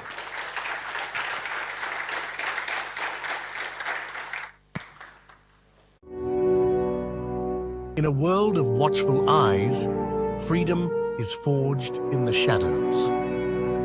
In Riga, builders gather to reclaim privacy and sovereignty. This is Bitcoin++ Privacy Edition. Join us at the frontier, August 7th to 8th, 2025.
What's up, Nifty? Check. What's up, Nifty? How's it going? Mic check. Hey, I'm doing good. Hey, everyone. That was an awesome conference. That was pretty good. Yeah. We get a round of applause for all of our amazing speakers and presenters the last 2 days. Thank you. Yeah.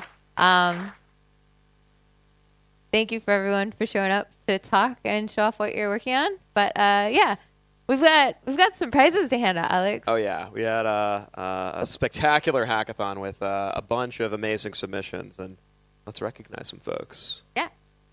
Real quick, you want to tell us how we judge our hackathon projects? Right, so we use the women's gymnastics rubric with a little extra flair. That means every project is judged on 3 things. The first being what we call routine difficulty.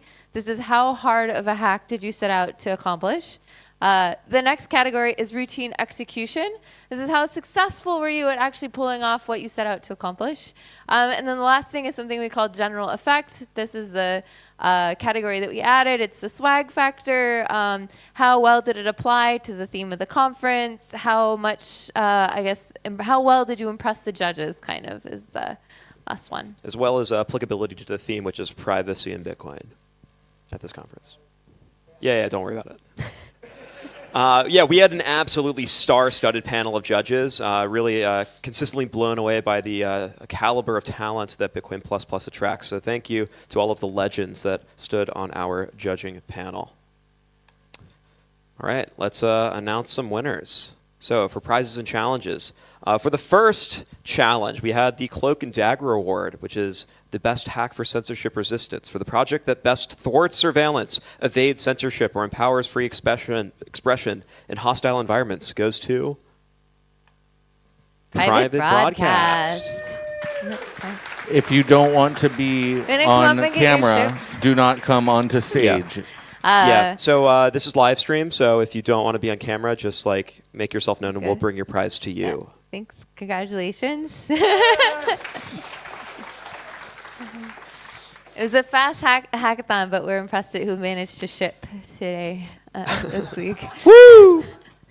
Cool. For the Cha-Cha Slide Word, nifty. Best use of cryptography. So this is a project with the most novel or clever effective use of cryptography.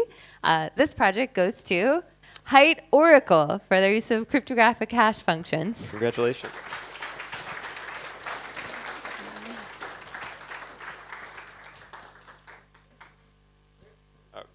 We can bring it to you. Yeah. Cool. For the ROT 13 going on 30 prize, the best beginner hack, only eligible to teams where every member is a first-time contributor to Bitcoin open source, goes to BTC Privacy Scanner. Congratulations. Anyone here? Great. Sounds like their ship already sailed. They did, yes. No, it's just that the prizes include shipping here at BTC++. That's true. Yeah. Cool. All right, so those were our categories, our challenge prizes. Let's get another round of applause to everyone who won a particular challenge.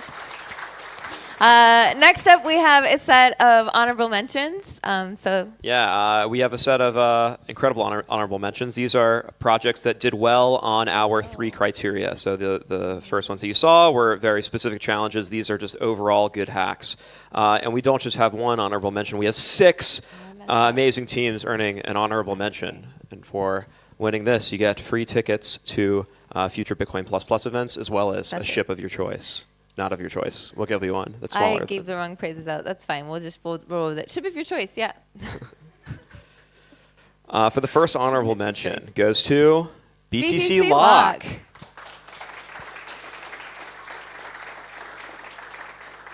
Great. For the second honorable mention goes to Nas Translate. Did they come up? No? Okay. The next one goes to Sweeps Stack.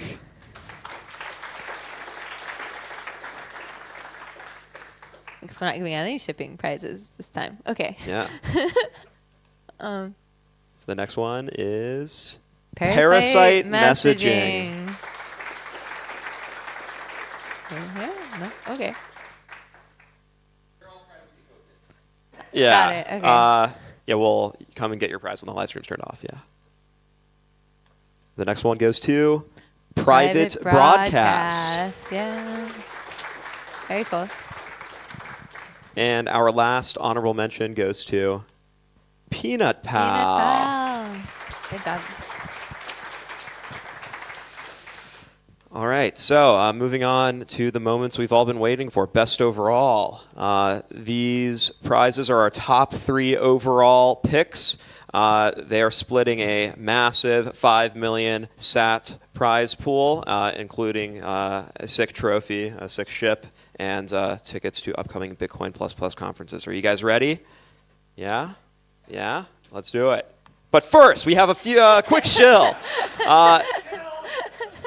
So tomorrow is the Baltic Honey Badger Conference, and they have an ongoing hackathon happening right now. And they have asked us to solicit to all of you to resubmit your projects to this hackathon. So if you want another shot at winning some more sats, I think they have a decent-sized prize pool. So yeah, feel free to submit your project as is or continue hacking until the date or until the deadline.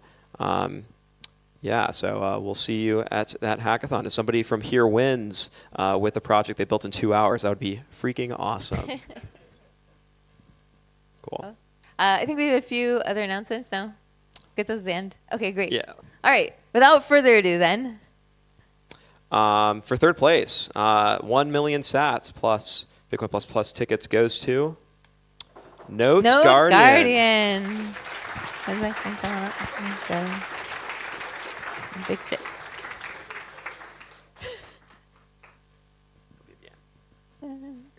Cool. Congratulations, guys. Yeah, very well. Very well done. Congrats.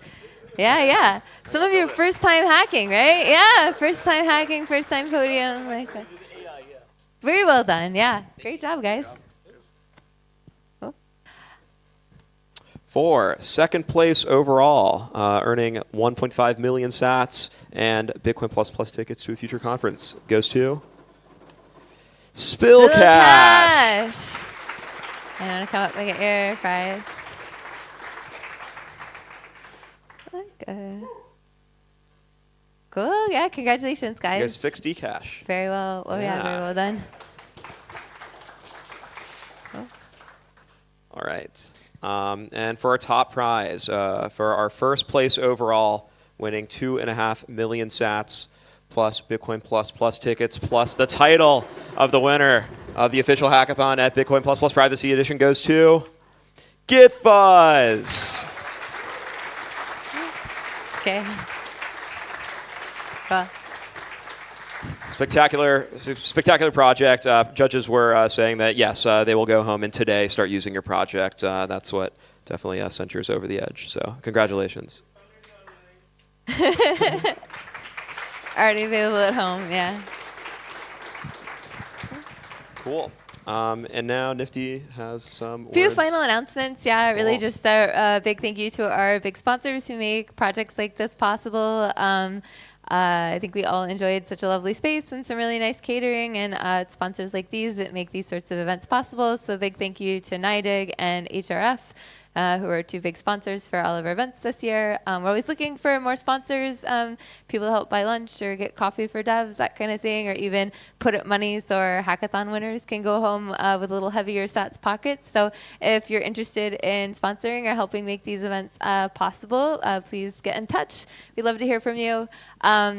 What else do I have? Yeah. Speaking of ways that you can contribute or give back to Bitcoin++, we have a merch shop, which I think some of you already bought some hats. But if you want to check out our hat collection, that's a great place to go. shop.btcpp.dev. I also think I have 1 hat left if someone wants to pick it up before They're selling like hotcakes. Yeah.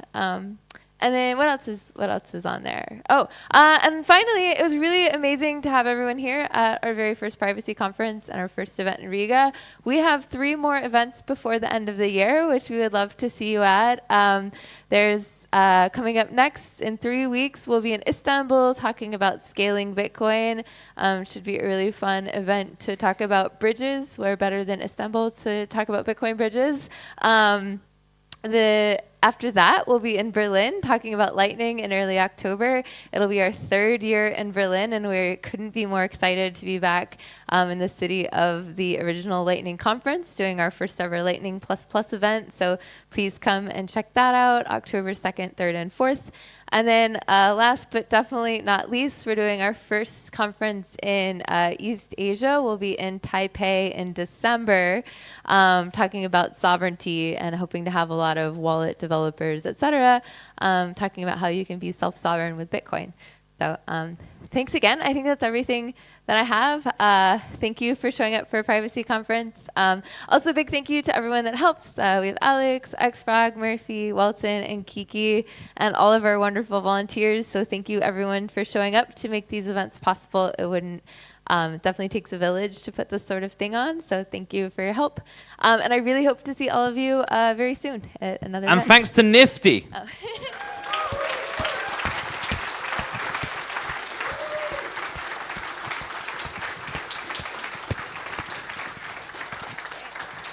Great. Thank you, everyone. We have to be out of here by 5 o'clock. So we have how many minutes? 29.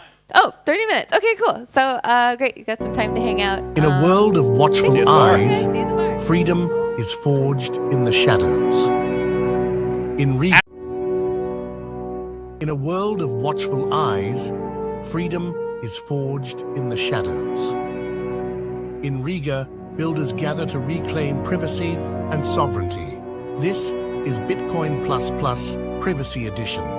Join us at the frontier, August 7th to 8th, 2025.